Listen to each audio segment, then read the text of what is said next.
Good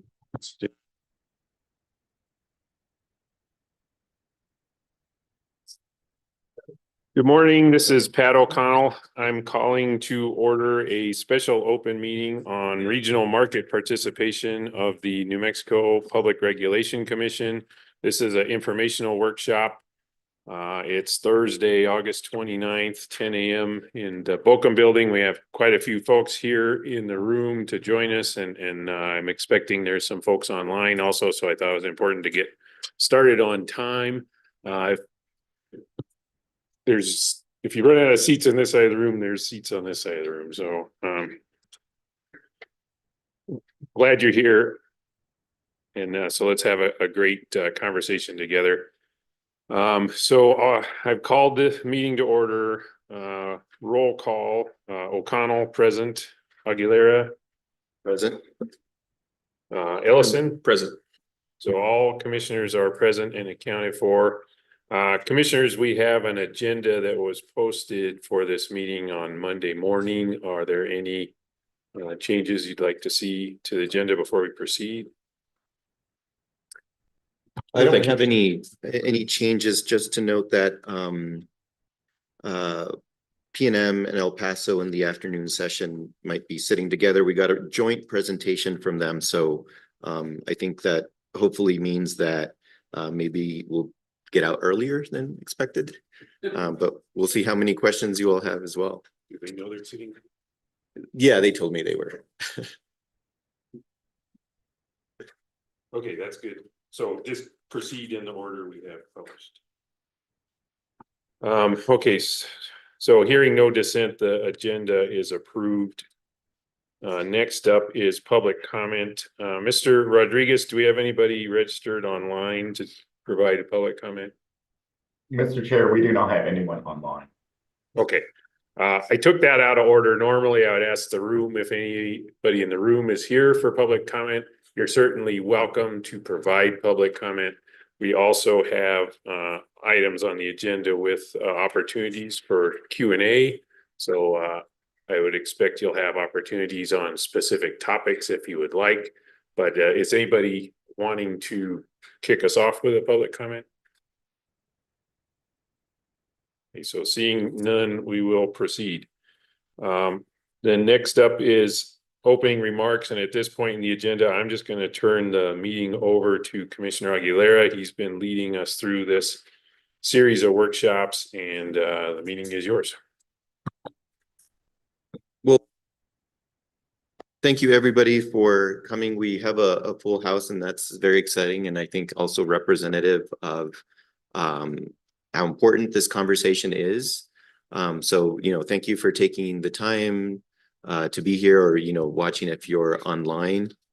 And so we have a few presentations today, and, kind of covering a lot of what is going on in the West right now, with we're going to start off with the Western Resource Adequacy Program, Pathways, which is another conversation that is ongoing, and then we'll go into we'll have a break, and then in the afternoon we'll have a presentation on a study that Brattle has conducted for PNM and El Paso Electric, discussing the benefits and costs to ratepayers in both of those footprints of joining a day-ahead market.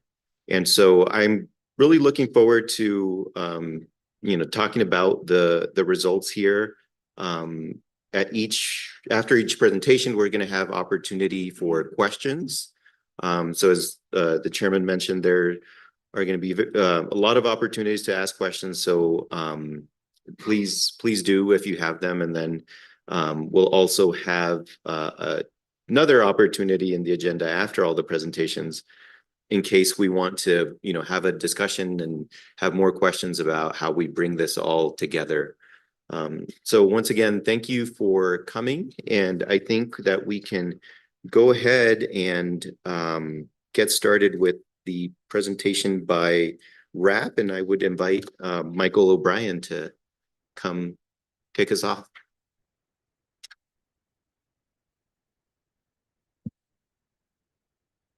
And I'll just let the speakers introduce themselves, if you will. Thank you.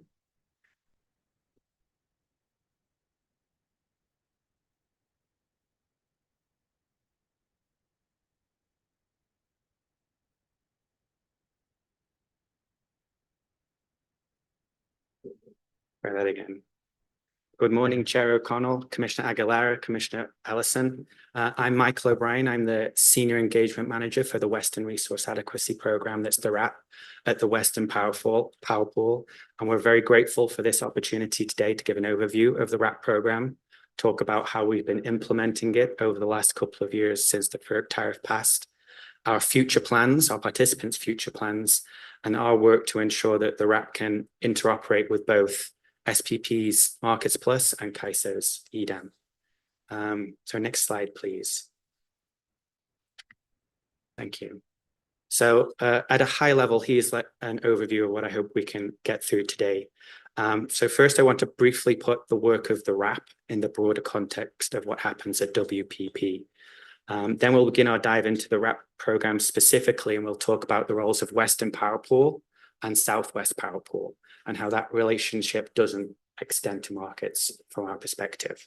So this will be followed by the framing of the RAP value proposition, which at its core is about reliability. And then we'll go down the rabbit hole on some of the forward-showing aspects of the program. That's the advanced planning part.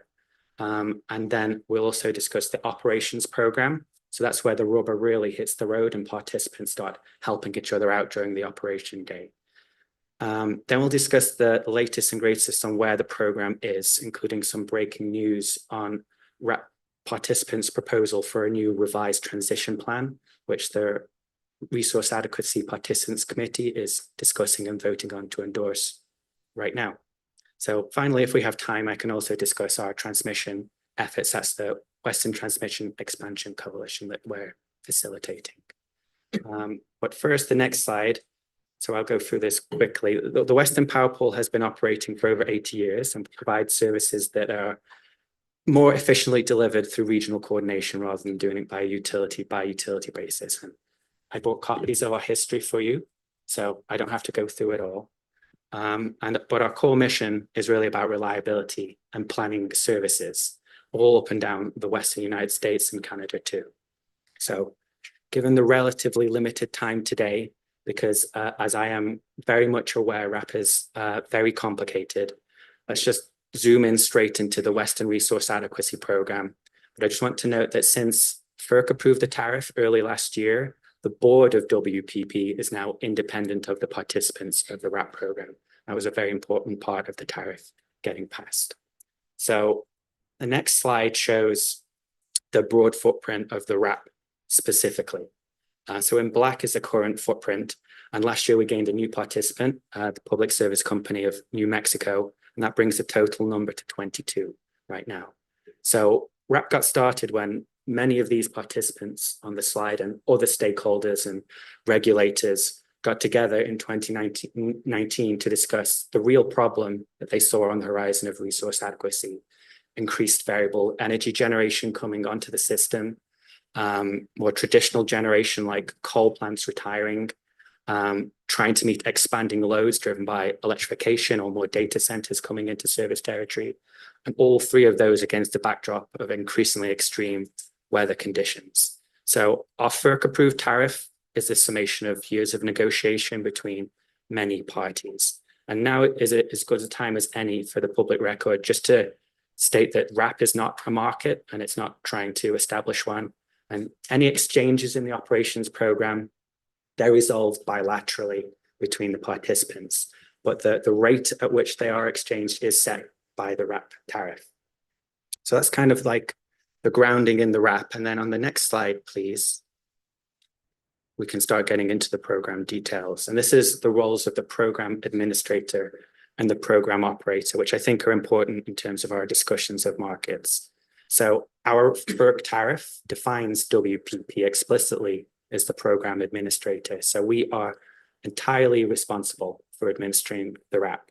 Now the tariff describes the program operator in more general terms. They're an organization that we contract with to provide technical and analytical support towards RAP implementation. Now, SPP's role in RAP is essential and invaluable, but it is contractual and it does not in any way extend to WPP's support or lack of perceived support for any markets. And in terms of interoperability, as we'll go into in a later slide, we do strive to be neutral, and we've worked with both parties on the development of the tariff to make sure that the value proposition of the RAP is maintained for our participants, no matter which market they're in. So it's a good transition to the next slide. So this slide will allow us to establish some foundational terms, which will then allow us to discuss RAP interoperability and the latest announcements from the participants. So at the highest level, the forward showing component of the RAP, that first piece is about planning in advance to make sure there's adequate capacity on the system, and key that they can deliver that capacity to meet loads under a variety of circumstances. Then the ops program is about linking to that planning where participants said, I had this, but in the operational day, the loads might be higher or lower, resources might perform differently, and they might need help. And the operations program can connect them with someone who has surplus capacity. So the assumptions made in the forward showing in the planning piece, they need to be realized in the operations piece for the value to be achieved for our participants. So at its core, the reliability is the value proposition of the RAP. But underneath that, it's about a set of consistent and transparent metrics that participants have developed and agreed to. So building upon the utility by utility planning that we already have in the region. And so it's thought that having a common set of metrics would better help us analyze how to meet the increasingly diverse loads in the region with increasingly diverse resources under increasingly extreme conditions. And this diversity is really key to the RAP value. The RAP benefits hinge upon the diversity of resources, load, and transmission across the footprint. And so to that end, there's a couple of words here, binding, that need to be explained. And you're probably aware that we're working towards a binding construct. We're not there yet. And binding just means that, that there will be compliance consequences for participants in terms of financial charges if they fail to comply with the requirements that they have signed up to. Specifically, there's compliance charges when you are binding for failing to cure any deficiencies in your forward showing planning. And in the operations program, there's energy delivery failure charges if you're matched with a participant the day before an operating day and then fail to deliver. So binding just means that there will be financial charges for those failures. And that the planning component, this forward showing, it runs 7 months ahead of these winter and summer seasons that we have. So winter runs from June till mid-September, summer runs from June to mid-September, and winter runs from November to March. And participants show 7 months ahead of each of those that they have enough resources to meet their loads and the reliability requirement. So together, the planning component and the operations piece, they should allow us to maintain reliability by holding the appropriate amount of capacity and also hopefully driving upstream investment decisions on generation and transmission. So to conclude the value piece, while the ongoing value proposition is about reliability and working together in efficiencies, participants will have different starting points in the RAP. So for some, it could be the case that achieving resource adequacy as defined in the tariff and the business practice manuals will come with initial increased investments in the short term. So currently everyone is still non-binding, just to make that clear, but the tariff, as the participants designed it, has this 3-year transition period, an on-ramp that allows participants, as it's written by right now, but spoiler alert, that's going to change, to choose one of the 6 winter or summer seasons from summer 25 to winter 27, 28. And the idea was, as envisioned originally, that all participants would be binding by summer 2028. So that's the status quo. And I'll discuss at the end how participants are proposing to change that. So on the next slide, please. Thank you. There's just a couple of slides here that goes into some program design details. And these will allow us to talk about markets and the changes to the program that could be coming our way. And these details have solidified over the last year or so as we've taken the tariff, which is written in legalese and legal language, developed that into a set of, will be 25 business practice manuals at the end that we hope to have endorsed and approved by our board in September. So I'm just going to go through each of these orange boxes in a little bit of detail. So the first one is determining the forward showing capacity requirement. So that's that compliance obligation 7 months ahead of either the winter or the summer season. So what happens is the forward showing program, the program operator takes the loads of all the participants and the resources of all the participants and runs a loss of load expectation study. And that determines what extra capacity is needed to achieve the reliability metric of the program. And the reliability metric is 1 event day in 10 years per season. So in other words, 1 outage in 10 years in winter and or summer due to there being insufficient generation. And so the extra capacity, those are the planning reserve margins for the months of the winter and the summer binding seasons. So we have these PRMs and they're a percentage, normally 20% as an example for a particular month. And then each participant applies those planning reserve margins to their own forecast loads for the months of those winter and summer seasons. So that's explained simply. There is a complexity that due to agreements, disagreements on transmission constraints, we treat that RAP region as 2 distinct sub-regions, the Northwest and the Southwest. So at least right now, those 2 sub-regions for both the winter and the summer have their own sets of planning reserve margins calculated. So each participant has those forward showing capacity requirements for each month of the binding season, their load, the PRM, and they have to show that they can meet that with dependable capacity. So the question is, this is the second box, what do we mean by dependable capacity? Well, it could be a participant's physical generation that it can point to, or it could be a contract that has either a resource or a fleet of resources behind them. But all resources ultimately have to be able to be tracked back to physical generation in some way to avoid double counting of resources. And so how do we determine the value of the resources? Well, about 2 years in advance of each season on a rolling basis, the participants submit information about their generation. Could be their solar, their wind, their hydro, run of river, and they provide performance details, outage details, and then at a very simple level, what the program operator does is it compares the performance of these resources or their availability during the capacity critical hours of the region. And these capacity critical hours are the top 20th of hours, the 95th percentile of hours where capacity is shortest. So we see where they are when the region needs them the most. And these allow us to give them a value that we call the qualifying capacity contribution, which is a lot like a capacity value. So while we make those capacity values in aggregate known for each resource type to the public, they are confidential on a participant by participant basis for their own resources. And so what happens in the forward showing very simply is, so now we've got all the months for a particular season. They've forecasted their loads. They've added the PRMs on top, which is percentage of those loads. And they stack up all their QCCs for each month to see if they meet that forward showing capacity requirement, which is load plus PRM. But a very important piece of this, and I know that's important to this commission and this audience, is that the participant must also show on a monthly basis that they have sufficiently firm transmission to deliver those resources. And they make that showing 7 months in advance. So whatever the forward showing capacity requirement is for a month, they have to show that they have 75% of the transmission that is required to deliver them at that time. And so firmness means a lot of things to different people. Sometimes it doesn't mean anything to some people. But our tariff defines it as NERC priority 6 or 7.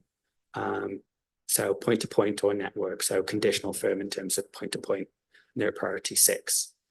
So that's conditional firm service. So, and then the last one is after they've submitted all this data, the program operator goes through and looks on a monthly basis to see, are the resources you've submitted, do they meet your forward showing capacity requirement for June, July, August? Have you shown that you have the required transmission, 75% of that number, to deliver those resources?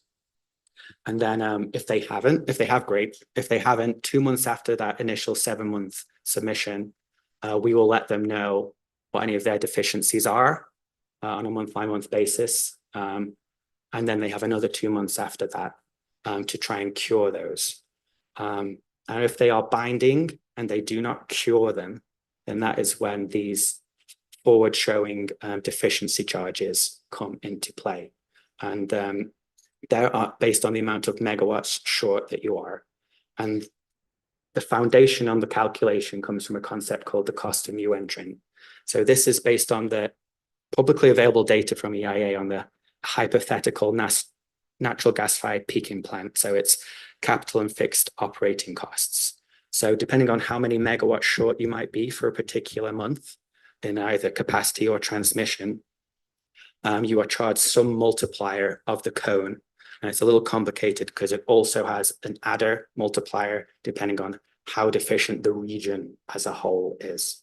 But those can, of course, add up. But the intent of it is it's not supposed to be an economic alternative to being resource adequate. It's supposed to drive them trying to be cure their deficiencies or even show up in the forward showing initially having their QCCs match their loads. But there is a lot of learning by doing right now on both our parts, participants and WPP and SPP. And on the next slide, so we're going from planning 7 months ahead of winter or so, summer, now we're into winter or summer. So the operations program that runs during these seasons, and as I mentioned, it's fundamentally about matching up those that have more than they need with those that don't have enough. So the key part, how I think about it, is it looks at the changes between what they submitted when they were planning in that forward showing deadline, which was at least 7 months ago, if not more, as they work into the season, and how things are changing on a day-to-day basis. So each day, the program operator looks ahead and says, you said your load was this, what is it now? And then each participant tells the program operator, well, I predicted my wind was this, but it's actually higher or lower. My solar is higher or lower. Or I submitted my thermal resources with an assumption that their forced outages were this. Actually, they've been on a lot more than I thought it would be. So it's looking at what has changed between planning and the actual operational reality. And that allows the program operator to run what's called the sharing calculation, where it determines for each participant whether, based on what you planned and what's happening right now, are you in a position of surplus or in a position of deficit? And so they do that on a rolling basis. It's called a multi-day assessment, 7 days ahead of each day in the operating program. So, but then say today was the operating day. Yesterday, if a participant was still deficit and hadn't sorted that deficit out, they could tell the program operator, I'm going to need to call on someone. And then the person who has been shown to be sufficient to have extra, they have what's called a holdback requirement. So they have to hold back that capacity throughout the day for the next person. And the operating day comes today, and then the participant says, I've done some more analysis. I might need all of what I asked for, or just part of what I asked for, and for a particular hour. And then that capacity holdback for a particular hour becomes an energy deployment and is delivered to that participant. And the participant that supplied the energy, the surplus participant, there's a settlement process to make sure that they are appropriately compensated. Part of the and it's related to the indexes, most popular index of the subregion that they're in, with a 10% adder. So they're partially compensated for the capacity, but also the energy. The capacity also includes any lost opportunity costs they may have had from holding on to that capacity over a day instead of selling it on the day before. Or they may have had a big block of energy that they would have sold and they only had to sell part of it. So we tried to make sure that those that do hold back capacity and deliver that energy are made whole.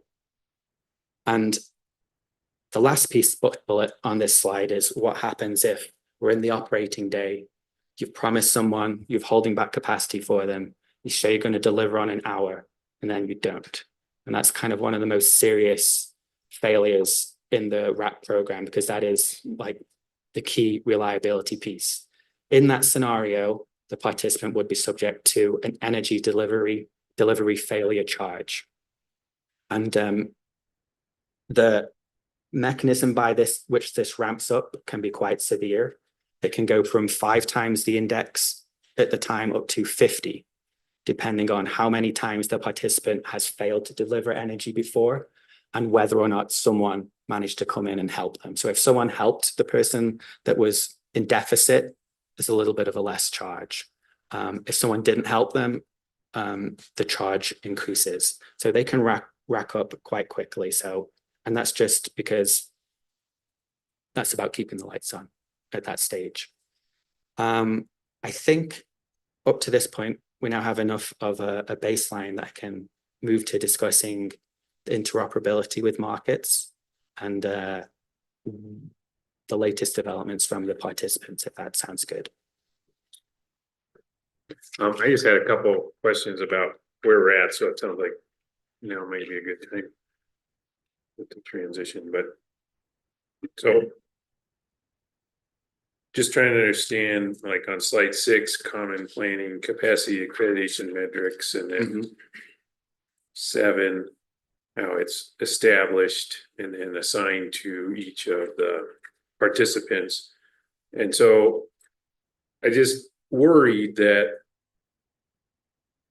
you don't get the benefit of the region if the criteria is just the sum of all of the entities. Because if you've got a bunch of small entities and you're going to need, say, 15% reserve margin for that entity, and then that becomes the standard at the top and gets pushed back down to the bottom, you don't get the benefit of the diversity across the region.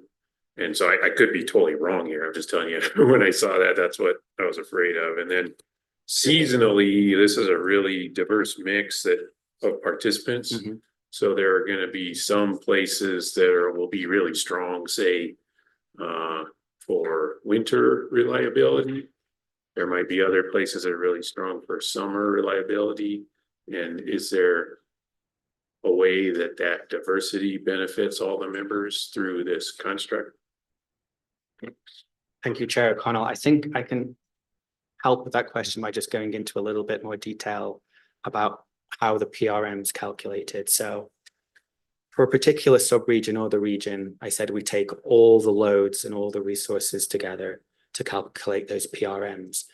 But what that means is that you might be a smaller utility over here, but your resources might have more capacity value to the region and a diversity of resources in the footprint rather than just to yourself. So what the PRMs do is they capture that diversity of loads and resources. Then once you're in the program, the value of your resources to the region is what you use to meet that PRM. So imagine it was a 15% PRM in the RAP.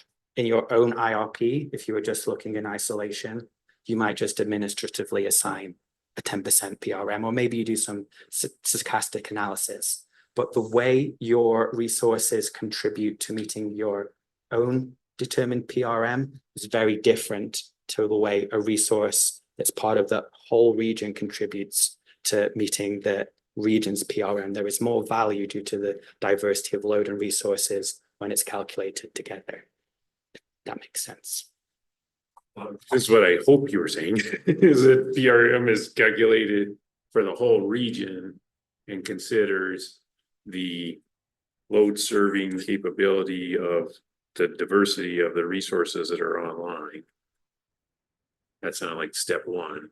And then step 2 is the thing I'm really more interested in, is then once you've got this region-wide PRM, how is the assignment of responsibility then pushed back down to the base level? in a way that you benefit from being a member of the group. So Chair O'Connell, the benefit comes from everyone does get the same PRMs, although aside different subregions, different PRMs, but that's kind of an aside. The benefit comes in the QCC that's given to your resources that you use to meet that PRM would likely be higher in the RAP than what you might give them yourselves due to the fact that they are able to serve, looked at being able to serve a wider footprint of loads. So it's all about you serve your own loads, but also supporting others in the region. So then how are the QCCs determined? So yeah, the QCCs are determined as part of the loss of load expectation study. So I probably went through it a little too fast, Chair O'Connell, but we will look at those capacity critical hours for the entire region. So that's where everyone together is most strained. So it's coincident stress, not stress for Yes. each participant. It's a coincident stress throughout all the participants or the participants in subregions. And then we see how those resources performed during those capacity critical hours. And so for variable resources, it's very much kind of like a traditional ELCC analysis. For thermal resources, we kind of looked when were they experiencing outages versus when does the region need them the most. Thank you. That helps a lot. And then the other one was, looks like focus is on capacity for a peak hour. Is there anything in this program about unserved energy? So, Chair O'Connell, right now, when the participants developed the program, it was very much about loss of load expectation. And where we are, we're still trying to implement the program as originally devised, but we are aware of and are part of conversations at WEC about potentially the need for more granularity on what reliability means and reliability metrics in terms of expected unserved energy and value of lost load.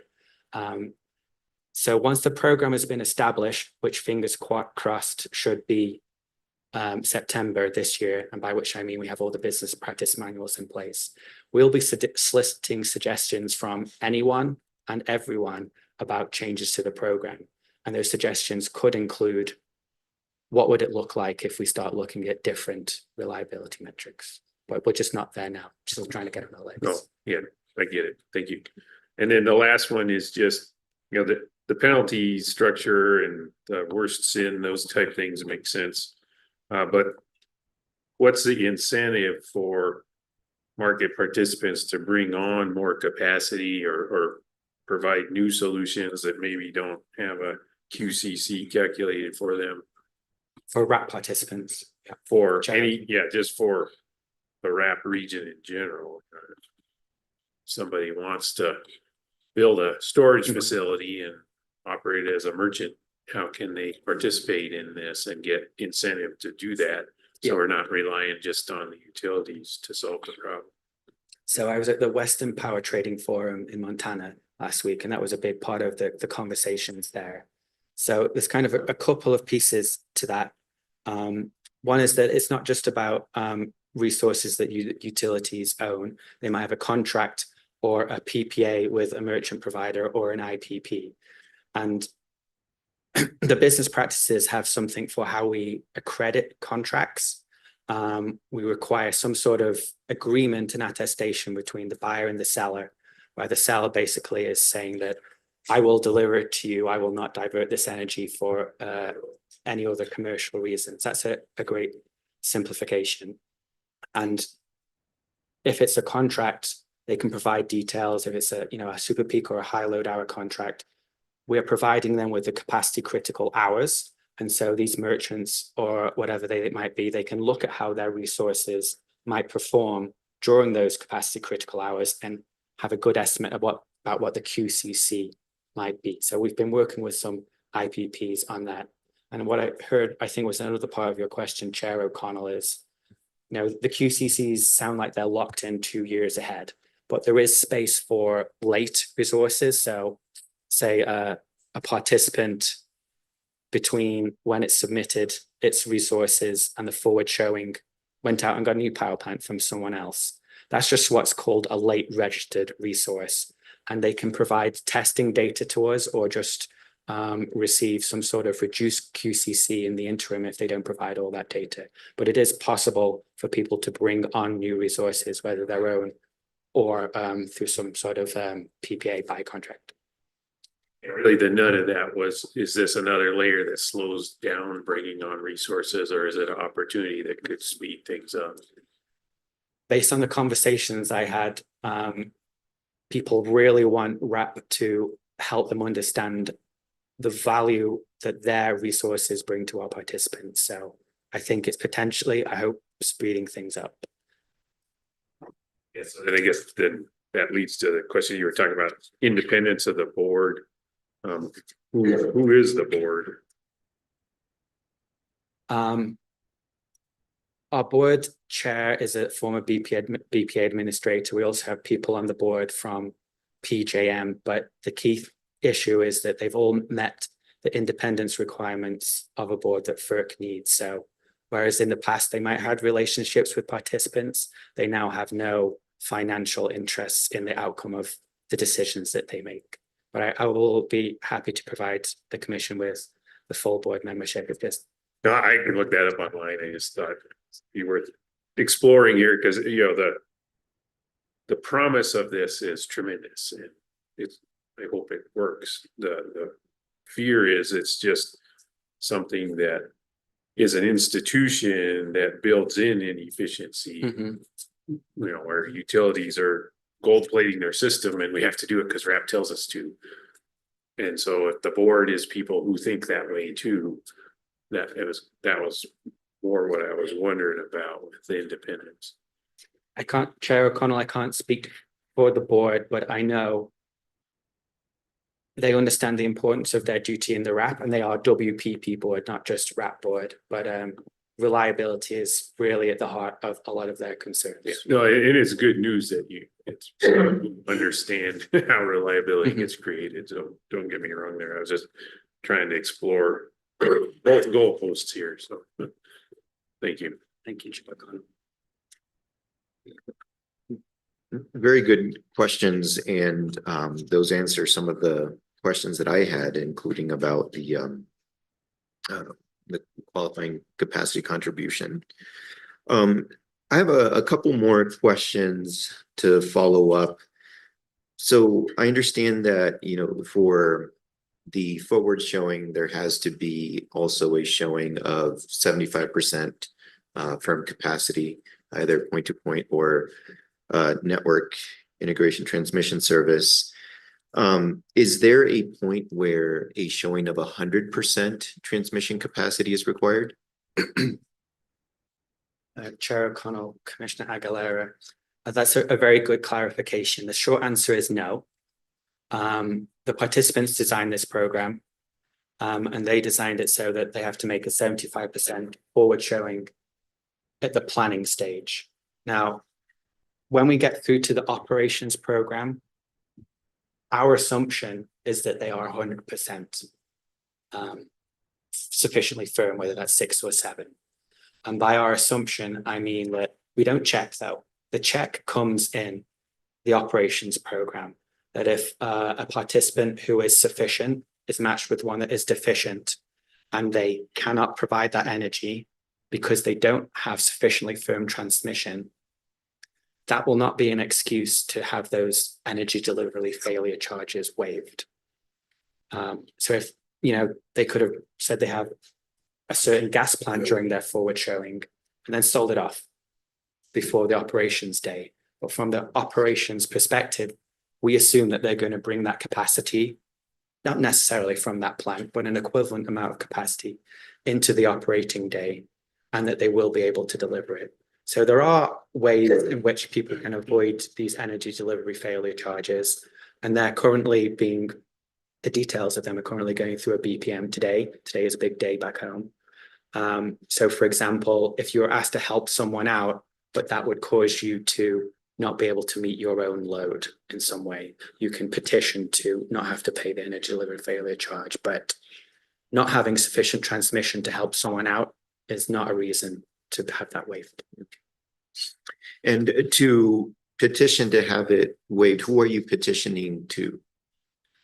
The Western Power Board, and we work with the program operator to determine, and the participant to determine the circumstances around that. And the business practice manual on that, business practice manual 209, which hasn't been finished yet, lays out all the steps that they have to make to petition the organization that they weren't able to make the energy delivery failure because it would have threatened their own native load. Okay, thank you. Different question. So there's the forward showing deficiency charge and energy delivery failure charge. What happens to each of those pools of funds? How are those reallocated and to which entities? They're allocated to entities that pass the forward showing.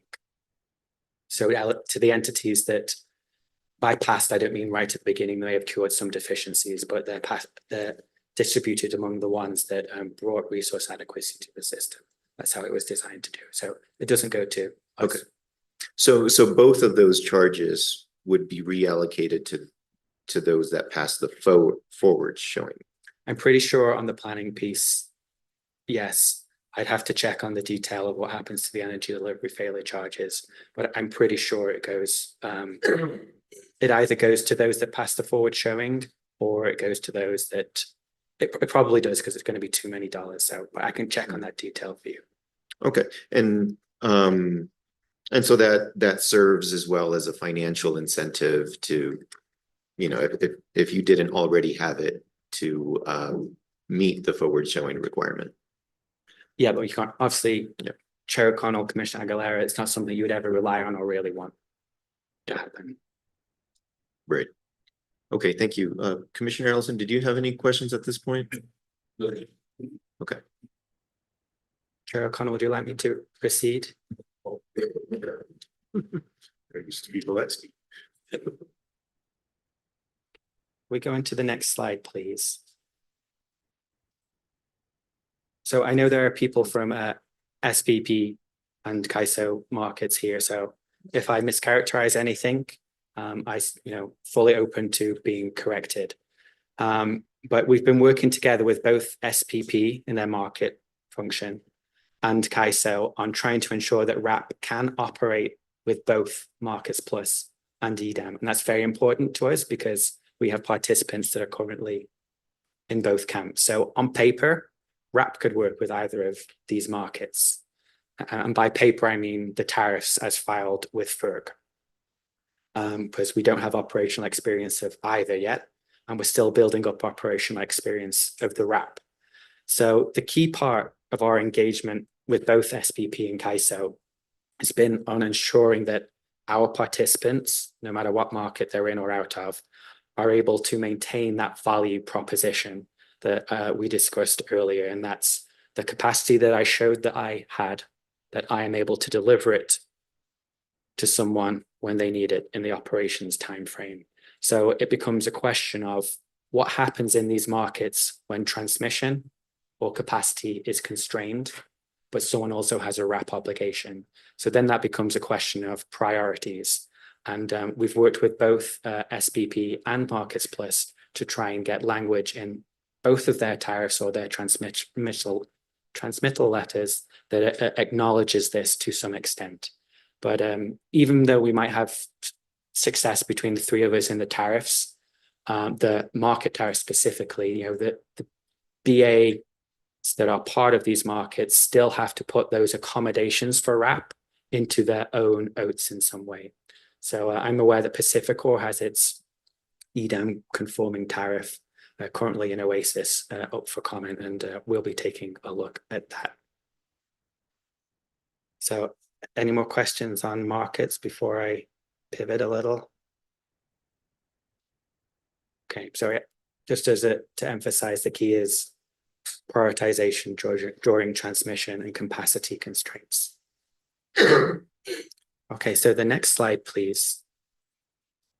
Okay, so this is about where we're going. So right now, as of August 2024, we're in the second of our non-binding operations programs. So there's a lot of learning by doing, exchanges of data, a lot of IT fixes that we're working on to get through this summer 2024 season. But it gets better week by week and season by season. So earlier this year, March 31st, participants submitted their non-binding forward showing for the winter 24-25 season that's coming up. And then summer 25, which is a year ahead of now, participants will submit their forward showing for that in October. And from an administrative perspective, as I said, we're trying to get all our BPMs in place this September. And that is key because a lot of participants' decisions about when they go binding and expose themselves to charges, they really want to know the details that can be found in those BPMs. So we're working as hard as we can to get them approved by both the participants and the board. So now for kind of on the next slide is the latest, greatest news. So at the end of May was the deadline for our participants to let us know that they wanted to go binding in summer 2026. That's 2 years from now. So in April of this year, the RAPC, the Resource Adequacy Participants Committee, those 22 organizations, they published a letter to the region that you might have seen, highlighting their commitment to the RAP. What were the 3 things they wanted to make sure everyone knew? That they were very proud of the work that they and WPP had done to get the tariff in place in the first place. And secondly, that they've been working on procuring new resources, either through themselves or PPAs, and also increasing transmission efforts, whether it's through WestTech or the Westwide Governance Pathways Initiative. But thirdly, that supply chain issues means that they're having trouble with those procurements and interconnecting them. On top of that, they're experiencing loads going higher than they expected, driven by extreme weather and also by things like data centers coming online. So as a result, they said that RAP is more important to them than ever, but they were concerned about exposing themselves to deficiency charges by choosing to go binding in summer 2026, given, as we've discussed, the magnitude of those charges. So they took a pause and took advantage of the flexibility in the tariff. And what they're going to do is focus on trying to get everyone going binding in 2027, hopefully summer 2027, if not winter 27, 28. And to that end, they've designed some changes to the tariff, which they are debating right now. And that's called the revised transition plan. And I'll be able to give you some of those details on this next slide. So this is one of my last slides on the RAP, please. So I hope I've given you the language to understand what they're trying to change here.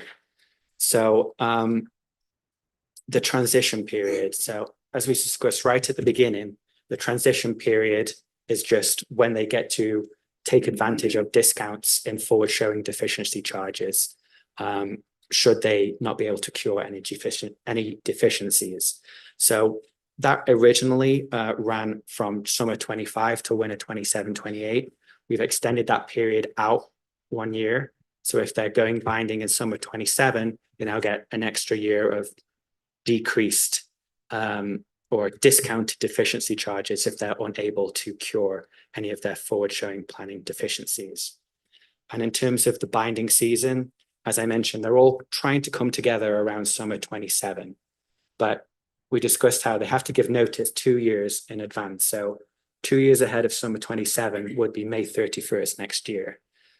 Now, for some participants, they can't commit on that date to going binding in summer 27 due to various regulatory procedures that they have to go through or to orders from their own commission.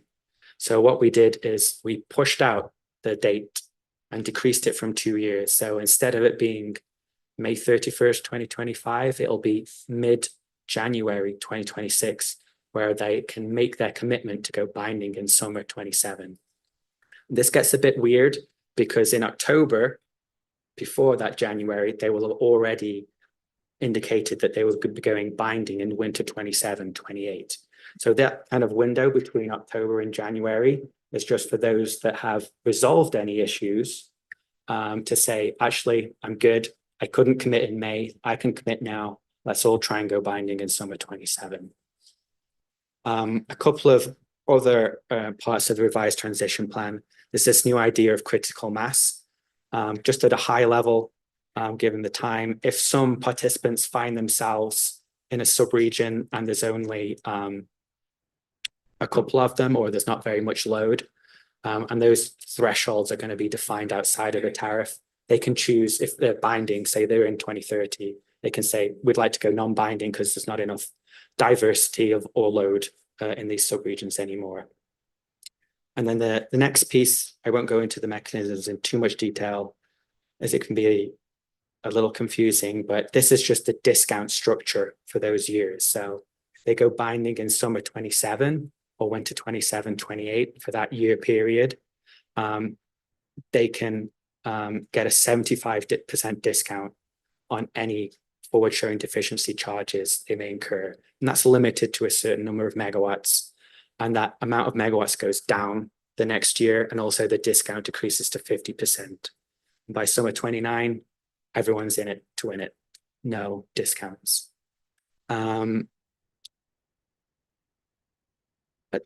I will add this just for completeness. The tariff does allow for some diversity sharing between those sub-regions to be acknowledged. A lot of the conversations we've had are that people admit there is diversity, but they can't agree on how much there is. So what they've agreed is that in the winter, the Northwest can take advantage of an additional 500 megawatts. And in the summer, the Southwest can take advantage of additional 500 megawatts. And that kind of acts to lower the PRMs during that period. But there is a cap on how far they can be lowered. They can't be lowered below what a copper plate model of the region would see. But in 2030, we're committing to revisit that amount, and hopefully we'll have a lot more data from the markets on how much transmission is available and what agreements people can have to lay claim to it. And then the final piece is just more of an administrative piece. I mentioned to you in the operations program, we asked people to tell us we're planning for this, but this is happening in the operations day. So we have all the granular detail about every single wind farm they might have in the forward showing program. But in the operations program, they just say wind down this much. So we would like them to tell us each individual wind farm. So it's actually less of an administrative burden on them. And that will allow us to do more detailed winter and summer weather event analysis. So in terms of procedure, the next steps is if RAPSI, they can make changes to any of this today. If they endorse it, this is an expedited proposal, which allows it to move swifter. And that means that there'll be simultaneous public comment for the week, and the Committee of State Representatives, which Commissioner Ellison is a member of, they will have an opportunity to throw a flag or tap the brakes if they see fit, and require RAPSI to meet them in public to discuss this if they have any major concerns. Then it will go to the Board of Directors for approval, and then it'll be part of a FERC 205 filing to change the tariff. So that is everything I have on the RAP. I do have a couple of slides on West Tech if you want, or we can, now's a good time to pause here to discuss the RAP more, if you like, depending on how you'd like to take it forward, Chair O'Connell.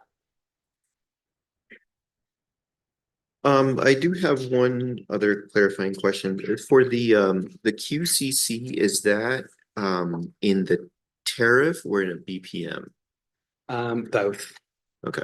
So the high level structure is that allows us to calculate it is in the QCCs, but the details about how we do it, like taking the E4D analysis for thermals from the NERC GADS data, and when you have to give them to us and all that methodology.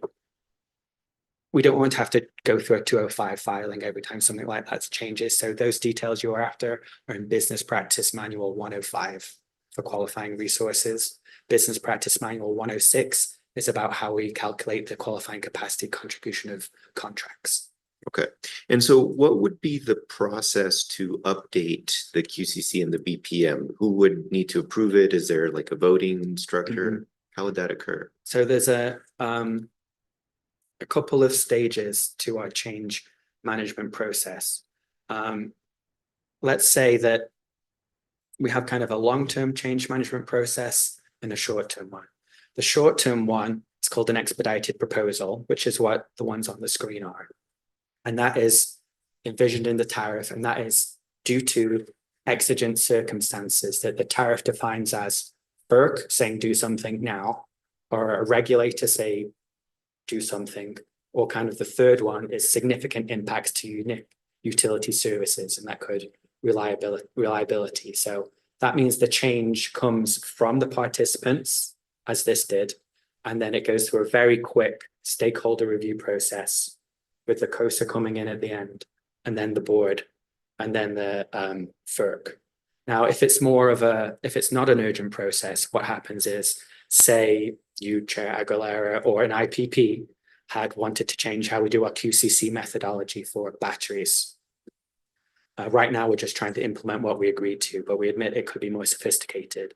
They would submit something called a change request form, hopefully after September, so by the end of the year.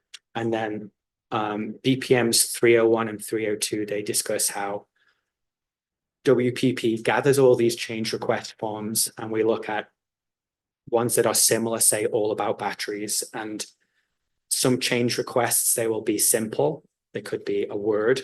Some change requests might be fully baked.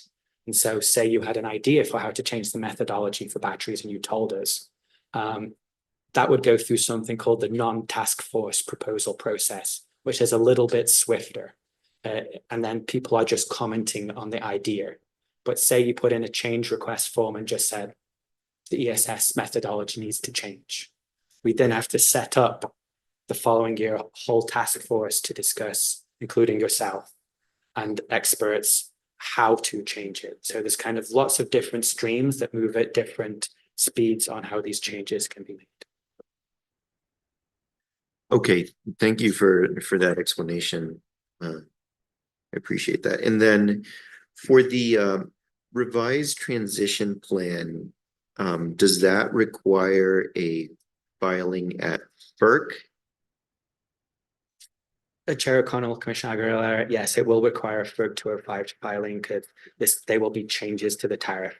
So some of these are tariff changes, others are just non-tariff issues that the participants are committing to or is like us to commit to. And so they'll just be part of the transmittal package. Okay, thank you.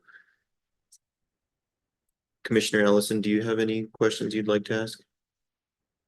No, thank you. I think you just asked one I was interested in, so that's great. I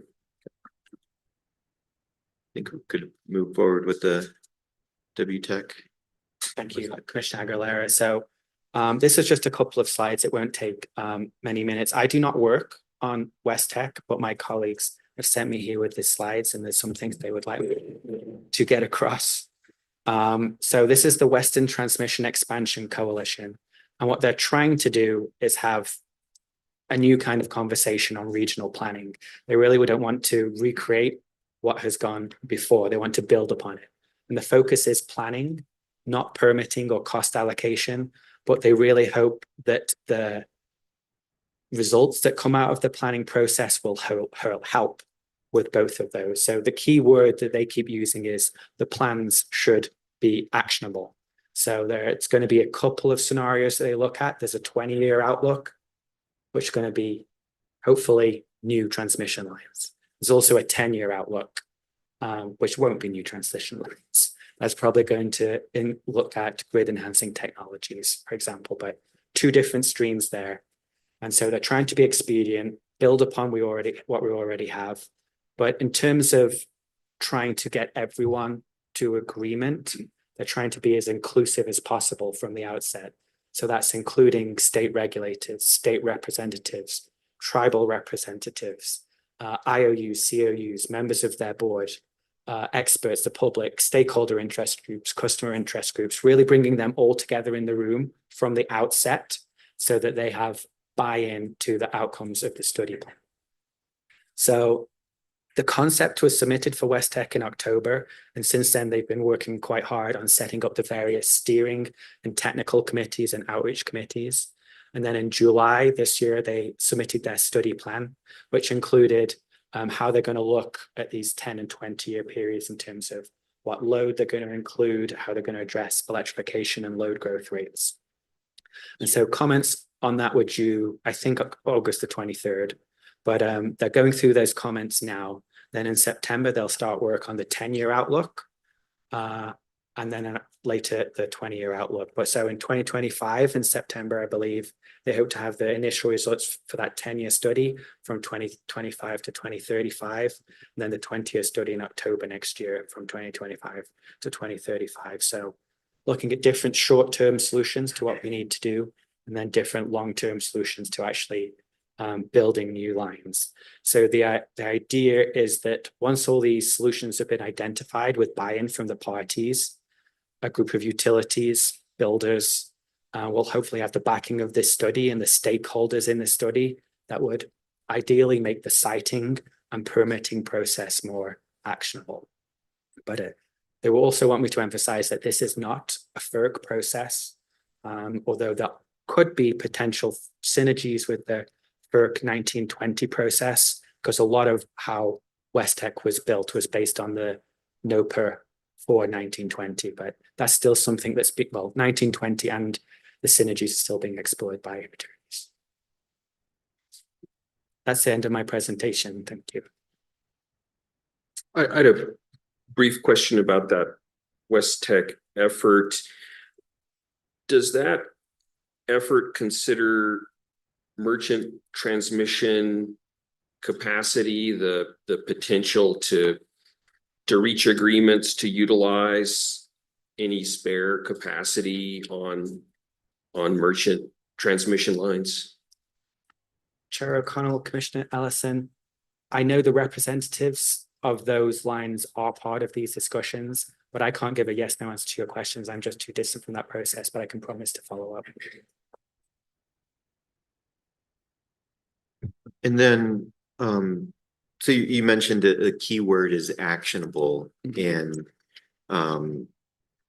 I guess I'm assuming here that that means that the plan is feasible, and could be pursued, as opposed to binding to pursue a certain project. Chair O'Connell, Commissioner Aguilera, yes, that is my understanding. So in a lot of the discussions I've heard, they're trying to not necessarily get too far ahead of what is commercially available in terms of grid enhancing technologies and start picking on things that aren't necessarily already on the shelf. So by actionable, it just means that it could lead to something happening rather than binding anyone to anything. Okay, thank you. And then, so far, does the West Tech effort involve any kind of cost allocation methodologies? No, Chair O'Connell, Commissioner Aguilera. The West Tech effort, in order to get people to the table to agree on an actionable plan, has explicitly avoided any conversations about cost allocation, just given how in the past, when people have been trying to develop plans and at the same time have been trying to discuss cost allocation, the cost allocation issues, which are obviously paramount, the perception has been that those cost allocation discussions have prevented the completion of an actionable plan. Well, I would certainly agree with that. Well, commissioners, do you have any other questions? Be just one other question.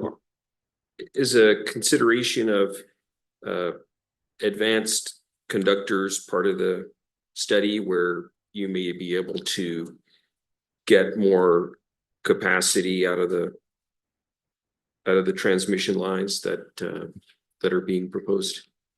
Chair O'Connell, Commissioner Ellison, that's a great point.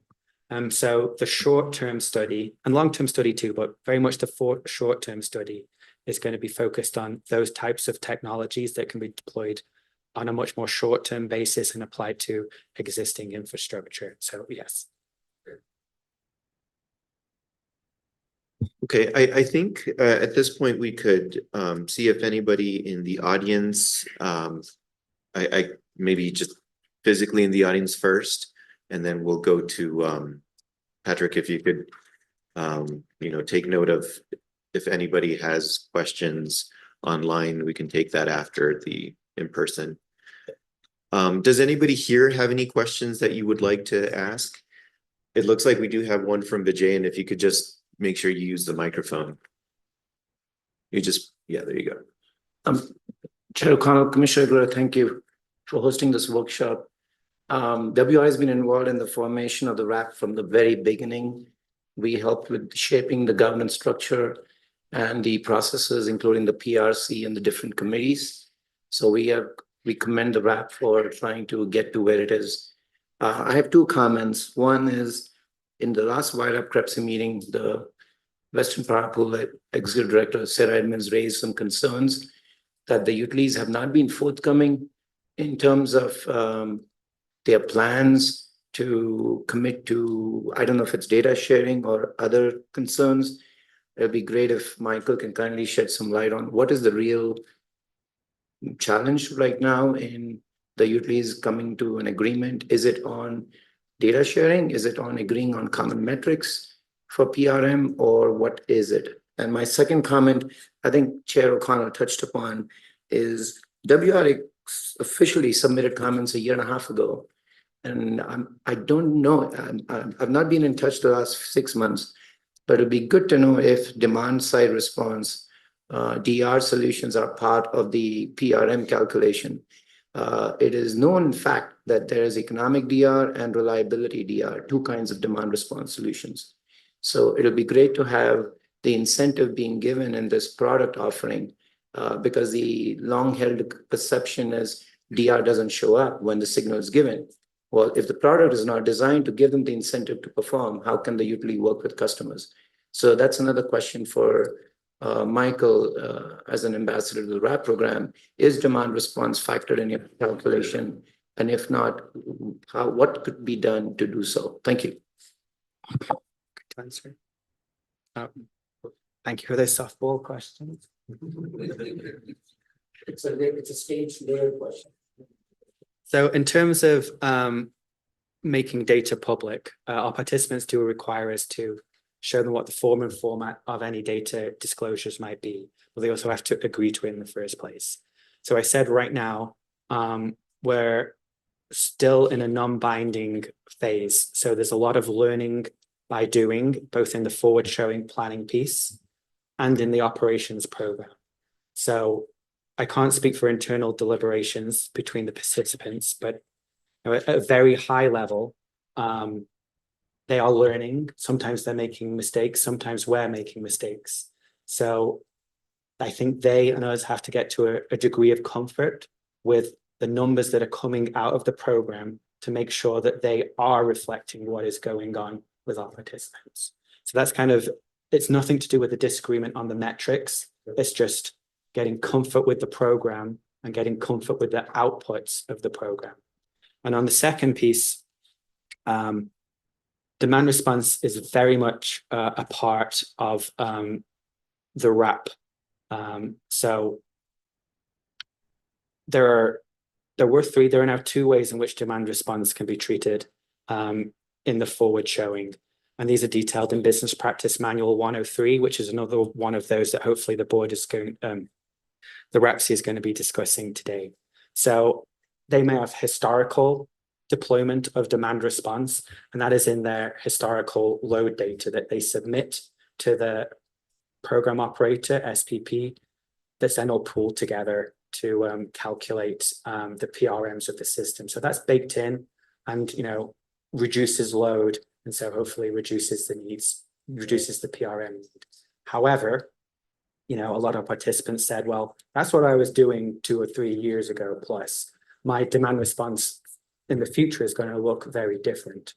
And so the other alternative use of demand response is this a qualifying resource? So as we were discussing with the commission today, demand response itself, a participant can choose to extract the effects of demand response from its historical load data, which they have to attest that they've done. And then it can just be assigned a QCC based on its availability during those capacity critical hours. And then it's just stacked up with other resources, thermal, solar, wind, etc., to try and meet the forward showing capacity requirement for the particular month.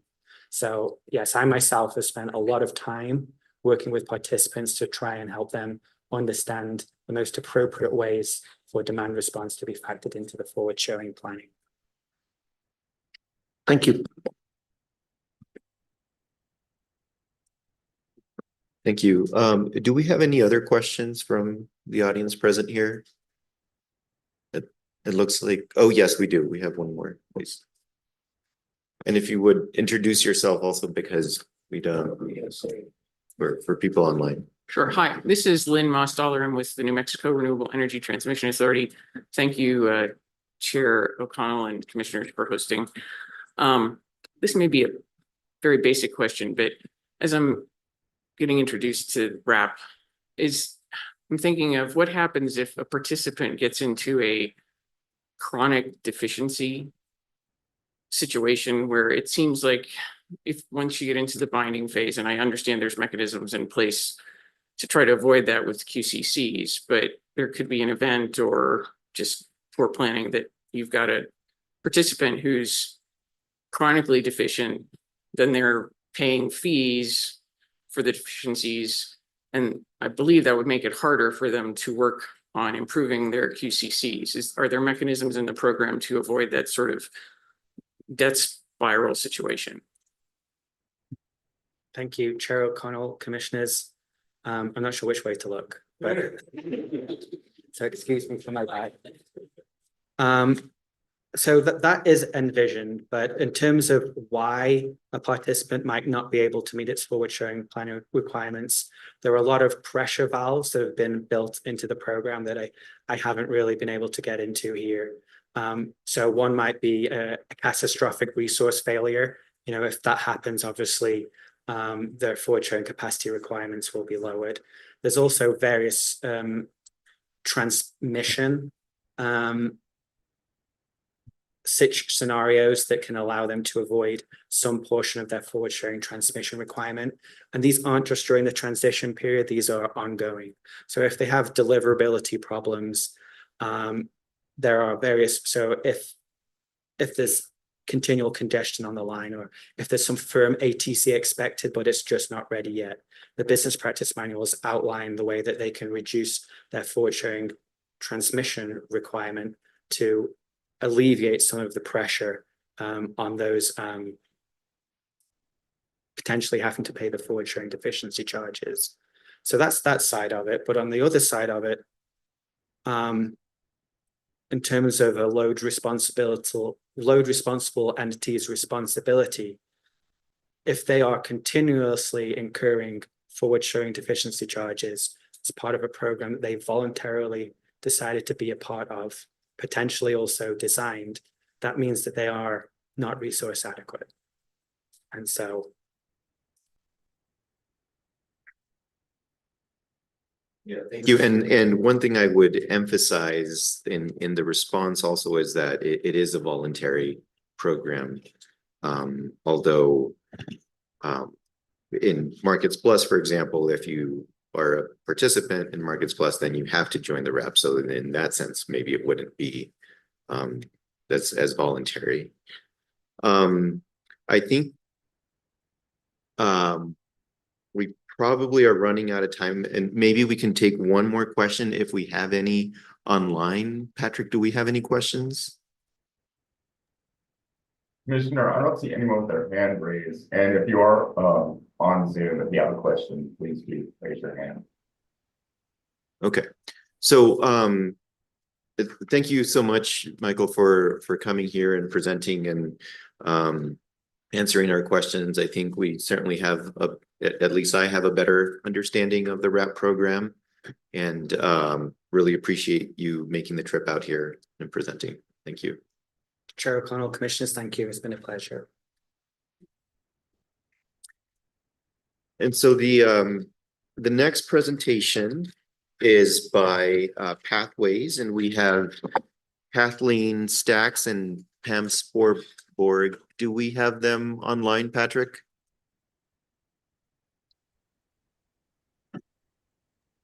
Yes, Commissioner, Kathleen is on today. Good morning, Okay. and I think Pam is also on. I know she is doing a little bit of double duty this morning, so let me just ping her and make sure she's ready to go. Okay, thank you. And I have a sense that the both of you have maybe cloned each other because you seem to be in a lot of places, and I know you at once, and I know you guys are working very hard. So thank you.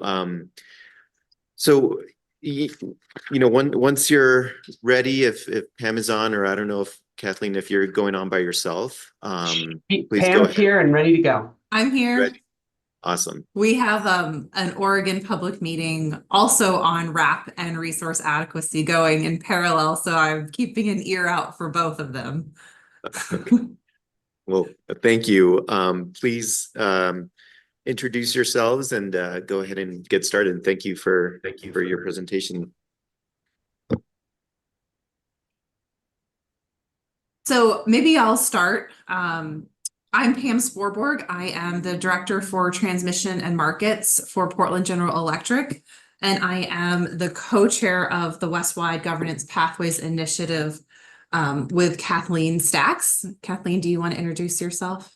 Sure, thanks, Pam, and thank you, commissioners, for inviting us today. We're excited to chat with you about this. I'm Kathleen Stacks. I'm the executive director of Western Freedom and Pam's co-chair on the launch committee. We've got a couple of, I think you can probably go through the next couple of slides. And we can go ahead and Pam's going to take the first half and I'm going to take the second half.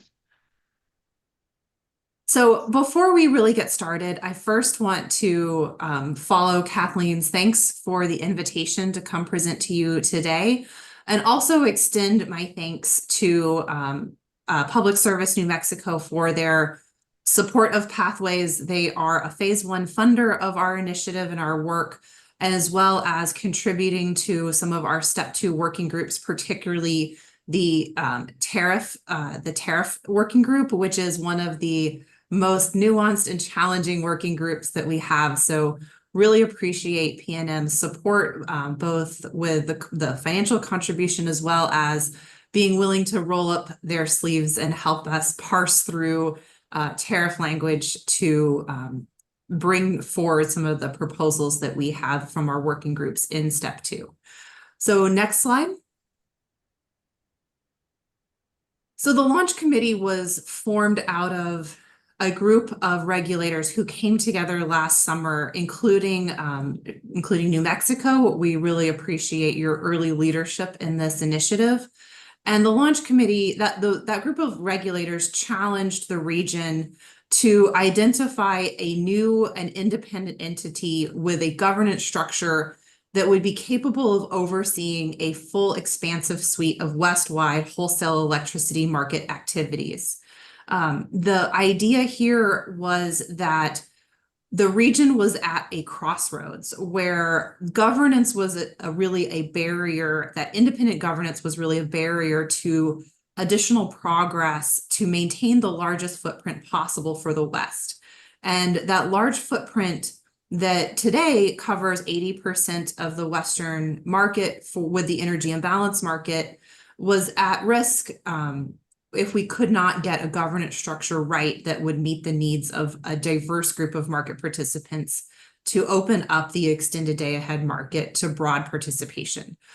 Generally, the larger the market footprint, the greater the benefits are to customers, and the larger market footprint enhances the diversity of the footprint, as well as the reliability opportunities from having really that wide area look.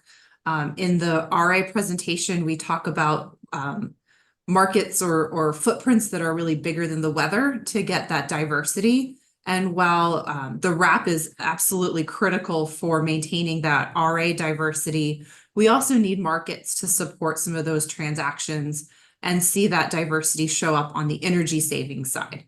So that was really the first goal. We added additional requirements or priorities that the market footprint would not duplicate costs, to minimize that duplication and to minimize the duplication of costs for market operator and for the market participants. And also that structure that we proposed should accommodate a future voluntary provisions that could enable those who choose to move all the way to a full regional transmission organization, or RTO, and provide that full complement of services for those entities that desire to do so, but not mandate any participation. In other words, the organization should flexibly accommodate any utility or entity that, say, wanted to stay in the energy imbalance market, move forward into the extended day ahead market, or in the future transition to full RTO participation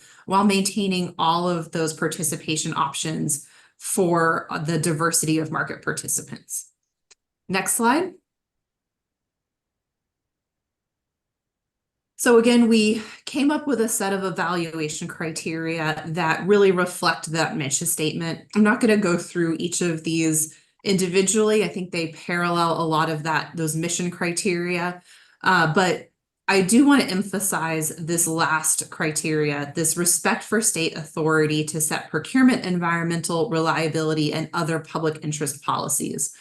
The goal of the Pathways Initiative, and really early on, it became clear that centering on the public interest as part of our governance structure was one of the key opportunities that we had to create a unique and equitable process for a RTO that would be, I think, more public interest focused than most of the other governance structures that we're seeing in other market constructs.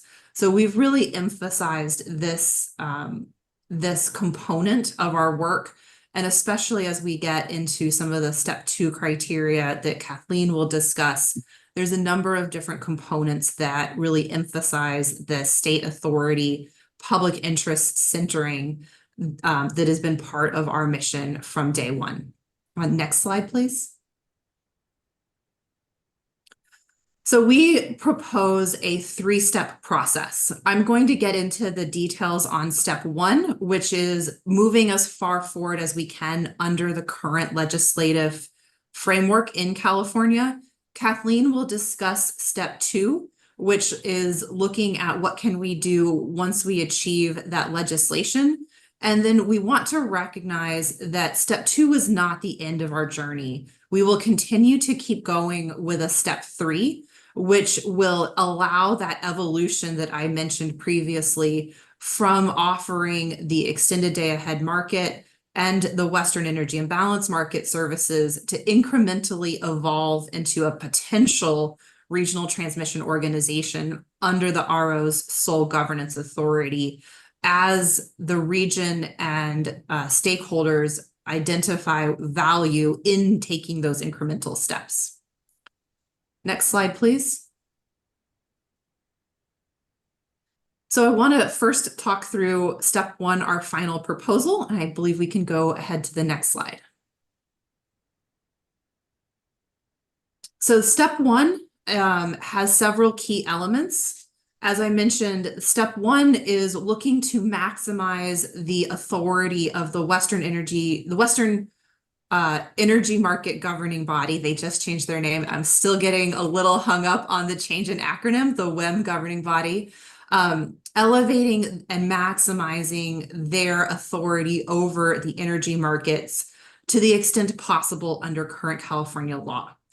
The proposal, in summary, moves from today's joint authority model, where both the WEM governing body and the ISO board vote jointly on initiatives, on stakeholder proposals, to a primary authority model, where the WEM governing body is the first vote on a tariff change And then that tariff change goes to the consent agenda for the ISO board. That means that the WEM governing body makes the initial decision on proposals that come out of the stakeholder process, as long as those proposals meet what we call the applies to test. The applies to test is a very broad test that means the tariff change will have an application to either the extended day ahead market or the energy imbalance market broadly, and enables the WEM board to be the first and primary vote over those tariff changes. If there does happen to be a dispute with the ISO board, there is a extensive dispute resolution process that will include multiple remands to the stakeholder process to try to find consensus and resolve that dispute. However, one of the really key changes that we've been able to put forward as part of this process is that if that dispute resolution does not produce a agreement or a consensus, both boards will be able to file separate proposals with the Federal Energy Regulatory Commission. We call this a jump ball filing, and it's similar to the process that exists today in ISO New England with the NEPOOL. This is a very rare occurrence to have a jump ball filing, or to have really these two different filings presented to FERC for FERC's adjudication. And so we do think that this incentivizes the utilization of the dispute resolution, but offers genuine parity between the two boards when it comes to having oversight of market changes. And finally, centering back on those public interest provisions, we are strengthening those provisions in the charter for the energy imbalance market and the EDAM governance to focus on consumer interests and the preservation of state and local authority as part of the core decision-making criteria. Next slide.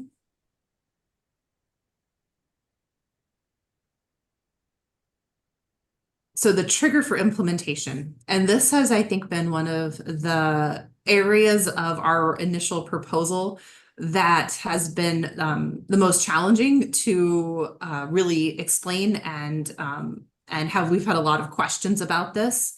So step one would take effect when the execution of the EDAM implementation agreements has taken place, and the load that those implementation agreements cover is equal or greater to 70% of the ISO's current load. And we have a geographic diversity criterion, which is at least one new participant from the Northwest and one from the Southwest beyond PacifiCorp, Bank, and the Los Angeles Department of Water and Power. And this was to really ensure that the move to step one is meeting the principle and the goal of this compromise solution. So the goal is for step one and for the Pathways Initiative to genuinely expand the geographic footprint of the EDAM and to accelerate the acquisition of those benefits for all customers across the regional footprint. And so this really reflects that the GRC, the Governance Review Committee process that was run in parallel with the EDAM tariff development, was sufficient for many utilities, including PacifiCorp, Bank, and LADWP, but not for other utilities, and that we wanted to ensure that what we were proposing here with the primary authority model would attract additional participation. So today, PGE and PacifiCorp have both signed our implementation agreements, and we have leanings from Idaho Power, NV, and NV Energy. And if all of those implementation agreements are executed, that would meet the trigger for implementation of step one.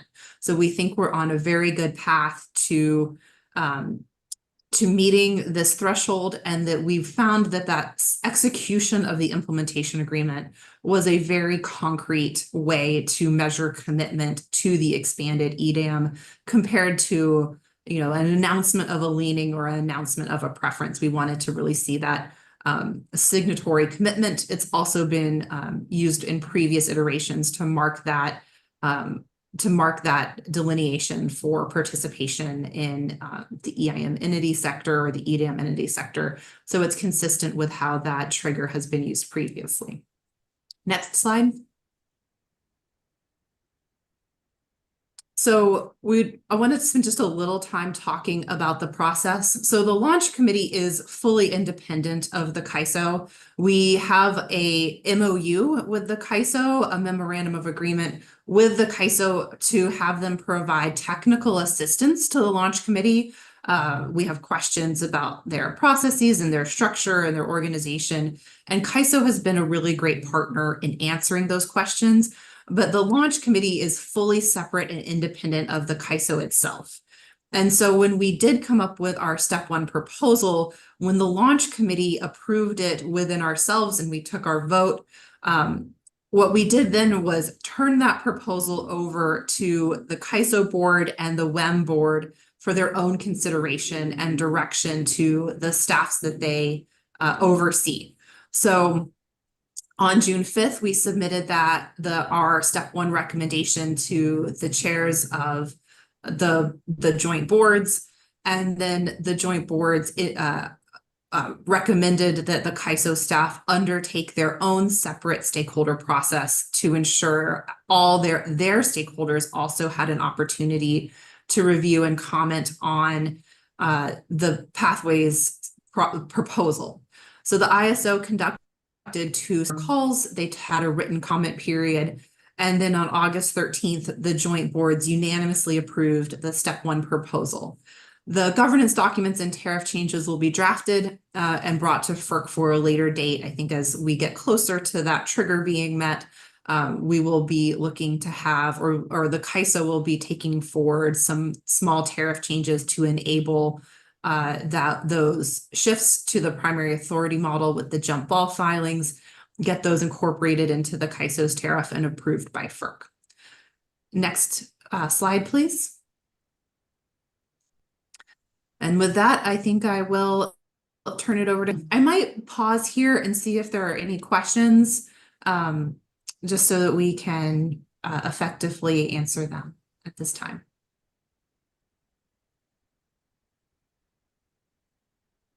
Commissioners, do we have any questions? We don't at this time. Patrick, I think I heard you. Do we have any questions online? Commissioner, we don't have any questions. Okay. I think we can, continue moving forward. And, there will be another opportunity for questions as we later in the presentation. Thank you. Thank you. And I'm going to go ahead and pick it up at this point and talk a little bit about phase 2 of the Pathways Initiative, which really is focused on developing that second step that Pam touched on at the beginning of the presentation. So next slide, please. So we included this again, just as a quick reminder of sort of what we're trying to accomplish through step 2. And really, this is the step that we're developing that really gets to this independent governance structure that was the foundation for the Pathways Initiative. So I'm not going to read through this again, but just wanted to sort of refocus our work. Because step 2 is really what we envision as the process for implementation of the goals that were originally set out by the regulators in that July letter from last year. Next slide, please. So one of the important sort of distinctions about this step 2 is that we are really focusing on the energy markets right now. We are not proposing to build an RTO at this point in time. We're not putting all of those pieces in place. We are really focusing on the governance of the energy markets, the WEIM and the extended day ahead market EDAM. This slide really sort of demonstrates all of the different functions that the CAISO currently has, and wanted to emphasize that we're really just focusing on just this one part of it. So the rest of these pieces remain intact for the CAISO with our step 2 proposal. Next slide, please.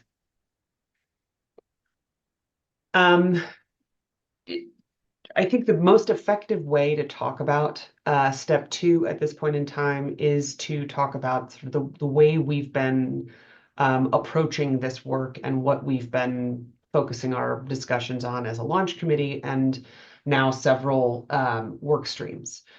So as we have been discussing, how do we create a new independent entity?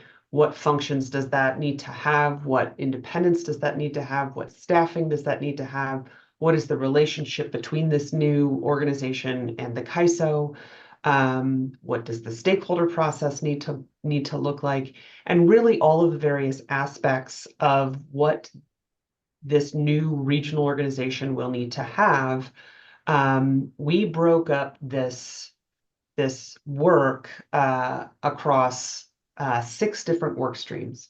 So we have really starting in June, we've been having sometimes more than weekly meetings of some of these work groups to really refine and develop specific proposals for each of these work areas. And have been hosting a series of workshops to make sure that we are getting a lot of public input on these topics. So next slide, please. And I'll kind of walk through what those workshops have been, because we just completed our last one yesterday. We hosted our very first workshop on the stakeholder process back on July 10th. And what we used that particular workshop for was to present a document that GridWorks actually put together for the launch committee. GridWorks has helped facilitate and manage this particular work stream to ensure that we are getting as robust and thorough of stakeholder input into this topic as possible. And we spent that first workshop really kind of talking about all of the different kinds of stakeholder processes that exist in RTOs and ISOs across the country. And so kind of setting the stage about what has been working, what are the key issues that we need to be kind of talking through within this stakeholder process work stream. And we had that was the first of 4 of these stakeholder process focused workshops that really, on average had about 150 people participating and paying attention during the workshop itself. All of these workshops were recorded, and the videos of those recordings are available on the Pathways Initiative landing page that the Western Interstate Energy Board has been hosting for us. So we had our second workshop that really got into how to bring up issues and solutions for the regional organization through this stakeholder process. So starting to get at issue identification and the development of initiatives and what should that process look like, and who takes the lead. And this was really a conversation focused around whether or not these should be stakeholder driven or staff driven or something in the middle.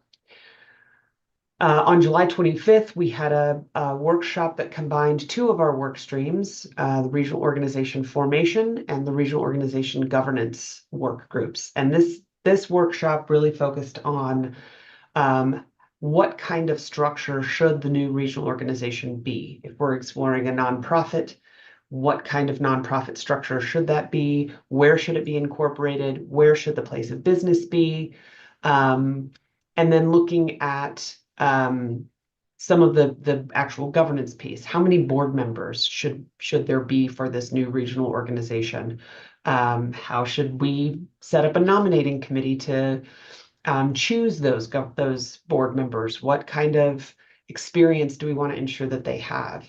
And so really thinking about sort of the infrastructure for this organization. And so we put out a proposal that included a 501c3 incorporated in Delaware with a primary place of business in California to be close to the CAISO, because at least at the beginning, there's probably going to be quite a bit of shared staff with the CAISO when we get the RO off the ground.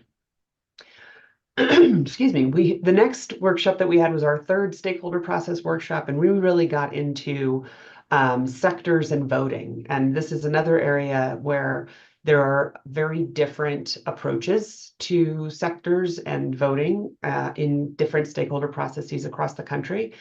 And there are some very strong feelings about how these should be used. And so we had a really robust conversation with stakeholders about those two aspects of the stakeholder process as well. Next slide, please.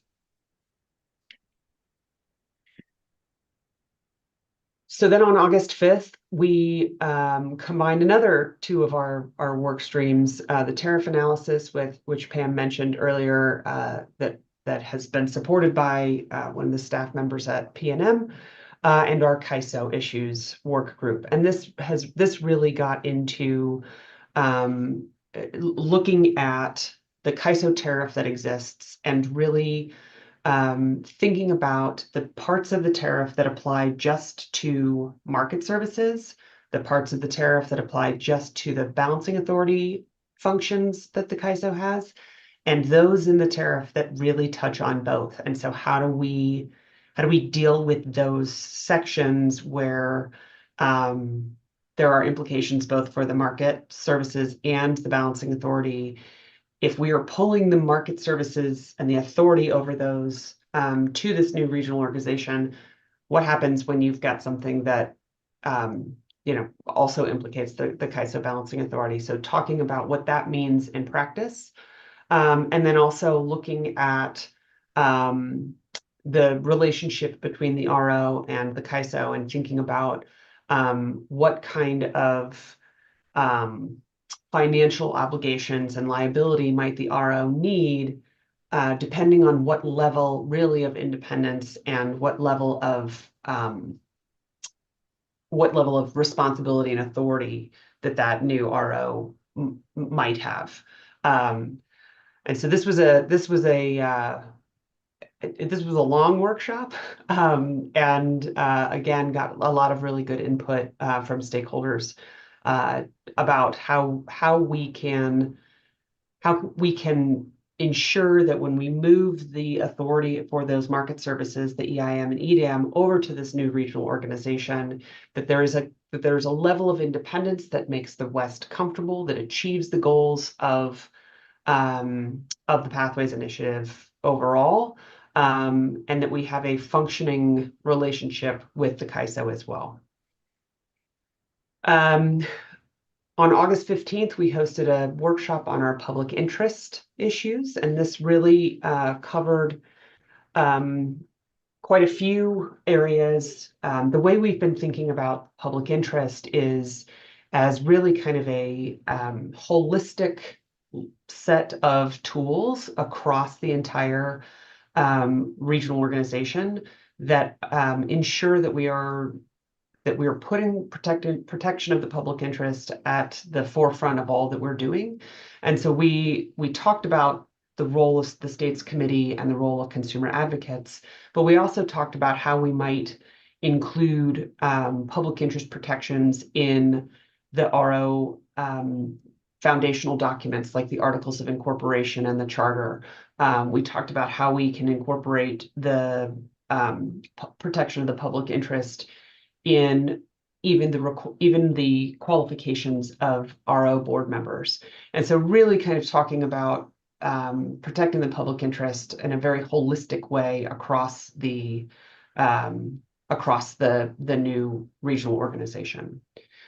And then finally, yesterday we had our last workshop, and this was our final stakeholder process workshop, where we presented a discussion document that included proposals for what the stakeholder process might look like, building on the topics that we discussed at our first three workshops, including the creation of a new stakeholder representatives committee, a discussion about how staff and stakeholders will work together in the identification and prioritization of initiatives, the development of problem statements and solutions, how we incorporate some more indicative voting into this process, and then a discussion about what sectors and how those sectors impact voting in this proposal, and really thinking about, if we're creating a voting structure, how do we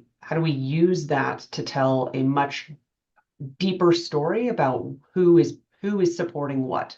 So beyond just a set of 9 or 7, 9, 10, pick your number of sectors, being able to track more characteristics of those sectors. So for example, a geographical breakdown or a business, the kind of business breakdown, because there is a lot of diversity even within some of the proposed sectors that we put together. So we were able to present that yesterday and we had a 3-hour workshop. We probably could have used another hour to get additional feedback. So that's the sort of set of work groups that we had. Next slide, please. This is really just, again, the 6 work streams that we had, who was taking them on, and what the primary focus was. And we can just go to the next slide, and I'll talk about sort of where we are from here. So with all of those workshops and the input that we received, both during those workshops and in subsequent comment periods that we've held for each of those workshops, the launch committee is putting together a proposal for what step 2 should look like. What should this regional organization look like? What should all of these processes and supporting infrastructure look like based on all of the stakeholder feedback that we've gotten to date? That proposal is supposed to come out on September 26th. We will have a 4-week comment period for people to provide additional input that will close on October 25th. We'll host another public stakeholder meeting so that we can walk through that proposal at the beginning of October on the 4th. And then we'll take a couple of weeks as a launch committee to review and incorporate that feedback, make any necessary adjustments to the proposal, with the goal of having a final proposal to present to the public and to take a vote on as a launch committee on November 22nd. At that point, there will be discussions about what is necessary for legislation and legislative change in California. And then we will be creating a formation committee that will be working over the course of 2025 to actually get this thing off the ground. Once we have the legislation passed in California, we'll be ready to incorporate the new RO. We'll be ready to have a nominating committee, identify board members and some of the initial staff members, and do all of and work with the CAISO and stakeholders to develop the necessary tariff changes to present to FERC, so that by the time we get to early 2026, we have a new regional organization fully functional and ready to take on the authority over the market services.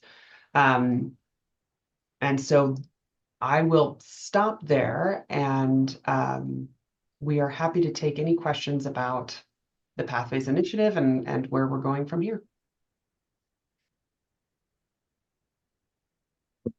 Well, thank you, Pam and Kathleen, for that presentation. I do have a couple of questions. Going back to step 1, when talking about the dual filings, who drafts each of those filings, and how do you ensure that they're balanced? That that they're kind of written in a way that is balanced, as opposed to more favoring one proposal over the other. That is an excellent question. And Kathleen, I might lean on you to, if you remember some of the details here. We, I believe, empower the WEM board to hire their own counsel to do that if they would want to move forward with a dual filing, that they would be afforded the opportunity to hire their own independent counsel to help prepare and adjudicate that filing on their behalf. And that way there's not a conflict of interest between kind of the reporting structure through the CAISO and the board's direction over preparing the filing. Okay, that sounds like a good idea to me. And then now moving over to step 2 and the proposal, who approves that final proposal? And then it says, monthly stakeholder meeting, November 22nd for final proposal and vote. So who is voting? Who's what industries are represented? Can you elaborate on that, please? Absolutely. So this is the launch committee is going to be voting and approving this final proposal. And then kind of what we do with it is actually still in discussion. I think we will probably make sure that we send this final proposal back to the regulators who originally wrote the letter. Of course, we'll be presenting this to the CAISO, since there will certainly be implications for the CAISO. And we will use it to inform the formation committee that we'll be pulling together, which will be a sort of subset of the launch committee. The launch committee will continue to exist and provide input and direction over the course of the next year as we get this RO set up. Ultimately, this is really just advisory. And once the new regional organization is in place and there's a board, an independent board that is seated, they're going to be the ones who determine how much of this they take and implement and how do they put these pieces together. And so really this is the launch committee is really just an advisory recommending body, providing a hopefully consensus recommendation for what we think, how we think we can achieve the goals of the original letter moving forward. So on the launch committee, there are 26 members representing 12 different sectors. And I'm gonna phone the internet friend here real fast and to remind me of all the different the 12 different sectors that we have. But we have representatives from California investor-owned utility transmission owners, so that's Pacific Gas and Electric and SoCal Edison. We have EIM entities, including Arizona Public Service, NV Energy, Pacific Corp, and Portland General Electric. We have public power and co-ops, including Seattle City Light, PNGC Power, the Balancing Authority of Northern California, the Northern California Power Agency, and the Sacramento Municipal Utility District. We have independent power producers and their trade associations, including the Western Power Trading Forum, the Independent Energy Producers Association, Interwest Energy Alliance, and the Northwest and Intermountain Public Power. I always get NIPSI, always get their acronym messed up. Public Power Coalition. Spencer's gonna yell at me later. We have residential and small commercial customers represented by the Utah Office of Consumer Services and the California Public Advocate Office. We have large commercial and industrial customers and their trade associations, and Western Freedom and the Clean Energy Buyers Alliance are the representatives for that sector. We have technology providers and their trade associations represented by the Advanced Energy United. Thank you, Pam. That's probably easier. We have non-utility load serving entities and their trade associations, represented by the California Community Choice Association. We have a labor representative, representing the Coalition of California Utility Employees and the State Association of Electrical Workers. And then we have public interest organizations, including the Environmental Defense Fund, Western Resource Advocates, the Northwest Energy Coalition, and the Union of Concerned Scientists.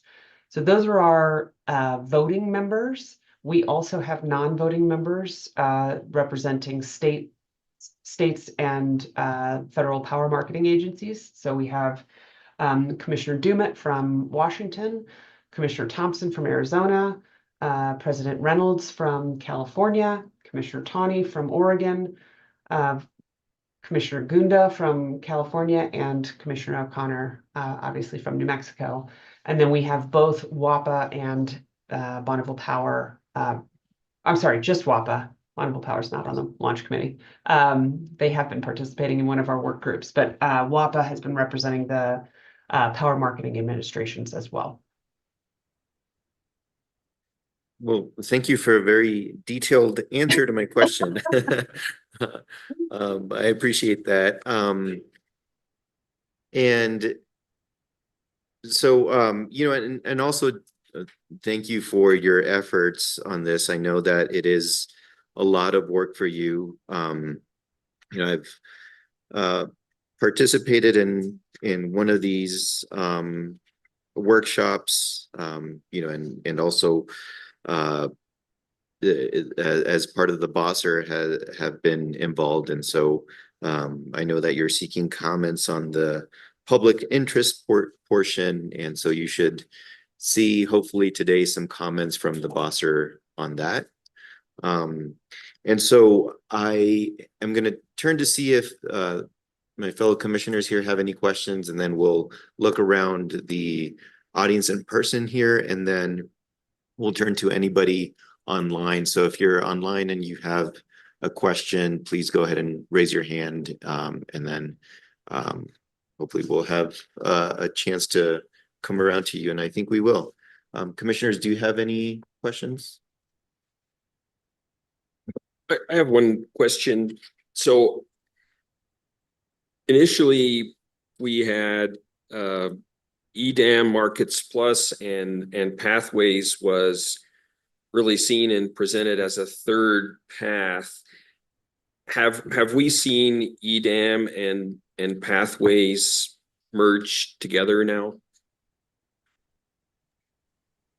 So so Pathways does not touch on market design. Both EDAM and Markets Plus are tariff-based market design proposals. Pathways is a governance approach at the organizational level. So while our work has been focused on CAISO, which naturally aligns with the extended day ahead market, it is more at the institutional level rather than at the market design level. So we don't really see, we see Pathways as complementary to EDAM, but not with an overlap of, not as an alternative. It's not touching on operational issues or market design issues, but simply that kind of governance overlay to the market support.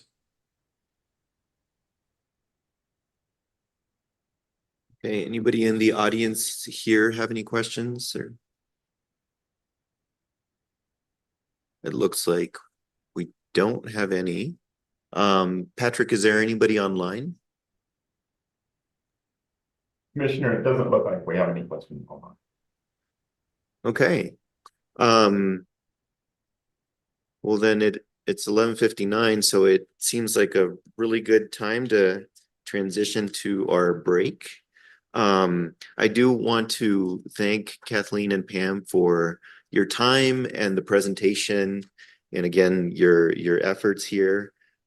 So thank you very much. And we'll rejoin again at 1:30 with a presentation by Brattle on the benefits of day-ahead markets to PNM and El Paso Electric.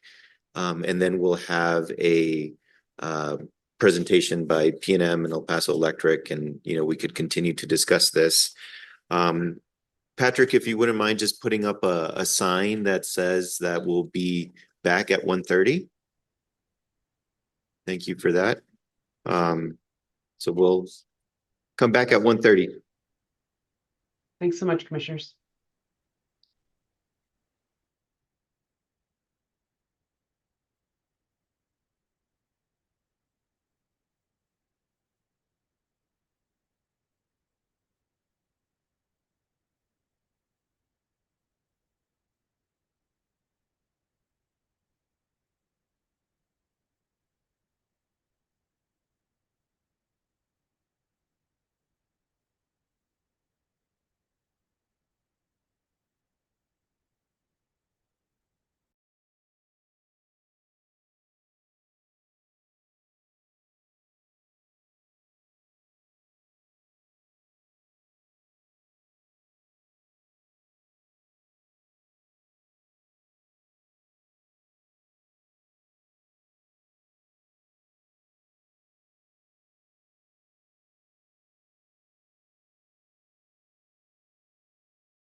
The gavel has spoken. So anyway, thanks for coming back. That's a good sign that this workshop is as good as I thought it was. It's 1:30, and so we're back in session. And again, why are we here? It's for special meeting on regional market participation. One thing I neglected to mention when meeting was called to order is this is case number 23-00268 UT. So that's where we're keeping documents for this. So that's where you'll find comments that have been filed, some previous presentations, and hopefully we can get presentations from today in that system too. So everybody has them. But with that, I will turn the meeting back over to Commissioner Aguilera. Again, thank you for coming back, and it was risky to let you guys go out for lunch and expect you to come back, but you made it. And so we'll go ahead and get started. We'll have a presentation now by John Zukalis from the Brattle Group, and then I don't know if PNM or El Paso Electric are going to join at the table up here, but if you'd like to, you can go ahead and do that as well. Don't have to. And so I'll turn it over to you, John. Thank you for coming. Thank you for having me. I appreciate that. I think Patrick was going to make it so I could share my screen. Let me try if I can do that here.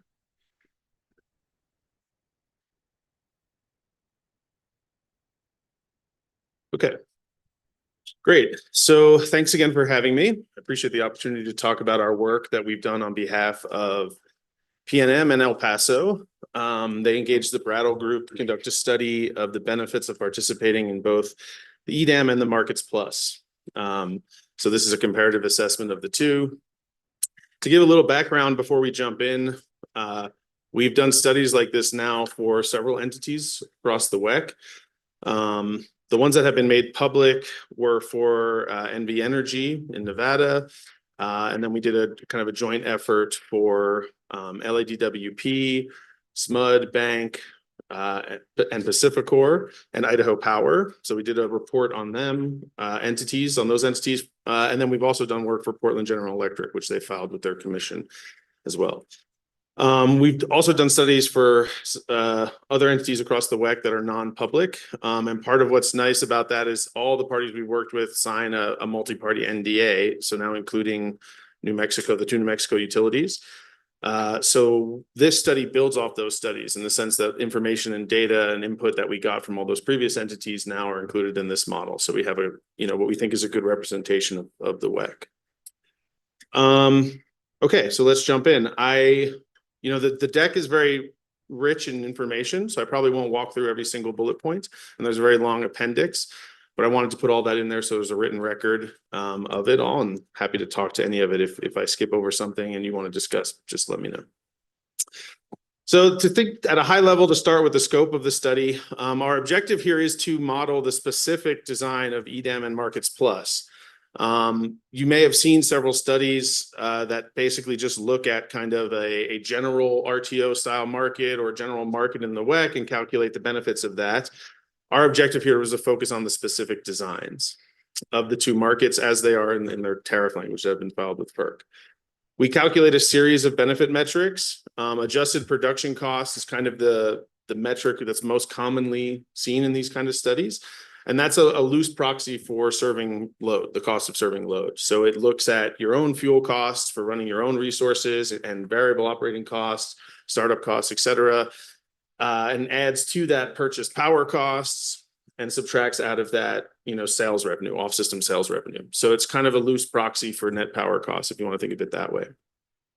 We also look at the impact on short-term wheeling revenue. So when you join one of these markets, you may sell more or less transmission service on a short-term basis.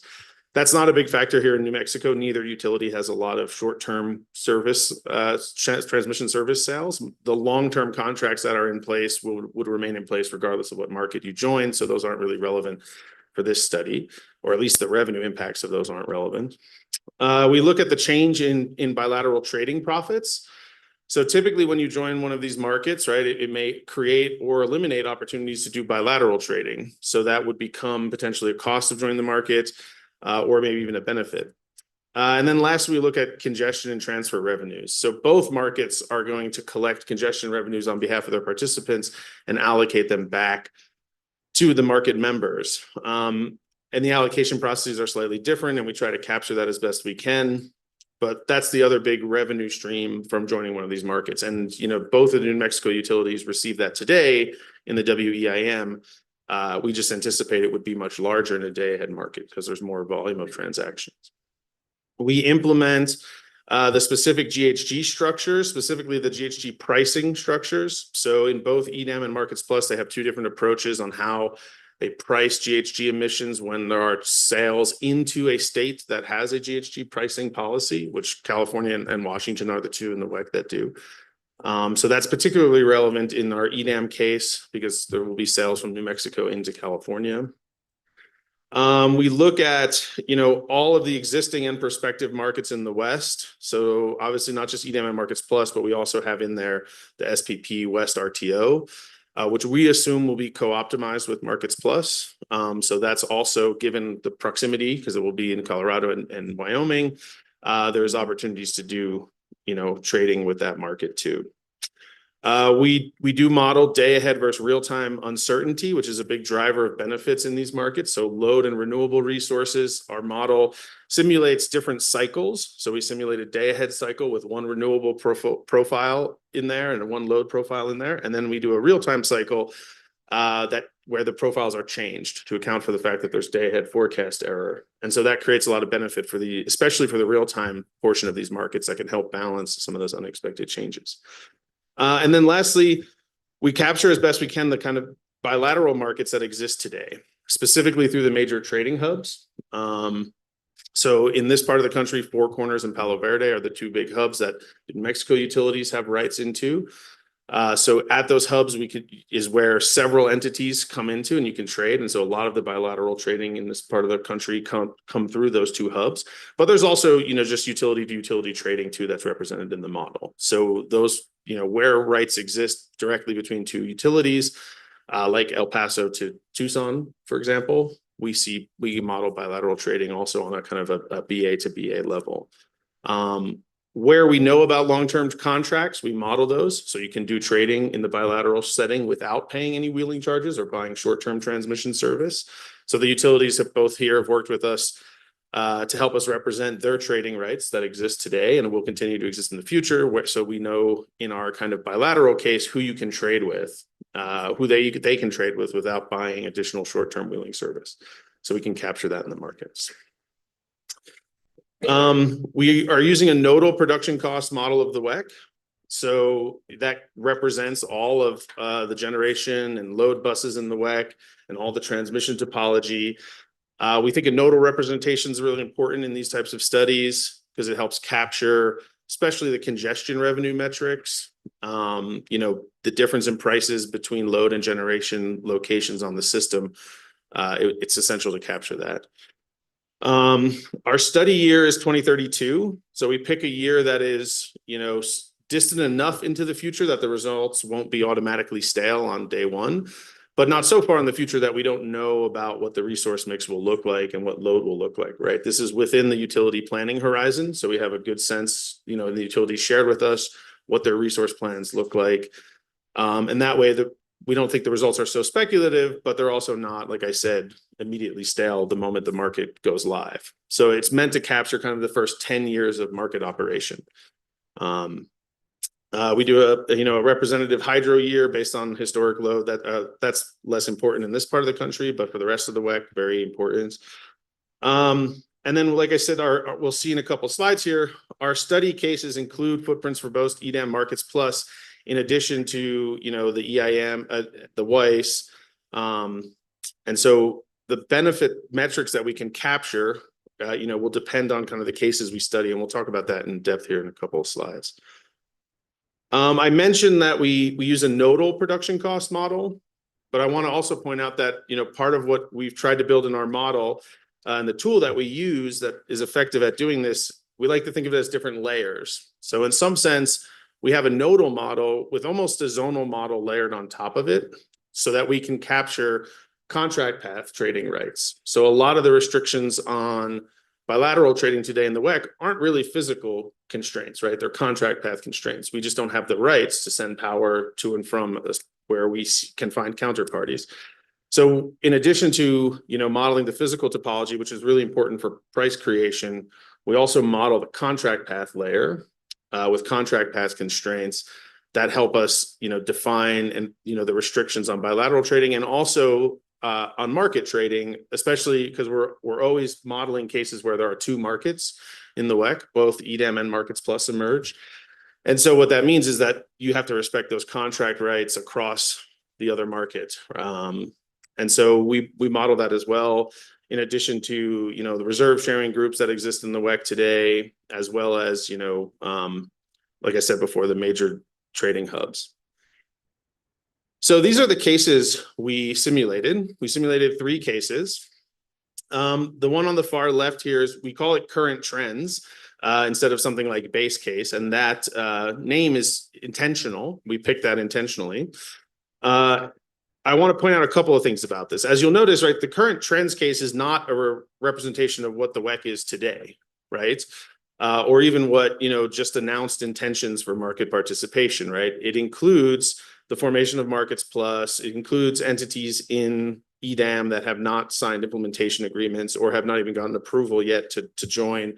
But it's a representation of where we think the WEC could go. And the utilities, El Paso and PNM informed, what assumptions we make here.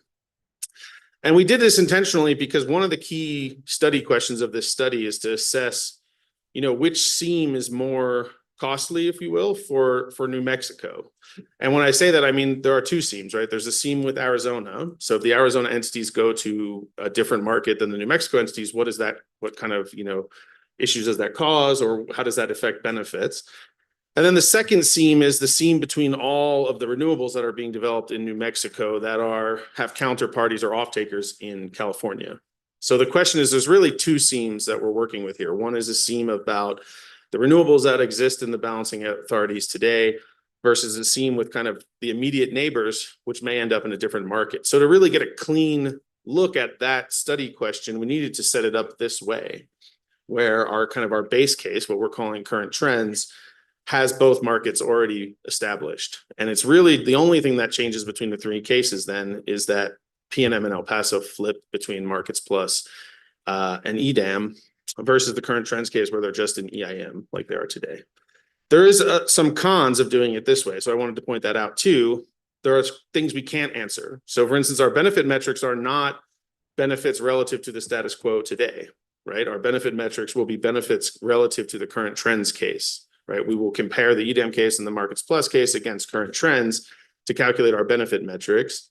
So that means we won't see, the benefits we calculate aren't compared to what we have today.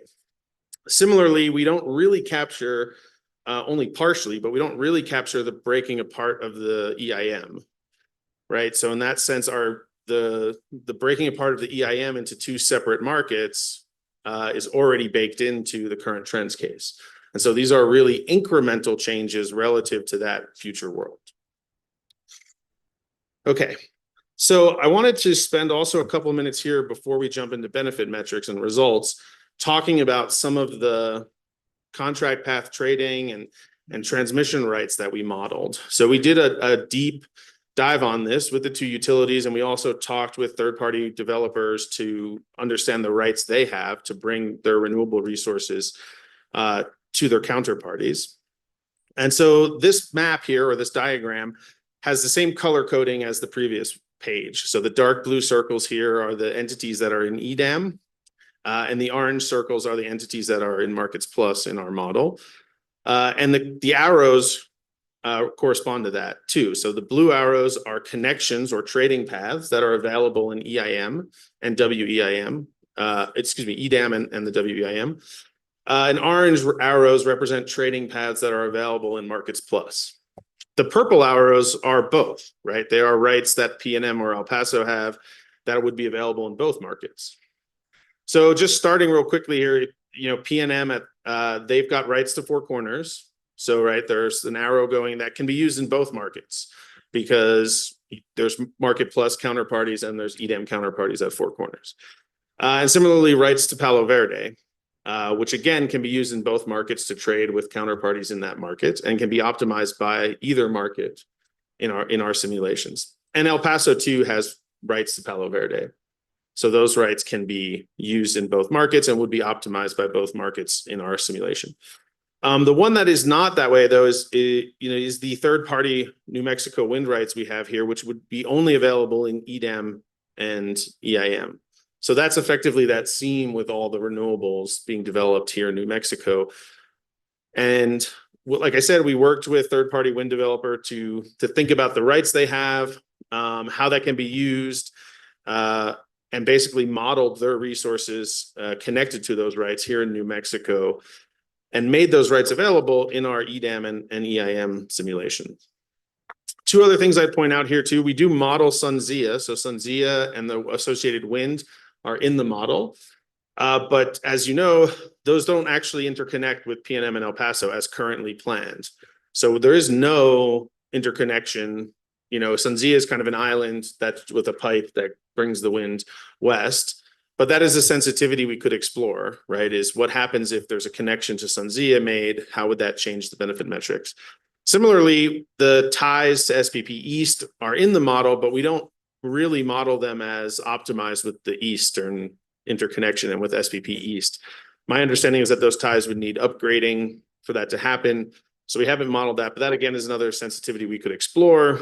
And it would create more interconnection with that would be optimized under Markets Plus. Basically, those ties could be optimized in Markets Plus.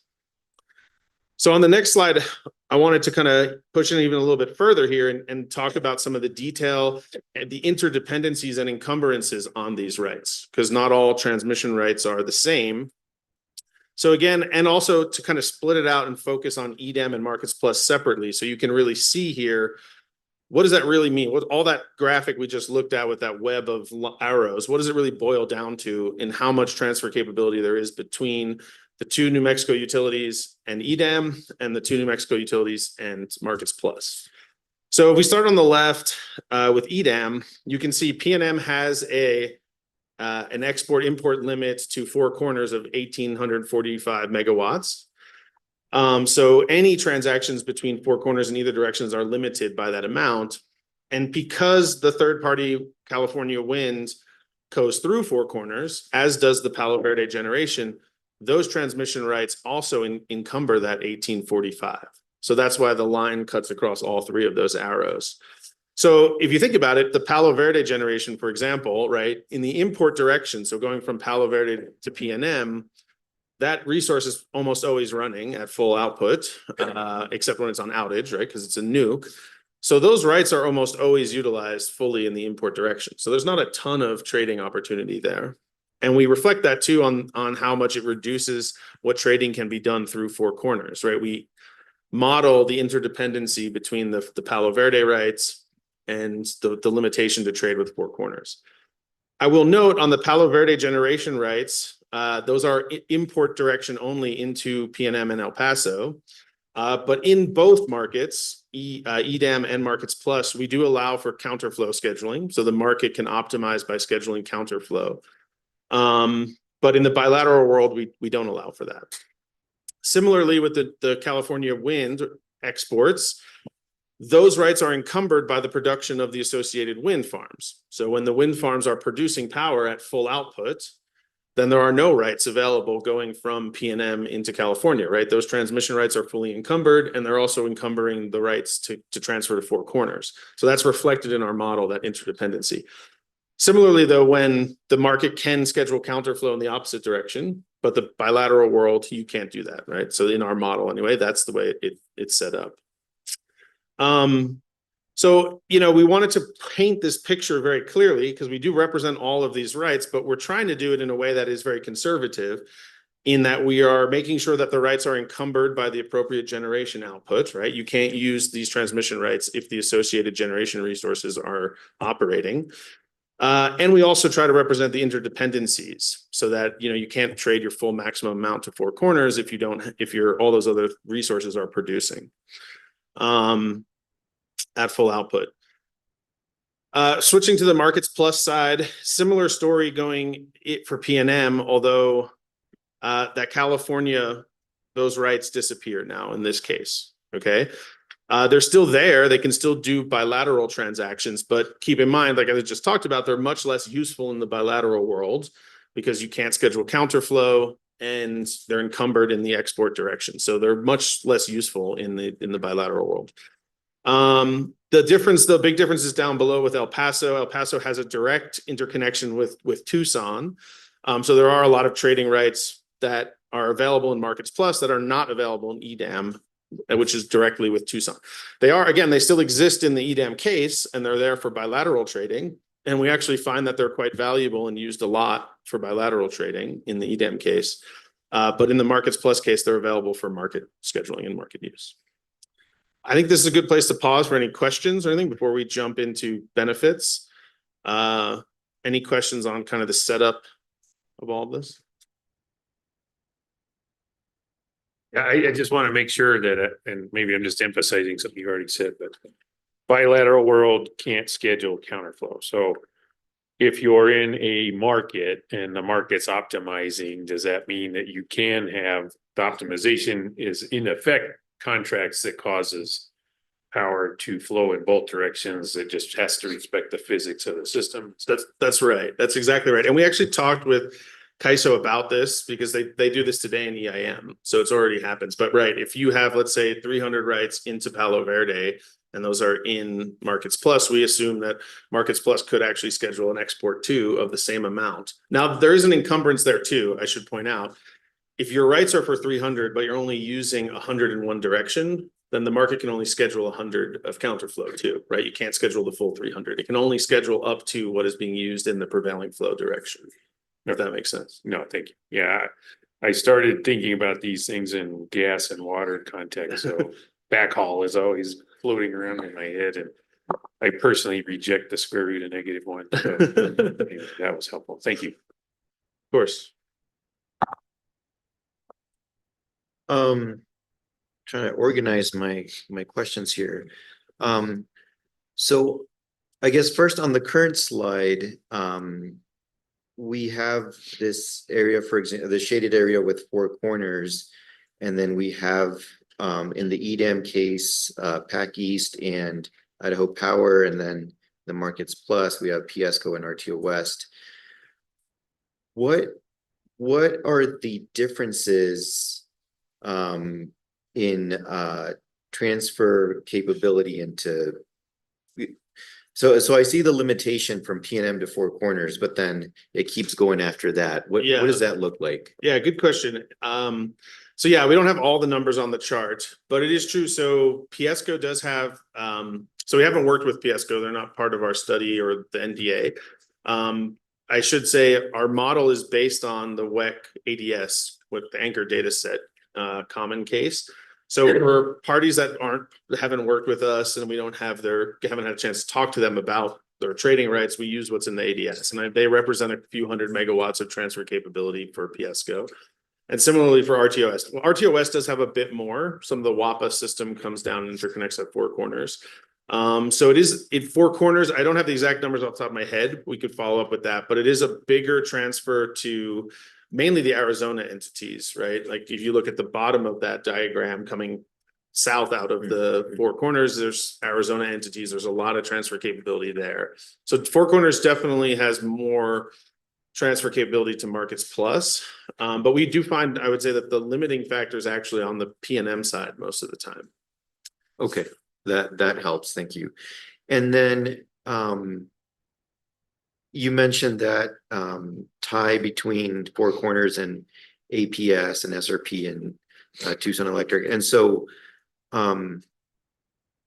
there are, I guess I gather from this that there are no rights to CAISO aside from the PAC East and Idaho Power. I know there used to be some rights, maybe like SoCal Edison maybe had some. Yeah, so my understanding is that there are no, and we talked to CAISO about this, there are no there's no direct trading path to Four Corners. Now, the wind rights, the third party wind rights do actually flow through Four Corners. So that's why they encumber that transfer.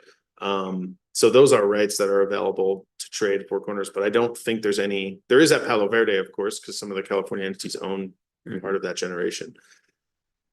Okay, and then, so I see that, SunZia is accounted for here. What about other lines like Rio Sol, which is an AC line that would? Yeah, good question. So that's we haven't, again, trying to predict what the world's going to look like in 2032. We don't have a crystal ball. But again, we've tried to be conservative there in the sense that we know SunZia we know is going to happen, although we don't know if the connection with PNM or someone else at the eastern end of it will happen. So we put that in there. We did not put in Rio Sol, but that's another great sensitivity we could look at, and I suspect would greatly increase the interconnectivity with Markets Plus, right? Because it will go to Arizona. The Bolo line that will connect SunZia to New Mexico to PNM, that would probably greatly interconnect, or increase the interconnection with EDAM. So like both of those transmission projects may end up impacting, which market you have more transfer capability to. But I should say, even though SunZia is represented here, it doesn't add anything as far as transfer capability to the EDAM because it's, like I said, it's an island on its own. Yeah. Okay. Commissioner Allison, do you have any questions at this point? Probably too many to ask, but I can try just a few. On your diagram here, you've got a direct connection between PNM and CAISO, so that would not flow through either Four Corners or Palo Verde? No, it does. It does. That's why the vertical line that marks the 1848 crosses all of those, because they all flow through Four Corners. But it is from a contract path perspective, it is a direct path to CAISO. So this is more of a contractual representation. Yes. But from a physical limitation, representation, right? It would, encumber the transfers you could make from Four Corners. And that's also true in the Markets Plus case, I should say too, right? It's not that path to California is not available for market transactions in that case, but it does encumber the physical transmission still. So if that wind is producing, it limits how much can be exported into Four Corners in the Markets Plus market too.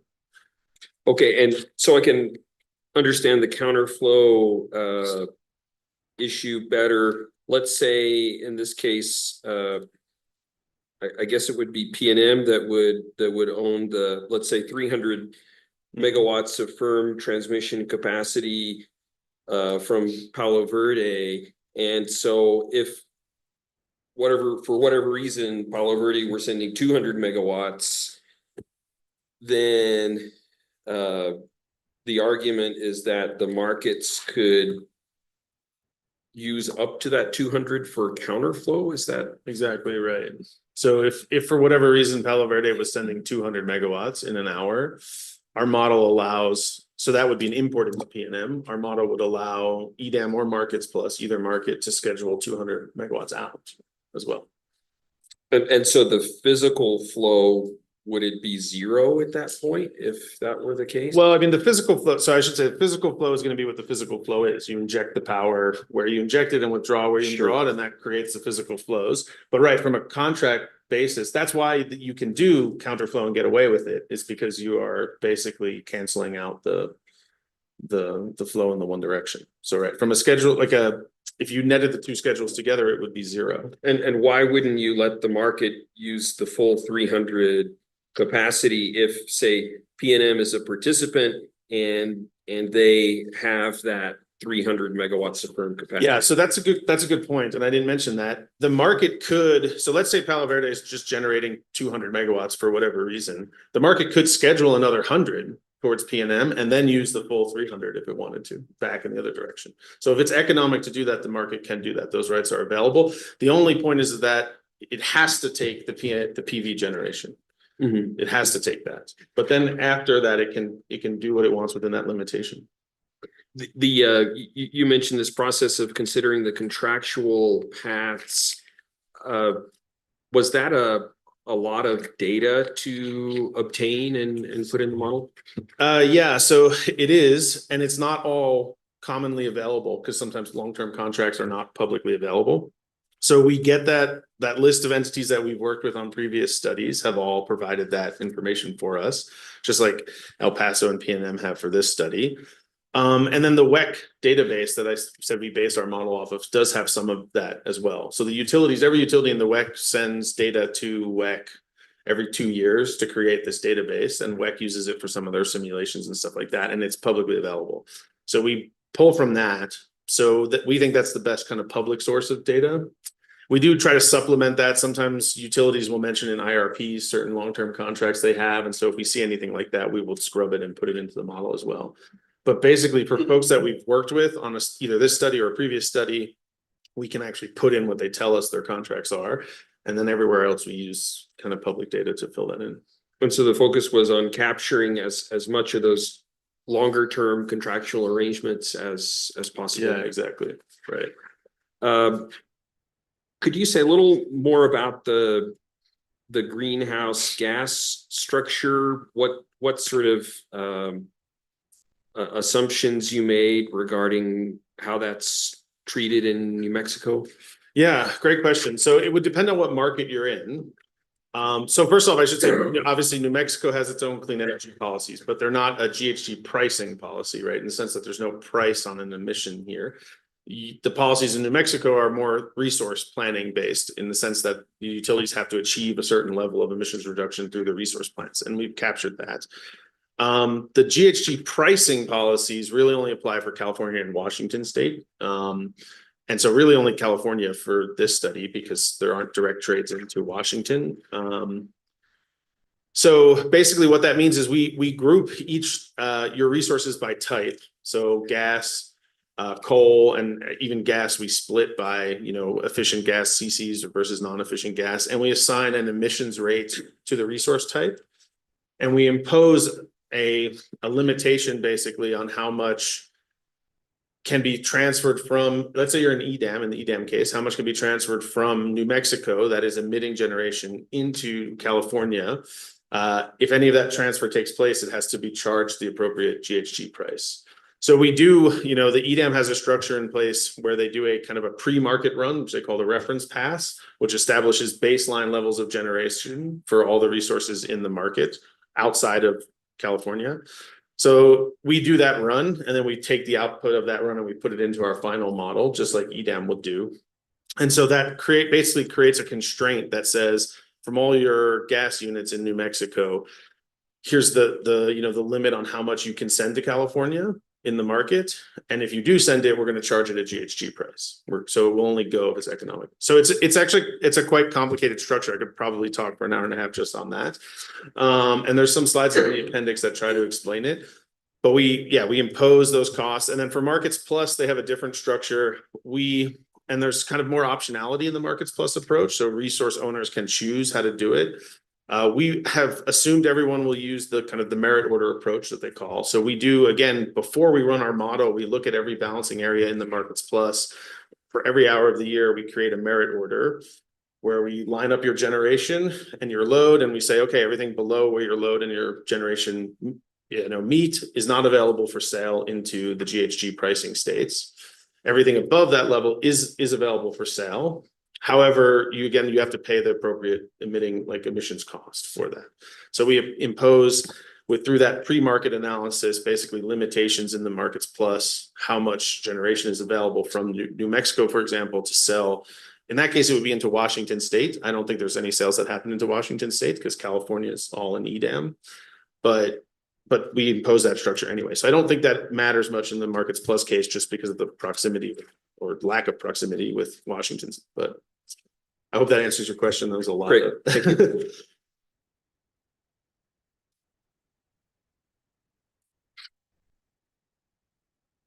Thank you. I think we could move forward. All right. Well, then let's look at some numbers. So this table here, let's start at the bottom. The row that's labeled net benefits is kind of the headline. That's how much benefit we see in each market for the two utilities combined. And as you can see, right, we're finding benefits in both markets. EDAM about $40 million a year, Markets Plus about 17. And so now let's go back to the top and we'll walk through all these different benefit metrics in the table. Interject Please. quickly. Patrick, can you move the kind of the participant screen so that we could see more of the numbers? Thank you. Yes, that's a key thing to block out right now.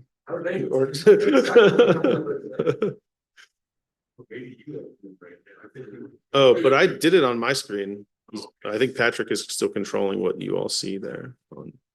Actually, I can't control that, Commissioner. Oh, Can you change the view, put the gallery on top, maybe? yeah, maybe that would be better.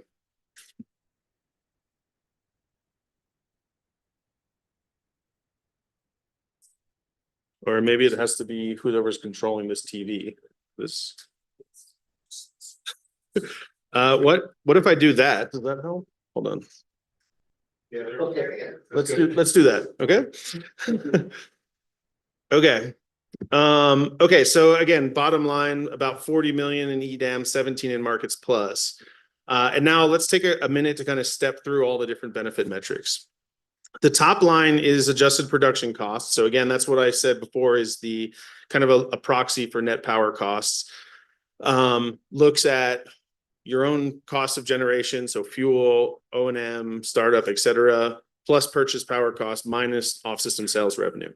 And you can see that that declines in both markets, and that's exactly what we would expect to happen. We would expect the market to find efficiency gains, right? To find more efficient purchases and more efficient sales, and more efficient use of your own resources.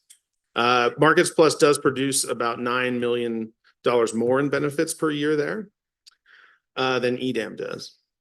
Then the next line is short-term wheeling revenue, which for the New Mexico utilities doesn't really factor into this much because there's not a lot of short-term transmission service sold. Then after that, we get into the next four lines are market congestion revenues that are collected. The first one is EDAM. So you can see, again, this is blank in the first column because in our current trends case, you're not in EDAM, so you don't collect that. And similarly in the Markets Plus, you don't collect it. But we calculate you're getting about $33 million in EDAM congestion revenue for the two utilities here in New Mexico. The next line is WEIM congestion. So in the current trends case, you are collecting that because we modeled the two utilities as being in EIM. That drops, it's cut about in half in the EDAM case, which again, we would expect because by joining a day ahead market, it kind of cannibalizes some of the real-time transactions. And so there's more trading in the day ahead, but less in the real time, and the congestion revenues repair that. The next two lines are the Markets Plus congestion. So again, day ahead and real time split out. And those are the two things you earn in the Markets Plus case. And so in total, we're showing about $42 million in congestion revenue in EDAM and about 27 in Markets Plus. So EDAM does a bit better with congestion revenue. That has to do with the price separation with the rest of the region, right? In the market, the rest of the EDAM market and New Mexico. And we'll talk about that more in detail. The last line item here is bilateral trading. And as you can see, typically what we find is when you join these types of markets, bilateral trading revenues decline, and in some cases can evaporate altogether because your bilateral trading partners are now in the same market with you. But we actually find here that EDAM, the bilateral trading revenue stays about the same and even ticks up slightly. And we'll talk about that more. That was kind of a unique result, and that is driven a lot by the trading rights El Paso has with Tucson, right? That becomes a market-to-market seam in the EDAM case. And we'll talk about the flows and the dynamics that drive that in a little bit. But so that is a big difference between the two markets. And part of the reason why EDAM is more beneficial, especially for El Paso, is that bilateral trading revenue. On the next slide, we have it broken out by the two utilities. So on the left-hand side, you can see El Paso, about $10 million more in benefits, 19 versus 9, if you look at that bottom row in EDAM. But again, if we step through the benefit metrics, you can see the adjusted production cost metric is lower in Markets Plus. They get about $8 million more of a benefit in Markets Plus. Congestion revenues for in EDAM are about 16 million. In Markets Plus, they're about 12.5. But the big driver of difference here is that bilateral trading revenue. And like I said, so for El Paso in particular, we find that there's a lot of benefit through their ability to do bilateral trading with Tucson. And that becomes very valuable in the EDAM case because New Mexico imports a lot more power in the EDAM case. Low cost power basically comes in through Four Corners so it's Pacificor Wind, it's California Solar, comes in through Four Corners, goes down to El Paso and creates an opportunity to do bilateral trading with Tucson. We do have a footnote here. It's important to keep in mind that that kind of bilateral trading, we are crediting it to the utility here as a benefit, but it's possible that third parties could capture some of that, right? There are power marketers and power traders in the West. If they came in and saw that value and bought transmission service and executed those transactions, they would capture some of that value. So it's important to keep it in mind that $14 million we show for El Paso, we think the utility's in a good position to capture that, of course, and I'm sure they would because it would benefit their customers. But there might be third parties who could take some of that revenue. And then if we look at the P&M side, on the right-hand side of this, the adjusted production cost metric is about the same. They get about $1.5 million more in Markets Plus.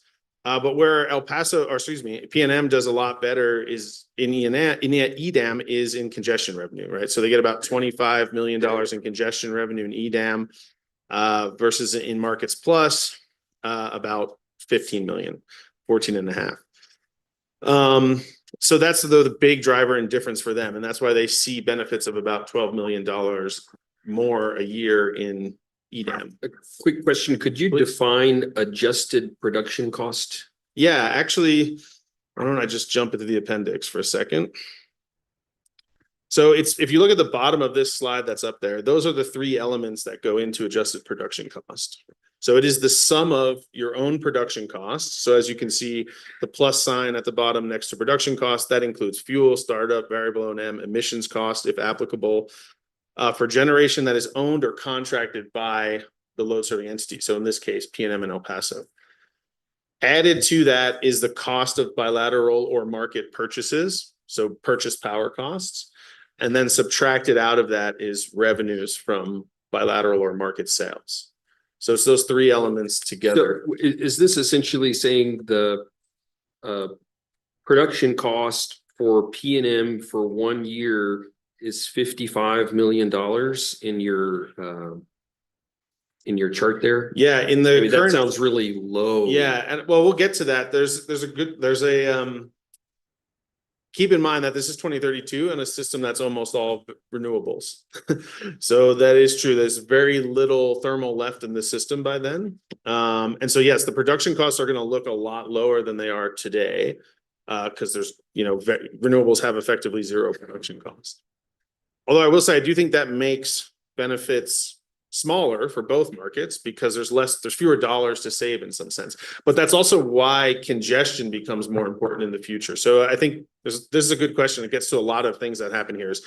Typically, we always think, historically, we've thought about markets as you can substitute coal for gas or something like that. And one's cheaper than the other, and there's a benefit. In the future, and actually in parts of the WEC already today, that's not really what happens in markets because there's no emitting resources really left, or there's very few. And if they are, they're all gas CCs. So there's not like huge efficiency gains. The efficiency gains come from reducing curtailments, and they come from, being able to push off the thermal that still exists. So yeah, it's true. Production, and we'll see in a couple slides, on a $1 per megawatt hour basis, the production costs in both systems is around $5. Which is really low, but that's because it's all renewables and batteries. And again, for renewables, you're just using a zero cost for dispatch purposes, whereas in reality, there's going to be a cost to purchase that. Yeah, that's right. So from that's a great point. What this study looks at, and all of these studies, everybody who's done a market benefit study, really you're looking at operational benefits. So that's talking about operational costs. Investment saving benefits is a whole nother category that we don't really touch in this study. If by joining EDAM or Markets Plus, you can more efficiently locate resources or more efficiently procure resources, that's an added benefit that we haven't calculated. We're really focusing on the operational side. It's a great question. Thank you. Any other questions about the benefit metrics? This is a good moment to pause. After this, we're going to jump into kind of what drives these different benefit metrics. Okay, for the sake of time, I'm going to skip the next slide. It's really just a visual representation of what we just talked about graphically. And now I'm going to jump in a little bit deeper to each of the benefit metrics. So on the following slide, this is the adjusted production cost in EDAM, very detailed breakout of what we see there. And this table has a lot of information in it. So let me spend a minute kind of explaining it. It's broken into 3 parts. So the first part in teal here talks about volume of trading. So you can see the unit at the top is gigawatt hours. And gigawatt hours, and you've got the 2 columns, right? The current trends case and the EDAM case, and then the difference. So you can see on that top row, which is for production cost, that's actually telling you how much the 2 utilities produce, right? We're looking at the combined utility combination here. So in the current trends case, they produce about 25.2 terawatt hours of power over the year. And then the EDAM case, that ticks down slightly. So what that's telling you is in the EDAM case, we're importing a bit more power. The next group of the table here, the next 3 rows or columns, excuse me, are in green, and the label you can see is $ per megawatt hour. So that's average cost for that volume. So you can see, to your question earlier, Commissioner Ellison, you can see in both the production, the current trends case and the EDAM case, the average production cost for the generation that the utilities produce is about $5. So we're talking about a very low operational cost system in the future. And then the last set of columns here in dark blue are total dollars. So that's where we actually get our metric from. So you can think about, to go through that first row again, that's the production for the 2 utilities, right? They're producing about 25 terawatt hours, slightly less in EDAM. It's costing about $5.40. Production costs tick down slightly in EDAM, but not by much. And what does that translate to in actual dollars? In that third set of columns, you can see it's about a $2 million savings in production cost. So what we're saying there, if you just look at that top row all the way across, the 2 utilities producing a little bit less in EDAM, and that's saving about $2 million in production cost. So then the next 2 rows down the table talk about purchases. So you can see, not surprisingly, the volume of purchases in those first 2 columns goes way up in EDAM, right? The first row is day ahead and the second row is real time. So you have those 2 rows clustered together in the middle of the table. First one is day ahead, second one is real time. So not surprisingly, a lot more day ahead purchases in EDAM. And that's exactly what we would expect to happen, right? The day ahead market comes in, there's going to be a lot more trading. The cost for those purchases also goes way down. If you go to the second part of the table in green, you can see it's about $10 cheaper to buy power in EDAM than it is bilaterally. And so what does that translate to? You have a lot more purchases, but at a lower cost, lower average cost. So the last set of columns in dark blue, all the way to the far right, you can see it's actually a $28 million increase in total costs for the utility. The second row is real-time purchases. And again, like I talked about before, because you join a day-ahead market, that kind of eats into what EIM does. So the volume of purchases actually goes down. Excuse me. The cost stays relatively the same. So you end up seeing about a $14 million reduction in purchased power costs in the real time. And then the last set of rows here are about sales, right? So that's the last component of adjusted production cost. You can see, again, the volume of sales goes way up in EDAM by about a terawatt hour. The price also goes up. So not only are you doing more sales, but you're able to do it at a higher per average cost. And so that generates about $38 million in additional revenue in the day ahead. Real time, you see a little bit of that given back because, again, the EIM is doing less than it was before because now you've got the day ahead market. So you give about 12 million of that back. So if you put it all together, those 3 components, right? The change in production cost, the change in purchase power cost, the change in real time, change in sales revenue, you get about $13 million in savings. That's all the way at the bottom right of this table. Excuse me. So now the next slide shows the same thing, but for Markets Plus. Markets Plus, the story is slightly different. The two utilities actually produce slightly more power. So there's again opportunities for more sales in Markets Plus. So production cost goes up by about $11 million if we focus only on the far right-hand column in dark blue.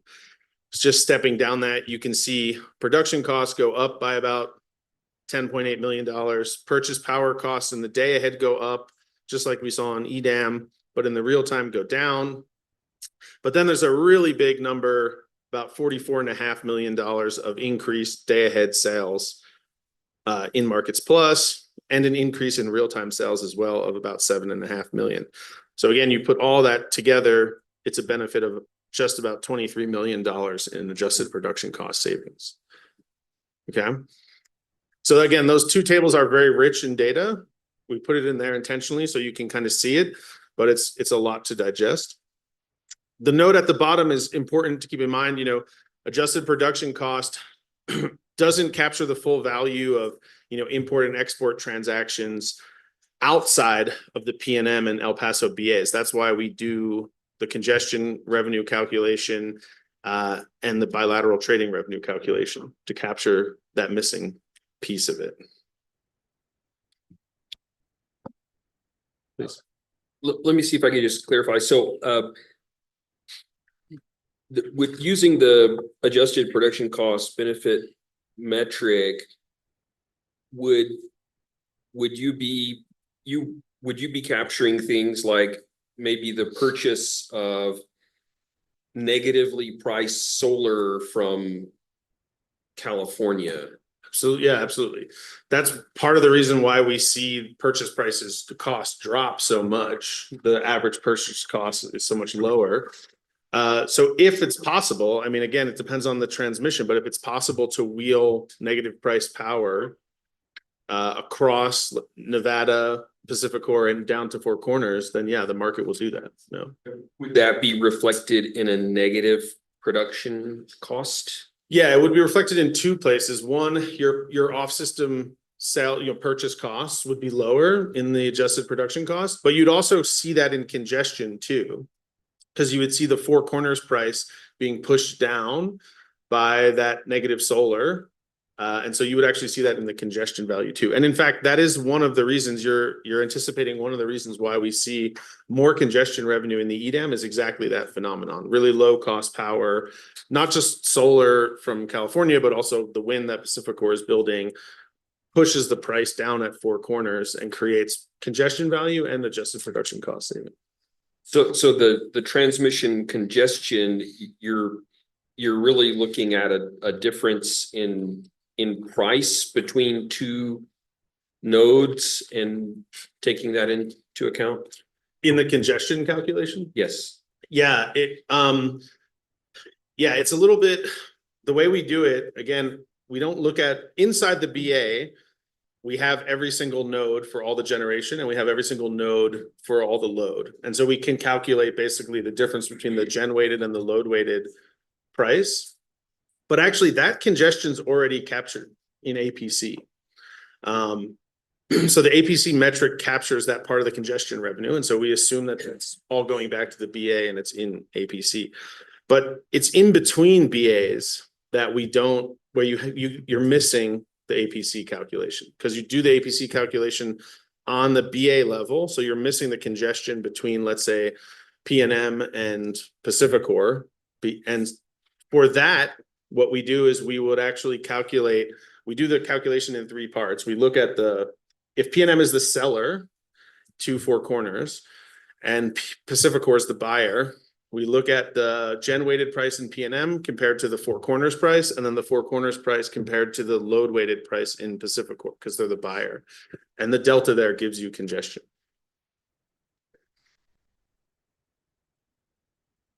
Okay. Any other questions or should I push on? Okay.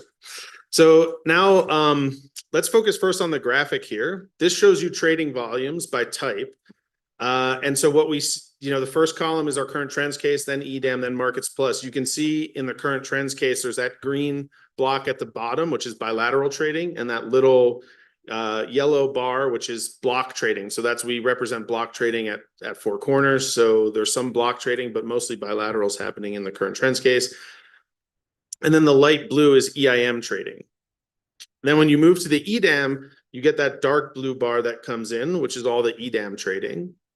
So that's day ahead trading that happens in the EDAM market. You can see the light blue bar actually shrinks a little bit. So this is the phenomenon I was talking about where, the day ahead market kind of eats into what the real-time market does. But what's interesting about that is you see that the bilateral trading stays the same, basically. It's basically the same volume of bilateral trading as we had in the current trends case. And we'll talk about that a little bit more, but that's one of the reasons why we see that big bilateral value in the EDAM. Then when you go to the Markets Plus case, you get the two red bars. The dark red is day ahead trading in Markets Plus. The light red is real-time trading. The EIM goes away. Obviously, there's no EDAM. And you can see bilateral trading does decline quite a bit. It doesn't go away altogether. There's still going to be, bilateral trading. There's still going to be market-to-market trading, but it declines significantly. Looking at the table for a second, the table shows market transactions only and the associated congestion revenue. So, and again, we have this organized by case. So the first part of the table is the current trends case. The second part of the table is the EDAM case. And the third part is the Markets Plus case.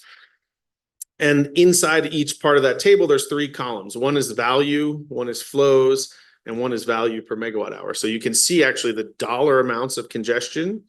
And again, just market congestion. This isn't bilateral. We'll do bilateral later. How much is flowing, and also what that value is on an average basis. So I would point to, the middle part of this table, which is for the EDAM case. I mentioned before there was about $42 million of total congestion. You can see that in the bottom row. And then above that, you can see exactly where it's coming from. So what interconnections create congestion value? And actually, a lot of it is just between El Paso and PNM itself. There's a good chunk at Four Corners as well. But basically, what we see happening is a lot of power comes into New Mexico at Four Corners in the EDAM. And then going south into El Paso is a very congested path. And so actually creates a lot of congestion value there. You see a similar pattern in Markets Plus if you look at the third section of this table. Remember, there was about $27 million of congestion revenue in Markets Plus, and you can see the breakdown of where that goes. Some of these rows are, labeled as NA because they're not in the same market. So Tucson and for, EIM and EDAM, CAISO for Markets Plus. I would also point out the CAISO in Markets Plus and EDAM are blank for the value portion. And that's an important note. That's because we assume that congestion revenue those are the third-party wind rights that connect to CAISO. We're assuming that any congestion value on those third-party wind rights is going back to those third parties. So if you've been following the whole story around congestion allocation in EDAM, actually EDAM will allocate those revenues back to the balancing areas, and then each balancing area will sub-allocate revenues. But we've assumed for purposes of these benefit metrics that the third parties are going to get those revenues back, probably through sub-allocation or some other way. And so that's why, again, we've tried to be conservative on as much as we can on the benefit metrics. So we didn't want to give that additional congestion revenue to the two New Mexico utilities. Okay, so I know we are getting a little tight on time, so I'm going to try to go fast. I have about 5 more slides left. This one shows you basically the kind of flow pattern we see in the EDAM case, the map, and the table gives you the exact numbers relative to the current trend case. The story here really at a very high level is what I've been saying all along, right? There's more low-cost power coming in at Four Corners. There's a lot of congestion going south in New Mexico between PNM and El Paso. And then El Paso is doing a lot of bilateral trading with Tucson. So you can actually see that in the table. You can see the exports to Tucson go from 800 to about 2,000. So there's a lot more exports happening in the EDAM case. And that's all that bilateral trading. So it's the market to market trading that we're seeing. And that's being shown in El Paso's benefit metrics. Then the flip side is, in the Markets Plus case, we do see, if you look at the four corners row of the table, you can see that the imports and exports through four corners don't change a whole lot. You have a lot more transfers though, just with Tucson directly. So that direct connection with Tucson becomes basically part of the market now, and the market optimizes that. So we see a lot of transactions going in both directions across that connection with Arizona. But less usage, let's say, of the four corners import than what we saw in EDAM. So there's a little bit different flow pattern we see on the system. And then this next slide kind of puts it all together. So again, this is very data rich. So let me spend a couple minutes talking about this table, these three tables. Again, the top table shows volume. So again, for every counterparty, it shows imports and exports in the three cases, right? Current trends, EDAM, and Markets Plus. The second table shows the value, the total value of those transactions in dollars million. And then the bottom is average. And this is everything put together now. So this is market congestion and also bilateral trading value. So a couple of things that I have circled on here to highlight, you can do a comparison in the top table going across the four corners row, what I have circled in red. And you can kind of see the pattern I was talking about, that there's a lot coming into four corners in the current trends case already, bilaterally and also through EIM. That increases, especially in the import direction, by a substantial amount in the EDAM case. So this is the low-cost solar and low-cost wind from the EDAM footprint we see coming into New Mexico. In Markets Plus, you can see the use of four corners is about the same as in the current trends case. Some of that, and actually most of that though, is going to be market sales or transfers with Arizona entities through four corners. So it changes, right? The total volume in the current trends case, which is mostly bilateral and some EDAM, or sorry, some EIM in the current trends case, is basically the same or very similar in the Markets Plus case, but now that's almost all market transactions to Arizona entities at four corners. And then what I have circled in green kind of highlights that really high bilateral trading value we see with Tucson. You can see in the top table, what I have circled in green there in the Tucson row, a lot of exports to Tucson, which are bilateral market to market, across the seam, which generates, if you look at the second table, generates just in the export direction, almost $13 million in bilateral trading value. And then in the bottom table, you can see that that's about $6 or $7 per megawatt hour of trading value. So what that's happening there is that's really a price question. So right in the EDAM case, again, that low cost power comes into four corners, lowers prices in New Mexico, and creates an opportunity to sell low cost power bilaterally to Tucson. And as we talked about, that's almost all that, or I would say all of that, is being credited to El Paso in their benefit metric.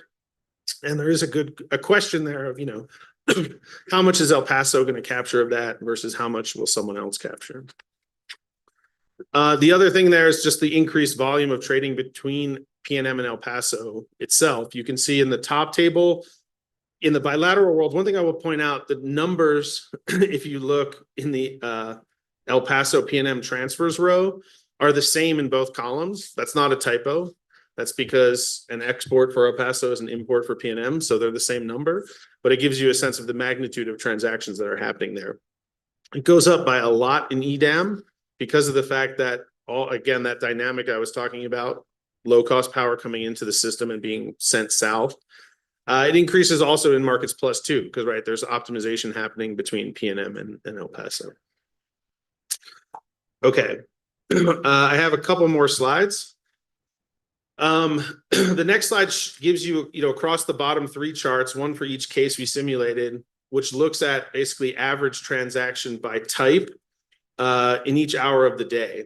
So you can see in the current trends case, there's that light blue, so there's EIM trades, and you're both buying and selling, right? Any bar above the zero axis is an export or a sale, Any bar below the zero axis or negative is an import or a purchase in the market.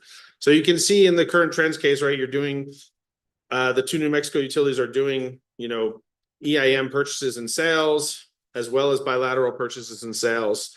You move to the second chart, you see a lot that those dark blue bars come in, which is all the EDAM transactions. And you can see that gray bars go up, which is the exports to Tucson, right? That's the bilateral sales happening. That's why that gray bar goes up. So some of that energy that you're importing from EDAM, the dark blue bars below the zero axis, some of that's being consumed, some of that's wheeling through and being passed to Tucson. And then finally, the last chart shows you the Markets Plus transactions. You can see there's relatively few bilateral transactions left because the Arizona counterparties are now part of the market, but there's actually more market transactions. So if you added up all the red bars in the third chart and all the blue bars in the middle chart, the red bars are actually more. So there's more transactions inside the market in Markets Plus. But because all the, most of the counterparties are now in the same market, the bilateral trading goes down much more. This shows you generation behavior again by hour of day. So the chart on the left-hand side is just what we see in the current trends case. And then the two next charts are current trends, minus the two markets. So if we look on the left-hand side chart first, you can see, Commissioner Ellison, this gets to your question earlier. It's a very clean system, right? You've got nuke is that orange bar across the bottom. You've got a little bit of gas, which is that green going through the middle. But basically in the middle of the day, there's no gas running.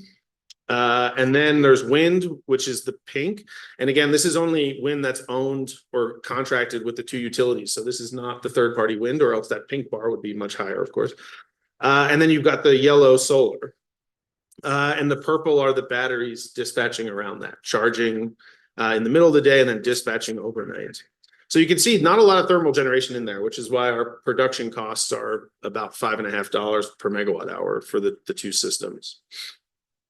The two charts to the right of that show you, the first one is EDAM and the second one is Markets Plus compared to the current trends case. So if you see a bar above the zero axis in the second or third chart, that means you're doing more of that in that hour of the day in that market.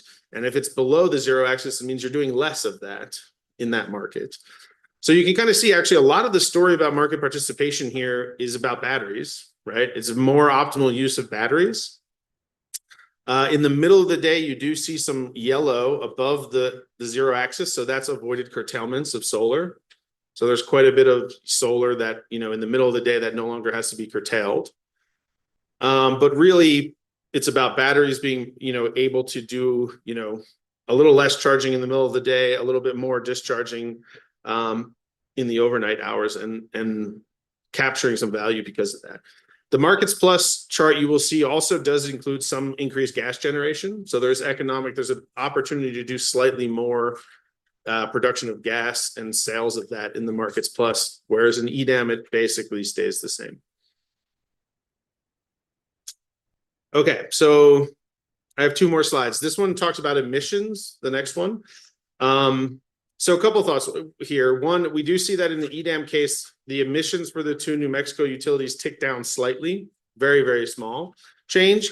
And then similarly in Markets Plus, it ticks up, but again, by a very small amount. So I think the takeaway in my mind here is that, these markets aren't going to reduce emissions on their own. They help avoid curtailments.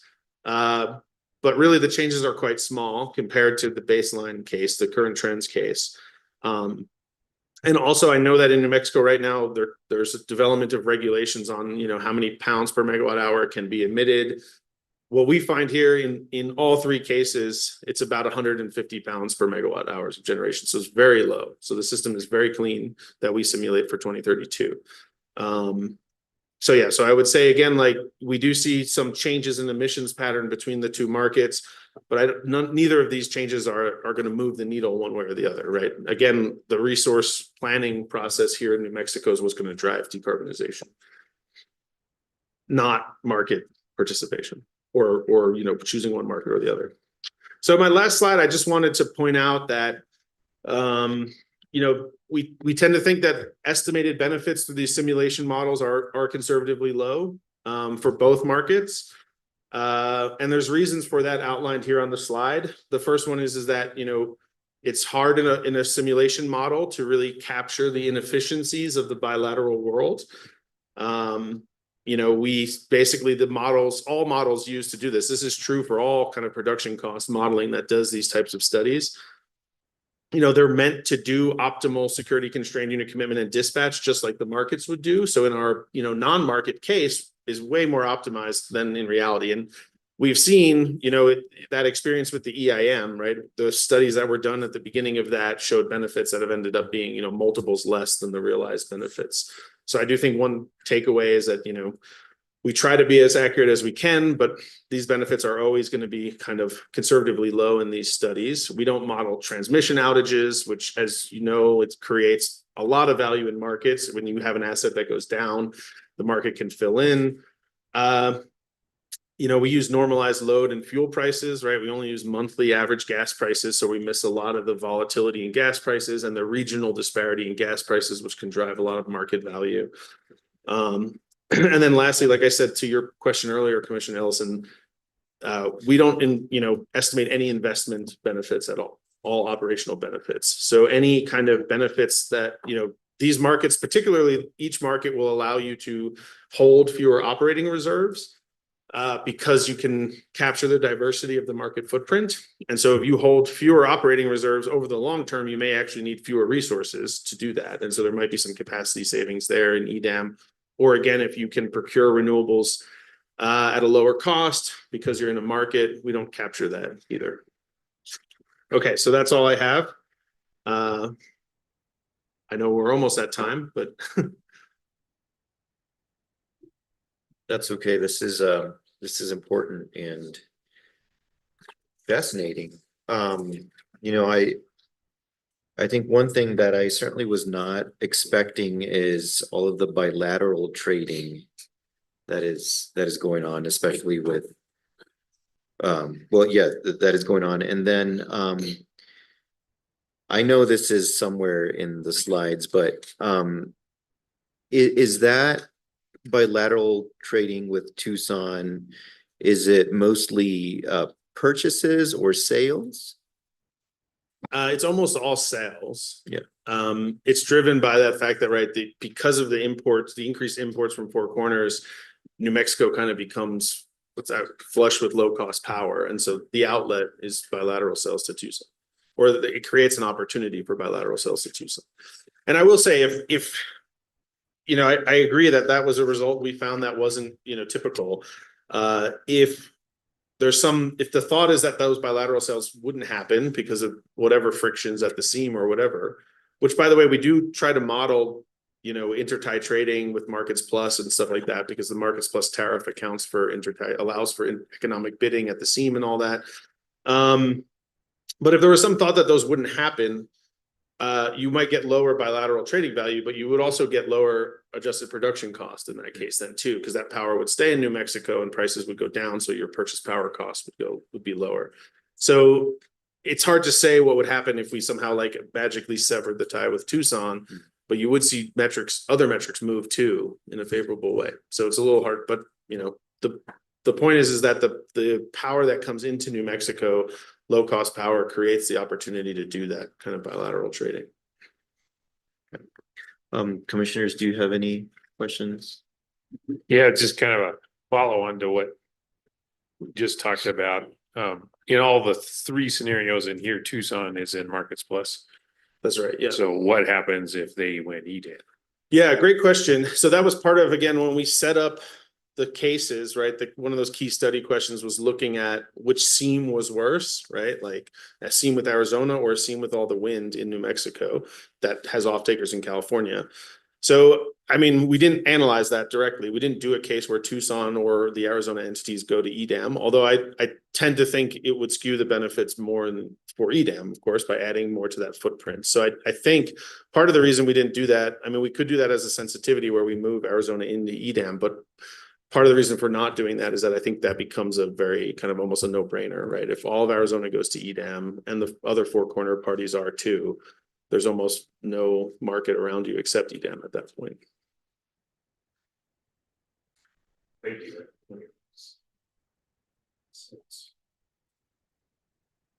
And then there's two phrases that have permeated a lot of this work from the beginning, and this kind of seems to undermine both of them. One is connectivity is destiny, right?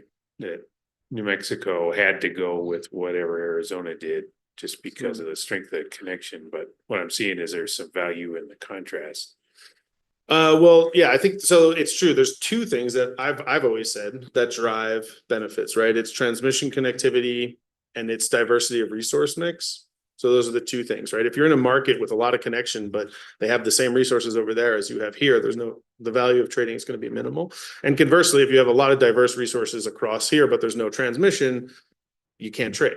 So it's those two things that drive it. So I think EDAM brings more of a diverse resource mix than Arizona does with New Mexico. But also, I think part of what we learned doing this study is that, people look at a map and they think, well, New Mexico and Arizona are very well interconnected, but that's it. And I think part of what we learned doing the study is that there's more connectivity available to the EDAM footprint, especially with PacifiCorp in it, that creates actually enough trading capacity with EDAM to create benefits, right? And the third-party wind rights, right? If you use the rights for third-party wind, plus the other four corner entities that are in EDAM already, then you have connectivity. But you do see, right? There is more connectivity to Markets Plus, no doubt. And then there's more diverse resource mix, I think, in EDAM. And so there's the kind of balancing of the two.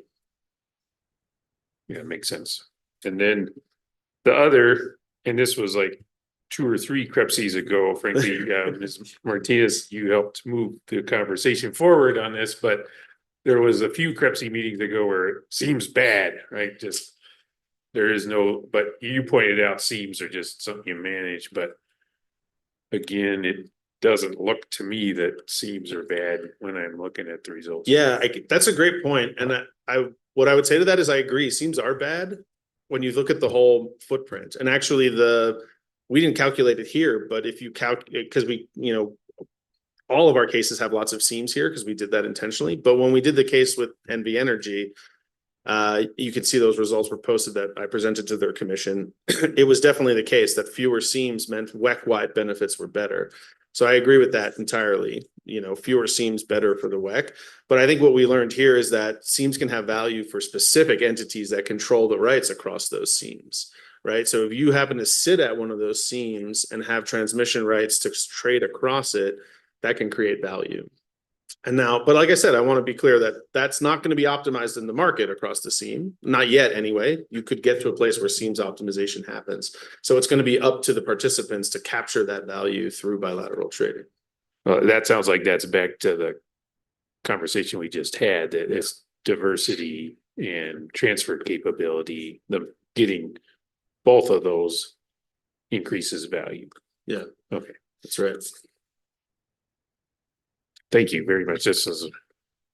I'll be thinking about this for a while. Well, I will say too, I know you're going to go to other questions. I mentioned this to Commissioner Aguilera when we were just talking on the side here, but of course there's a lot of information in here. Happy to always come back and talk about it or field questions in the other forums if you want. We're always happy to talk more about it. Yeah, Commissioner so Ellison, do you have? we have this to keep us awake and this to put us to sleep. That's right. Just a couple of quick ones around the El Paso Electric and Tucson Electric Power connection. Again, so in your production cost model, is Tucson importing as much as they can of this cheap solar through other means, but there exists this transfer capacity between El Paso and Tucson that can be used for that as well? Yeah, that's right. I mean, so in all three of our cases, Tucson is in the same market with the other Arizona entities in Markets Plus. And so that you can think of Arizona as being kind of fully optimized already in all of the cases. So if there's excess solar that Arizona Public Service has, the market would automatically, sell that to Tucson. in the Markets Plus case, or in all the cases, because they're in Markets Plus. And then similarly, there are going to be exports of excess California solar through Palo Verde to the Arizona entity. So there's market to market transactions from EDAM to Arizona there too. I mean, there's going to be multiple seams in our EDAM case. Arizona's kind of like surrounded by EDAM, if you will. And it's just that El Paso owns one of the rights on one of those seams, but there will be other seams too that I haven't looked at the numbers directly. I'll have to look that up and I can follow up with you. But I'm sure there's imports from Palo Verde too, same, just like there is from El Paso. Yeah. But it looks like the demand of Tucson Electric Power for cheap solar is larger than they can satisfy through other arrangements, and then so therefore they need to also utilize this path. Yeah, that's right. And it's going to be time variant too. I mean, part of what we're seeing here is just there's going to be hours where Arizona's flooded with solar too. And so they won't be importing in those hours. They'll probably be exporting. But it's just this. So everything we've looked at in this presentation is kind of annual sums. And so there's just going to be hours where there'll be excess power in the EDAM footprint, and El Paso can trade that into Arizona through Tucson, into Markets Plus through Tucson. And then there's going to be, we do see flows the other way too, right? There's going to be hours where Markets Plus is exporting into New Mexico. We just don't see as much of that. There's more in the other direction. And how does participation in either market reduce curtailment in New Mexico, reduce the solar curtailment issue? Good question. So that was on this previous slide where we talked about emissions. I just kind of went over it fast because we were running out of time. But at the bottom here in the bullet points, you could see EDAM reduces curtailments by about 52 gigawatt hours for the two utilities, and Markets Plus by about 61. So, Markets Plus a little bit more, but and that's partly actually because you get competition from California Solar and EDAM. So there's not as much scope for curtailment reduction. But both markets reduce curtailments, which is, good news for renewable resources. Although I will say again, I don't want to overstress that because it's not like that's not going to be, that's a small amount compared to the generation you have on the system of renewable energy by 2032. Right. So it helps, but it's not going to, move the needle. But massively. that's under the existing transmission system. But if there were more capacity, say between the Southwest and the Northwest, then that would change things. That's right. I think so. The Rio Sol line would create a lot more transfer capability to Arizona, just like the Bolo line would create more to EDAM. And then in the Markets Plus case, if there was transmission from Arizona to the Pacific Northwest and both of those regions went into Markets Plus, I imagine you'd see a lot more curtailment reduction. And in fact, I mean, that's also true for EDAM too, right? If the Pacific Northwest goes to EDAM and can trade against Southwest Solar and Southern California Solar, I suspect it'd be a lot more curtailment reduction too, right? It's that part of, getting that diverse mix in place and the transmission to execute on those transactions is going to drive curtailments down. Yeah. Great. Thank you. Of course. So I want to make sure that I let the audience ask some questions. I know you've been going for a while, and so I appreciate you here. Do we have any questions from the audience?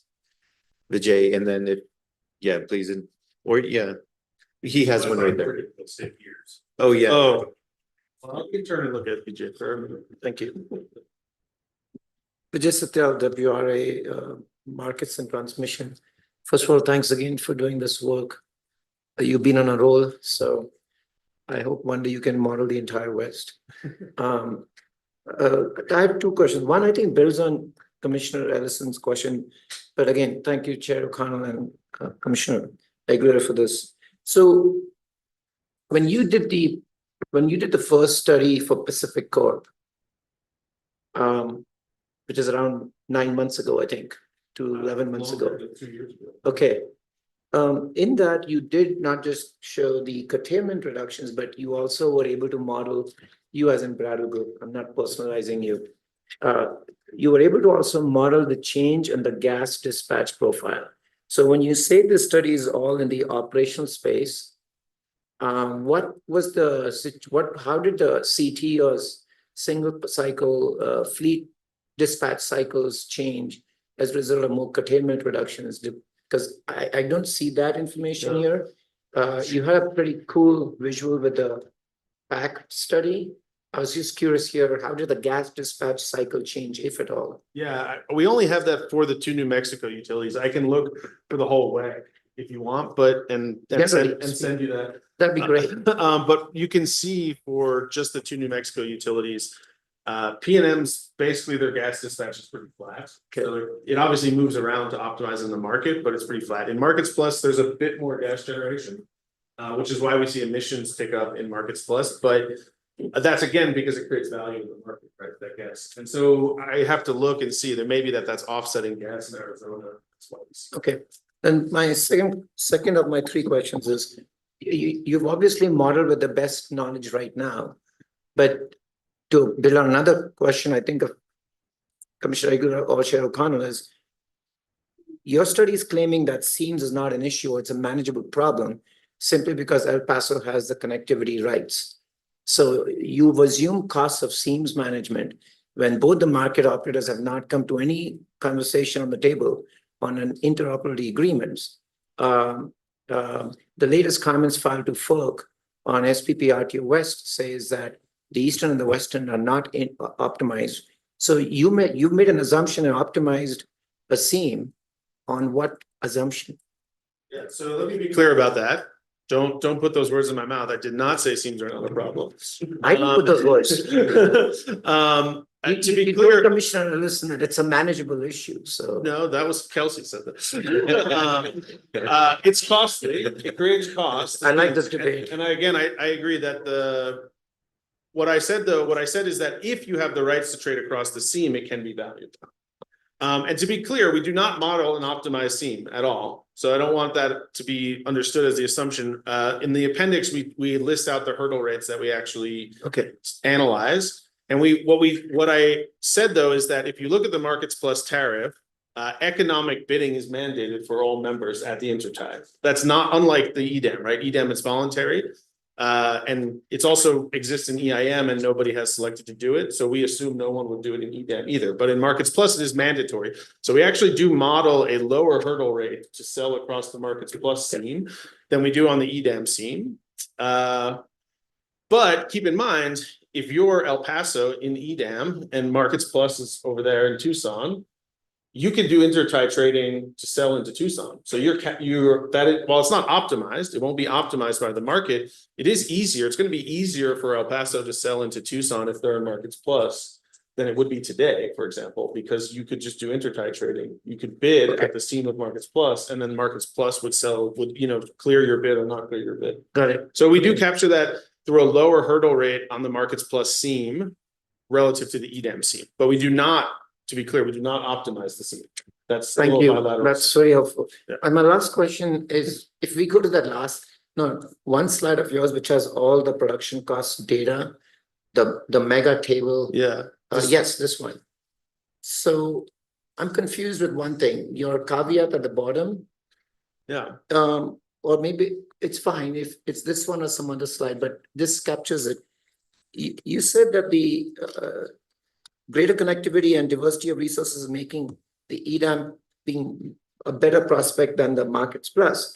But you've also said the Markets Plus footprint has a lot of diversity of resources, but you have not included third-party wind rights in this. So if let's assume if PNM or El Paso went and did third-party contractual purchase of more wind, you have not modeled that right now. But if that was modeled, that would increase the benefits. I'm trying to understand. I guess I'm trying to understand the question. We have modeled third-party rights for the wind that we know exists today in New Mexico and the rights that go to California. But you didn't model the transmission that's coming with a third-party transmission. We did, yeah. Okay. So if you go back to this graphic here, you could see this line through the kind of the middle running all the way from PNM all the way to CAISO. Okay. That's the third-party wind rights. And again, that's going to be encumbered by wind production, and it's available for use in the EDAM. But right, if there are additional third parties that come in the future that sign off take your rights, like let's say somebody develops solar in New Mexico and signs a contract to sell that into Arizona, Right, that would add to the transfer capability between Markets Plus and New Exactly. Mexico. But we don't know about, right? We can only model what we know about. But you're right, if additional third parties emerge in the next several years, then their rights would be able to be used in the market. so to close my question, if there is, if APS decides to do massive third-party solar acquisition, and that creates a lot of supply side there, it would be something that El Paso and or PNM might import. So the benefits could go either way too. Right, if there are transmission rights that cross the balancing areas and cross the market seams, right? So if, assuming Arizona goes to Markets Plus, and let's say they do, like you said, they do massive third-party procurement, and some of that is in New Mexico and has rights across New Mexico's system into Markets Plus, then yes, that would be add to the transfer capability. Thank you so Now, much. granted, it's not going to add to the physical transfer capability, to be clear, like this diagram up on the screen now shows you the limitations that PNM has to just transfer into and out of four corners. It's not going to add transmission infrastructure, but it may change who has the rights to that infrastructure. Thank you. So that's a very important thing, that unlike Rio Sol, which would actually add infrastructure and create new capability to transfer between the markets. Thank you. Do we have any other questions in the room? Patrick, do we have any online?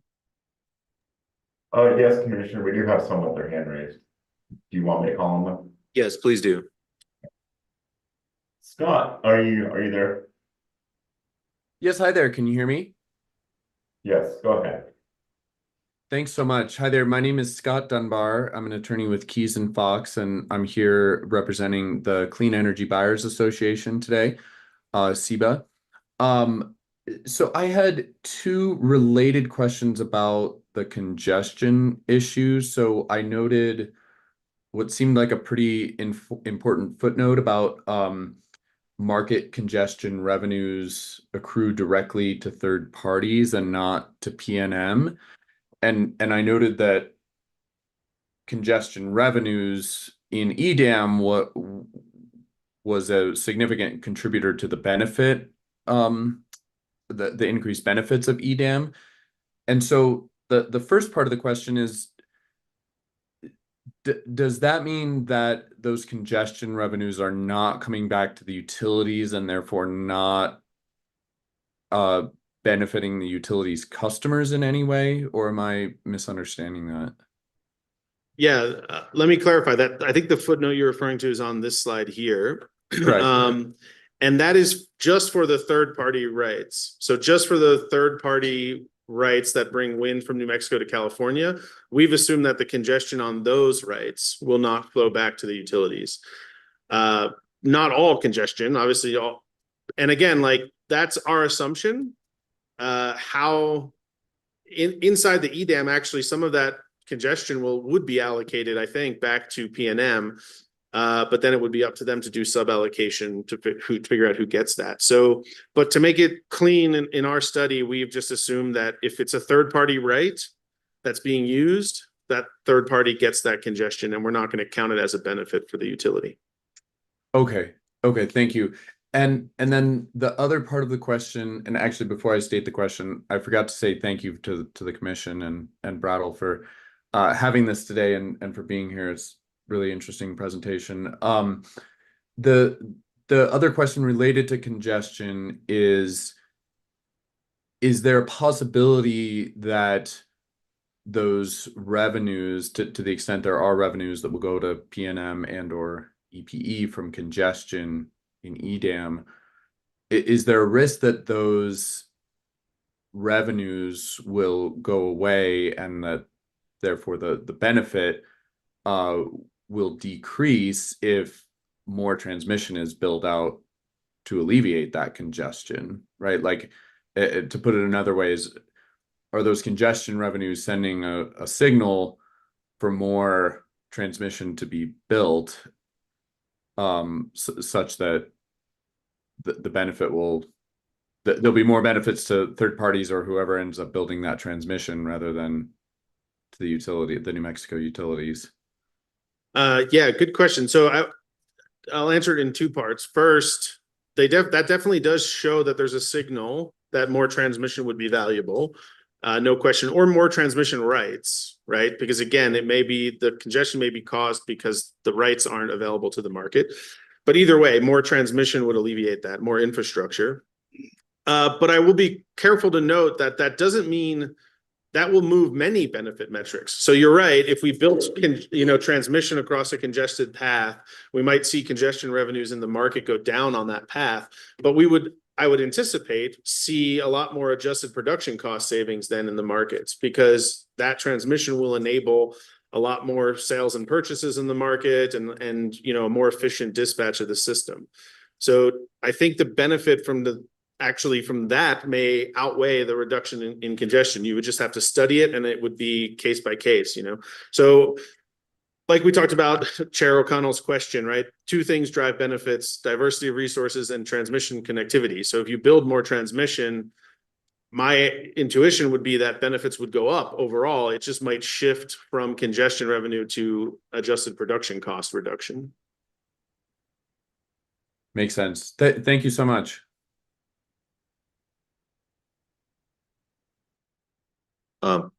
Patrick, was that it, or do we have any other questions?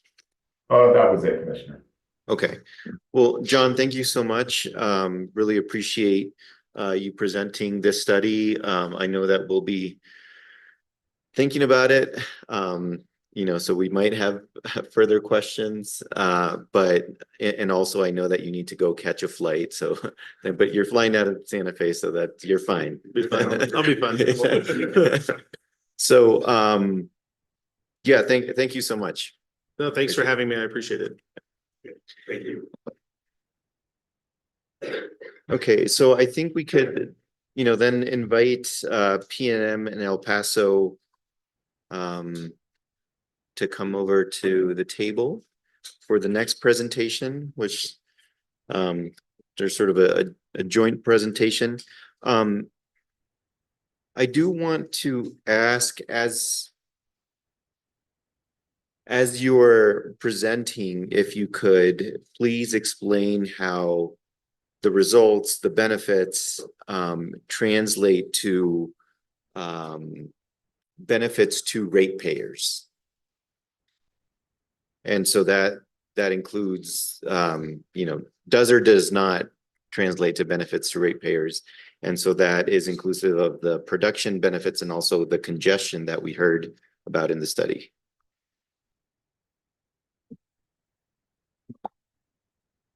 Right, I'll keep that in mind with my presentation. Thank you. I'm Kelsey Martinez. I think I've met you all now, most of you here, but I'm here in my role as the Director of Regional Markets and Transmission Strategy for PNM. And this is now the third workshop that we've been involved in presenting to you all about what's driving our regional engagement and how we can help maximize New Mexico customer benefits through regional market participation and other regional efforts. So some things have really stayed the same since we started these discussions about a year ago, and some things have evolved. Some of those became clear here with this analysis. So I do want to take the time during my presentation to reemphasize some of the things that are still driving our regional engagement, and some things that have evolved with our prioritization of these regional market choices and where our efforts lie in these various regional efforts. And then really try to provide very initial analysis of these study results. These study results are new for us as well. We haven't had very many nights to stay awake thinking about them, although have done a lot of it so far. A lot of thought went into preparing the study and efficiently, because it's expensive, efficiently studying what's going to help us make these decisions. And then also talk through next steps. So what we plan to do with the information and where we plan to go with other regional efforts as well. So first of all, what stayed the same since we started talking about this about a year ago? For PNM, what's definitely driving our engagement is the benefits back to the customers. So the core benefits that our customers can realize through expanded regional collaboration is driving our focus and our decision-making, and that's staying the same throughout these analyses and as we prioritize our efforts in regional engagements. So we continue to think that joining a day-ahead market is with no intended delay is the right move to capture benefits for PNM and New Mexico customers. So we intend to move forward as soon as we can with a decision and implementation of day-ahead market. We really do think it's absolutely necessary to be able to manage costs as we move through the energy transition. All of these non-dispatchable resources will just drive up costs for customers as we move away from them without the benefit of a day-ahead market, as John's study has indicated. I also just want to always keep in mind that the New Mexico system is unique, and we have a great amount of renewable potential and different challenges than some of the more widespread regional studies have captured. So I think that was really one reason to engage with Brattle, is being able to capture some details that might not have the same amount of influence with other states and other regions in WEC, but are really unique to New Mexico and needed to be studied in detail in order to find out how they influence New Mexico customer benefits. And then obviously these markets are just more and more a driver of reliability. I mean, historically they were only about economics and creating competition, but as our resources mix becomes more and more uncertain, and our load as well, these markets have really just become integral for providing reliability as well. So for those reasons, we want to just emphasize our plan to keep marching ahead with day-ahead market and next steps as well. So beyond day-ahead market, even after we make our choice and implement a day-ahead market, we don't want to stop there. We really believe that the additional benefits that come through RTO type functionality are going to be more and more important. So we definitely are staying very much in tune with other regional efforts. We've gathered now that the West has to move incrementally, and no one's going to jump right into RTO unless they're kind of right in the right region and makes sense for them geographically.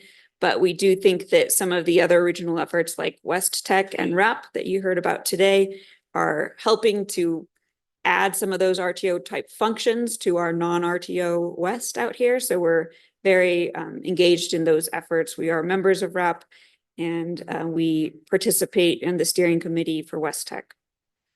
And then we're also very engaged with Pathways and believe that those governance changes could enable the largest footprint, and those will, over time result in more customer benefits because larger footprints do that. So we do recognize that that's just one consideration, governance, but we do think it's worthwhile and important to continue to focus on that aspect, the governance aspect. And finally, I think we realized this last year, realizing it more and more and more, transmission is important. And New Mexico is really in a unique situation to capture real benefits because of our renewable potential here. So we don't want New Mexico customers to lose out on the ability to capture some of those opportunities. And that could happen if the utilities aren't trying to engage with new transmission development and new market participation to harness some of those. So some things have evolved though and changed. So I think, and Commissioner O'Connell, I want to make sure I'm not recognized as saying that SEAMs aren't important either. Here it is in my own words. SEAMs are important, and they're going to be important. SEAMs are not going to create a devastating reliability event is what I was driving at at the CREPC meeting a few times ago. System operators will manage around seams, but they're going to create inefficiencies that you see in production cost simulations and inefficiencies that you don't see in those production costs, but that do degrade reliability and do degrade benefits over time. And those are things that are definitely more real time and seen in the control room when you're trying to manage different software applications, limited communication avenues, and those kinds of things. So I think one thing that we realize our seams are going to be present and seams are going to be important to focus on, really immediately after we've chosen a day ahead market. Particularly important to New Mexico is the type of seams maturation that will help solve congestion problems in real time. So, mature seams in the east have the ability to optimize around and solve congestion issues. And we'll need to focus on that right away. That'll be especially important to New Mexico with all the wind exports and our constrained transmission system. So we will focus on that as soon as we settle on day ahead markets and understand where the seams are. Another thing that's become very obviously important is the interaction with market design for GHG. And that's very much beyond what was modeled in the Brattle study, because New Mexico, well, PNM, not El Paso Electric, but PNM is the only utility currently subject to a non-priced carbon reduction program. So because we have this very unique opportunity, the market designs have not grown around our very unique rule, and they won't until there's other utilities facing the same types of constraints. So PNM is the only utility subject to non-price carbon reduction currently. Oregon and Colorado will face similar rules in 2030. And both markets are very open to working with us in managing those. PNM currently works closely with CAISO to kind of like make the best out of it, given the current market design, but it is not something that's fully mitigated. And so the current market designs do not support PNM's unique rule, and we'll need to continue driving forward to make sure that they can. For a non-priced carbon reduction program, so then it's not using the cost of generation and the optimization, there may need to be a different dispatch mechanism that accounts for non-priced carbon in the dispatch solution. So we will support the creation of that and keep working with market operators to make sure that moves forward. Both markets are going to have already committed to improve the emissions reporting for market transactions. So PNM is very supportive of that. And I think that's going to become very useful in understanding how these markets are playing into emission reduction overall.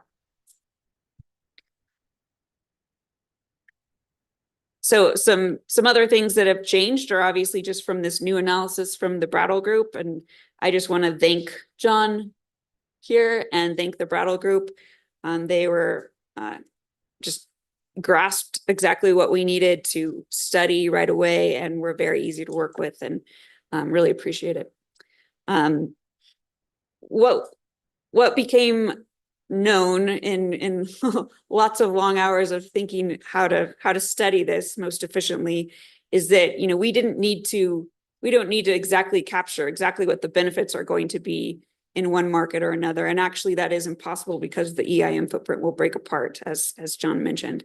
So what we needed to ascertain was study some of the worst case scenarios and figure out how to make the best of it.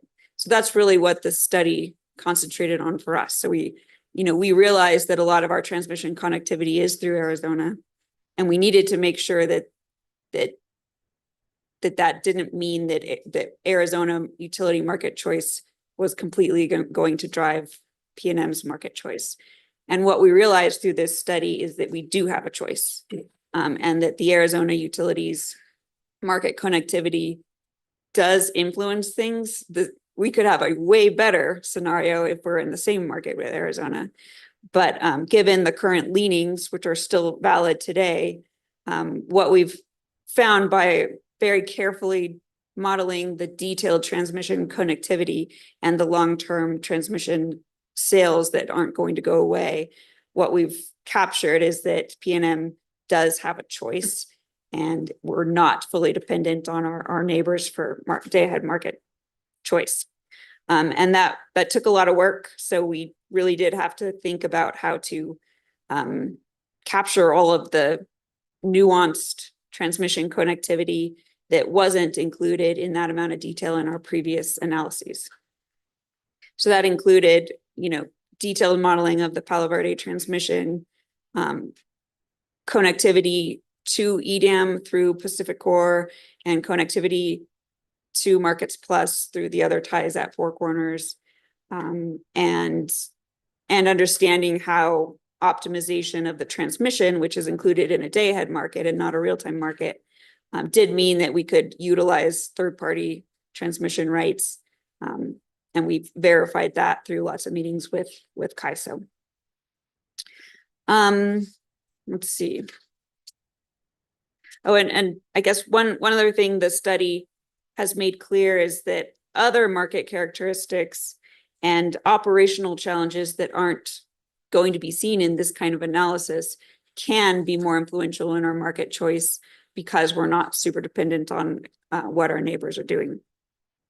So for instance, the operational challenges like the seams I mentioned, and the fact that having, another unique part of New Mexico's system is that there's so much wind moving through our system, and that's only going to be more, that if that wind is in a different market than our customer load, we're just going to, the markets could potentially create a lot of real-time operational challenge because, one market would be dispatching our resources and another market would be dispatching all the resources that are using and connected to our system.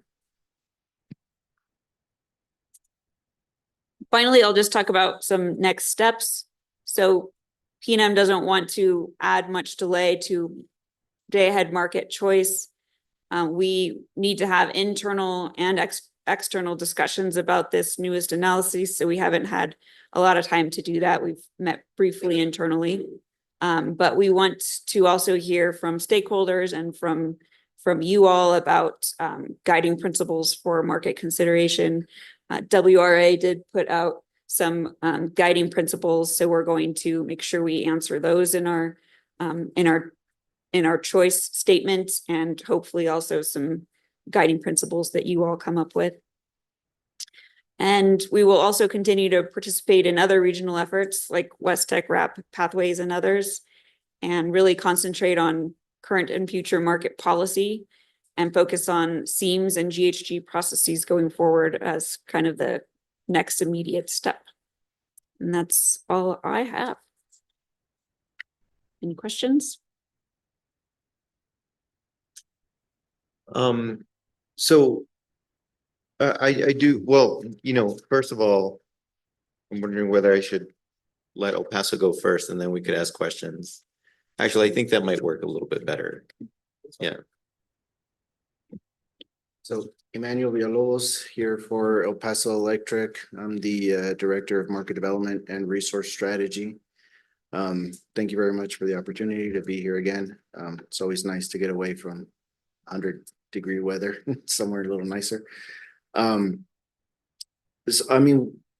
reality, these workshops have been pretty nice and beneficial. You all are very well informed, and then we get to piggyback off of experts like from Brattle, and then PNM comes up and we get to just sit here and say, yeah, us too. That's the extent. But so we can start on this slide here is just more introductory. We can skip that. What you're capturing from our presentation here is really more of our, I guess when I say first impressions of the results of the study. As Kelsey mentioned, we've had, I don't know, three, 4 nights to start to digest this. this was obviously months of intensive work from Brattle and the PNM and EPE subject matter experts. So it's going to take some time to really, for lack of a better term, I don't want to say tear down the study, but get into the nitty gritty, the details, and see exactly how everything worked and all that. So the biggest takeaway from us that we had seen in this table was that 14 million in bilateral trading, which is really enough to kind of sway back and forth between the EDAM decision and the Markets Plus decision. So one thing that we were really trying to emphasize here, or we're taking away from that position, is that 14 million is not a guaranteed number. As John had mentioned, that's a market potential opportunity. So that does not account for other marketers that would wheel through our system. It could take a portion of that away. Nor does it include anybody that's ever been on a real-time desk. You know, there needs to be the opportunity in the market, and your generation needs to be online, and everything has to line up for you to take full advantage of that 14 million. So, you know, take it with a grain of salt. We can move on to that next slide. Really what we want to emphasize is that this study, it is not the decision maker, but it is the next tool in our tool bag that we're going to be able to use to employ to finally make a market decision. So as you all know, we've been here before, and we have presented the WMEG study results, and those showed that Markets Plus was a more beneficial market. And now we have this study that's pointing us towards EDAM. And you do have differences in how these studies were put together, one being more zonal versus this nodal market. The WMEG study was very early on in the creation of these two markets, whereas now the Brattle study is more fully formed based off of what's actually been filed at FERC. But the benefit here is that we have these studies that prove that joining a market is better than not joining one at all. One thing that we're noticing is that there's a convergence here between the two markets in terms of their benefit. Again, lack of a better term, not want to say it's a toss-up, but it's going to, in my opinion, come down to the non-economic factors, governance, and those other types that we need to try to find a way to quantify their impact to see if that value is more than what we're seeing as the difference here between the EDAM and Markets Plus.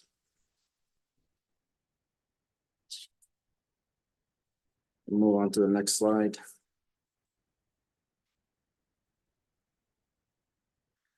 Same as I was just mentioning, we need to look at the administrative costs, the initial startup costs, implementation, software and hardware costs if we end up leaving the EIM, or if we end up implementing EDAM or Markets Plus. Everything is going to come with some associated cost, and we need to find which is going to ultimately yield the largest benefit. Again, the study reinforces the importance of regional collaboration. We can go on to the next slide. Again, you're getting our initial reactions here. So part of our next steps is we've already started identifying additional sensitivities that need to be run. Again, this is the creation of a new tool that we have at our disposal that now we're going to start to implement and start to take into account all of these different opportunities, where we are going to look at additional sensitivities on transmission, on market footprints, on we've also identified some and possible studies into like the DC ties. So there's more that we're going to be doing with this. You want to move on to our next slide. This is a revamped version of a timeline graph that you've seen us show in the past. In the earlier workshops, we've talked about, EPE because of our geographical location. We've shown up to the conversation, the 2 years later than everyone else. And then, we're about a year and a half behind. I think right now we're maybe 10 months to 12 months behind everybody else. So progress, eating away at that head start.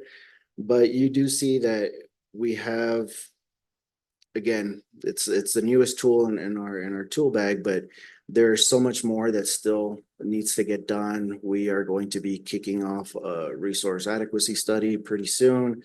We're going to be kicking off our IRP, ISP pretty soon. We need to do a market gap analysis. So we are slowly but surely making progress, but still there's going to be a lot more that's going to go into the decision. The next slide, you've seen us present this in the past. We're always thoroughly impressed with the commission's involvement in these initiatives. So in the past, we've been asked, what else can the commission continue to do? And really it's continue doing what you are doing, and it's moving forward the engagement and stakeholder initiatives. And that's essentially what we have for you today. Well, thank you both for your presentation. I do have a few questions that I would like to ask, and then I guess the first, let me back up a little bit. I want to recognize the work that you have been doing on all of this. It's clear that there's a lot of thought that you've been putting into the decision as to whether to join a day-ahead market, and I appreciate that, and I appreciate that on behalf of your customers. I think that these workshops have been very helpful because we have been able to see the work that you've been doing a little better. I think that without these workshops, you'd still be doing the same work, but we wouldn't be able to see it as well. And so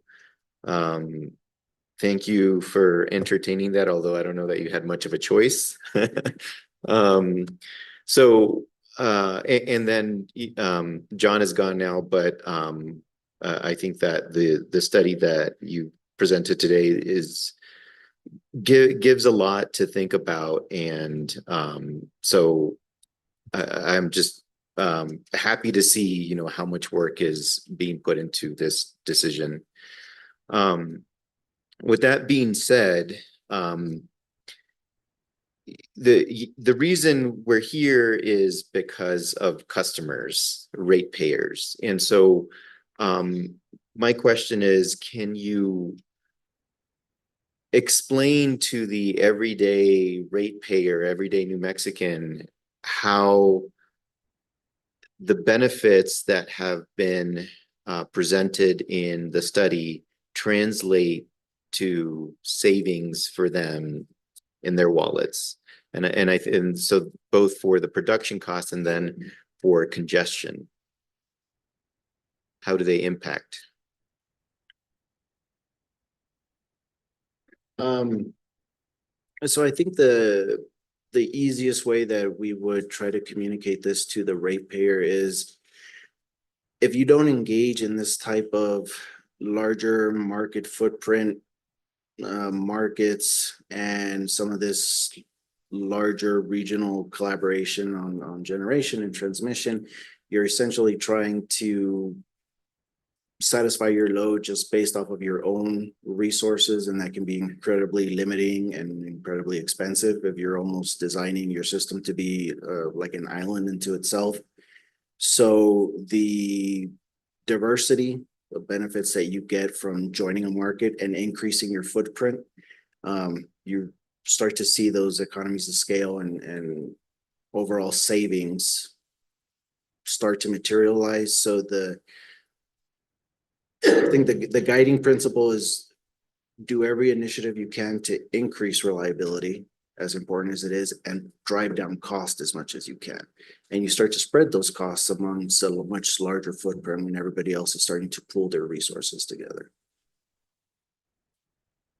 Yeah, I don't think I'm going to be able to completely answer your question with regard to congestion revenue, but I will follow up. So the production costs savings is very clear how it benefits the customers. Is it's directly 100% passed along to them through the fuel purchase power clause. Not every utility passes 100% on to their customers. PNM does. Even though there are certain O&M costs that are driven higher through the market participation. So for instance, when gas generation is dispatched much more frequently and volatilely, you could say, O&M costs on those units goes up significantly. So that's one thing that we'll have to consider in the future, but may become less and less relevant as we retire our gas fleets. The transmission revenue, congestion revenue piece, I don't have a direct answer as to how it comes back to the customer, but I'm learning more and more about that, and I will follow up. Well, thank you for that. I mean, I agree with you. I think, you know, it's the fuel power purchase cost adjustment clause that, you know, this shows up in the ratepayers bill. And I think the production cost savings is being reflected there. And so I think that is a meaningful benefit to the ratepayers. And with respect to transmission, ratepayers pay for the transmission system, right? And if you're able to make sales to other entities, then those entities are sharing in that cost. And I think that benefits the customers as well. And so thank you. I again, just, you know, wanted to emphasize why this decision is important. And then I do have one question for Emmanuel. So you had one bullet that says that El Paso's participation plans to engage in different market sensitivities. What do you mean by that? Can you elaborate? Are there like additional studies that you're commissioning? That's what I mentioned earlier, is that now that the Brattle study is fully formed, we want to look at sensitivities where we invest money into revitalizing our DC ties. We want to see if there's any cross optimization benefits with the neighboring RTOs. We want to see if what the impact would be if El Paso and PNM ended up diverging into different markets, what, you know, issues or seams would that create. So it's we're talking about more market sensitivities within the Brattle study. You know, we're trying to preemptively answer all of those questions that we think will eventually come up. Okay, and are those studies that you would do in-house, or would you hire a consultant to do that? We're engaging with Brattle. Okay. We're very early stages. We are identifying timelines and costs for those types of sensitivities and what information we would need to provide. Again, this is, we've had this for a couple of days, so we're just thinking of all the questions that we want answered. Yeah, okay. Well, you don't have to worry about the sensitivities with the seams because those are not important. Just kidding.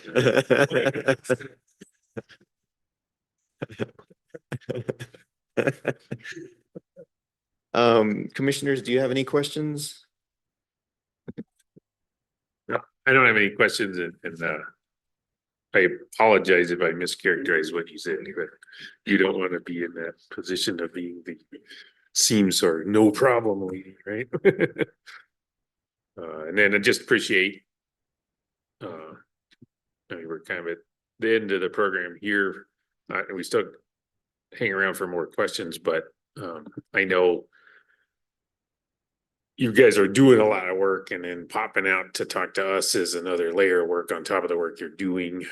It's been very informative, educational, and then I just, as today's gone on, kind of reflected on how things have evolved over the years. So it was interesting. You came in with a slide talking about just that. So sounds like same thing is happening for everybody who's participating in these workshops as we're learning. So that's to the credit of all involved. So thank you.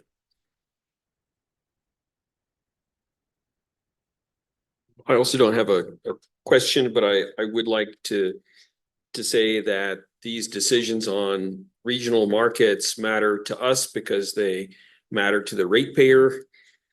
That at a minimum, I believe that the PRC must exercise oversight to ensure that these decisions are being undertaken not lightly, but thoughtfully, and it's certainly reassuring to me that that appears to be the case. Also appreciate your participation and engagement in this, and I think this workshop series has been a great way of interacting and of having that oversight, and I appreciate Commissioner Aguilera's role in organizing them. Thank you. Well, thank you. I'll turn to the audience to see if there are any questions. Vijay looks like he has one. I don't really have a question, but is this the time for the Q&A where I can make my comment? Yes. I have a recommendation. I think this is a good time for it, yes. I just want to check. Okay, thank you. But if somebody else had a question. Okay, Vijay Satyal, WRA, Markets and Transmission. I want to thank both of the utilities. Investing in Brattle Group or any consultant is not cheap. So I want to first thank the commission for supporting and the utilities for doing this work. One of the states in the eastern part of the West Interconnection has recently issued a ruling that raises concern for WRA, where alternative analysis is not required to join a day-ahead market entry. I need not take the name of the state, but you've proven to do the contrary, which I deeply respect and commend all of you. WRA in June took proactive step to submit guiding principles because we understand that if you follow precedents that New Mexico has done in terms of joining the EIM market, you may not, if you don't consider a formal rulemaking approach, we strongly request that the guiding principles be used as a reference to the left side for what you will look in the application. I do want to commend both the utilities for being open-minded and to PNM for being part of the RAP, the West Tech, and the Pathways Initiative. I have a concern / surprise is the bilateral trading becoming quite a means of revenue and dependency. But the whole point of a day-ahead market is to ultimately have unconstrained full optimization of the system. And the current market design rules still allow a lot of legacy contracts to come in. So I'm hoping that in your sensitivities, and I love what El Paso is saying they might do, is Brattle Group is the work, they've done work with Avangrid and Invenergy and other entities last year. I request you to look to the October 2023 article on intertie optimization. And if you're going to explore sensitivities around DC ties, that'll be an immense valuable tool to test. Brattle Group already has the methodology and the conceptual basis. It'll be great to see greater benefits if DC ties could be expanded in your one-time investment and joining a day-ahead market entry. I also would like to make a big request to the commission. If you were to see the comments just submitted to FERC, I think by Black Hills, the Northern Black Hills, the subsidiary, they highlight the concern that even conversations around interoperability agreements for SEAMS management have been pushed for later. This is where WRA does not fully agree with both the market operators that we will wait till the market gets formed and then we'll get into it. Experience between PJM, MISO, and SPP has shown interoperability agreements to manage SEAMS. Conversations have taken over 8 to 10 years to materialize. So my request to the commission as part of your review of any application by the entities is to ask for some kind of a periodic reporting on the status of implementation that will include interoperability agreement conversations to be formally initiated. WR has already initiated an action item in the SPP Markets Plus that they should work towards a framework that will include what are the table of contents for interoperability agreement. We reject the perception from the market operators right now that it's too early to tell. There is some clear common elements of interoperability agreement that could be discussed, irrespective of the footprint. That would include what are the areas on economic themes, GHG related themes, transmission use related themes that could be itemized or talked about, even as items of discussion and negotiation, not the specifics. In terms of concerns, WR has experienced this already. We have engaged in another process. As you enter a day-ahead market, you will see more predictability of your transactions. You'll be planning ahead.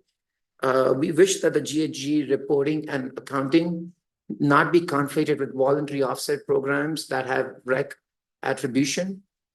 When you're looking at GHG reductions, you should be looking at tons of reduction for more renewables being used or less gas being used.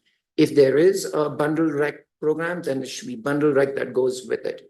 My request is more to the large energy customers that you will be contracting with in future is to be mindful of this, because this conflation becomes a challenge. And the last thing I want to say is the role of the market. Market operators, both SPP and CalISO, more in SPP, we experienced the debate about what is the role of the market and what is the role of the state for state compliance. But we've also heard that if the market participant tells us what we want, we will work on it. So to Kelsey's point, I fully support it would behoove you to miss the opportunity. Don't miss the opportunity if you decide to join whichever market, is to seek some clarification and improvement of the market rules that help you with state compliance. And if you were to make those requests, we're there to support you. But we can't, as public interest supporting market participant enabling entities, advocate for rule changes on our own. It is you who have skin in the game that we can support if you want compliance with the state rules. But conflating with voluntary offset programs for emission reductions is not a solution. And that was acceptable in the EIM, but not with the day-ahead market. That is our one main request. And the last thing I want to say is you have a huge opportunity with the DC ties, especially for El Paso, but identifying market transparency and reporting on a periodic basis, which is in our guiding principles. We settled with another utility in Colorado on their WISE participation, and 1 year later, we are seeing renewable curtailments going down, and the very entity is now respecting and valuing this extra information being reported out. So if we ask for reporting requests on data transparency, market transparency, it is for the benefit of the very ratepayers you are referring to. That includes us. So that is our one common request and what may come later. But thank you. That's our comments. Thank you. And we appreciate all the work being done. Appreciate that. Thank you. Does anybody else in the room have a question or comment? Okay. And so just to be clear, we have sort of merged this presentation with the additional Q&A. So is there anybody online, Patrick, who would like to ask a question or make a comment? Commissioner, we do not have anyone online. Okay. Well, if there are no further questions, once again, thank you for your presentation and your work here on behalf of your ratepayers. Yeah, thank you. We could move on to the closing remarks part. And discussion of next steps. So actually, as I did want to ask one clarifying question to Kelsey. You mentioned something about responding. You recognize WRA's recommended guiding principles, and is it your plan to respond to that? I think we could. I'm envisioning, when we make an announcement addressing how those meet the guiding, how that selection meets the guiding principles, and if other stakeholders wanted to submit guiding principles, or if the commission wants to do the same, I think that would be, I don't know exactly formally how it would work, but that's how I envision Okay, it. thank you. Some sort of response, yeah. Appreciate the clarification. So commissioners and everybody else, I had mentioned that I envisioned guiding principles coming from the commission. I think that after 3 workshops and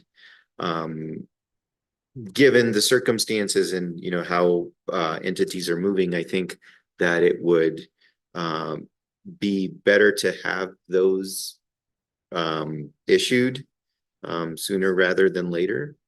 And so my assuming there are no objections, my idea is to work with my team and OGC to draft those, and then have OGC share those with you so that you can take a look and edit and provide input and feedback, and then have something in a future open meeting that we can hopefully vote on.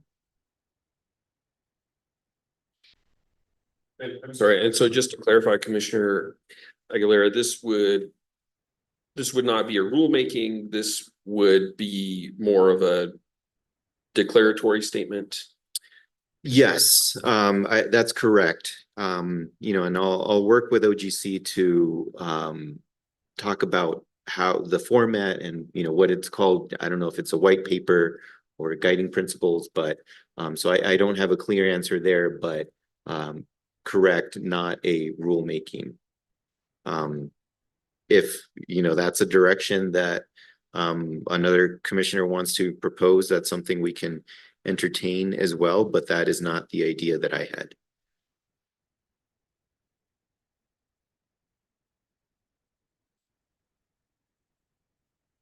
I think that's a swell idea.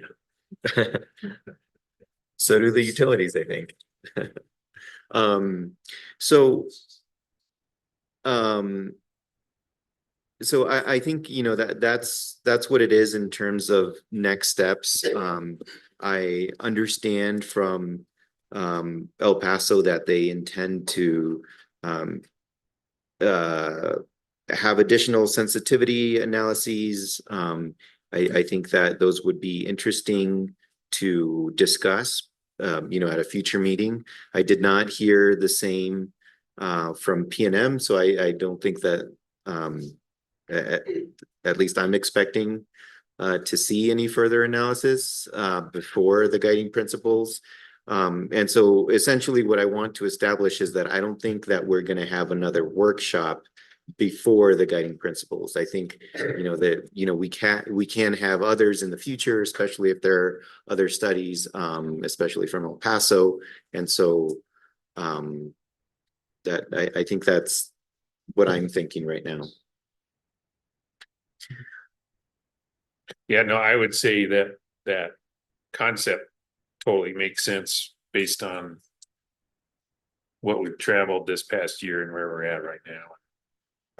My concept of a guiding principle is, here are the things that I'm going to be thinking about when this matter comes before me. But until you have something concrete, it's hard to know what gets weighted more than another, which in a rulemaking, you might make those choices. So that's why I think this is a good path forward.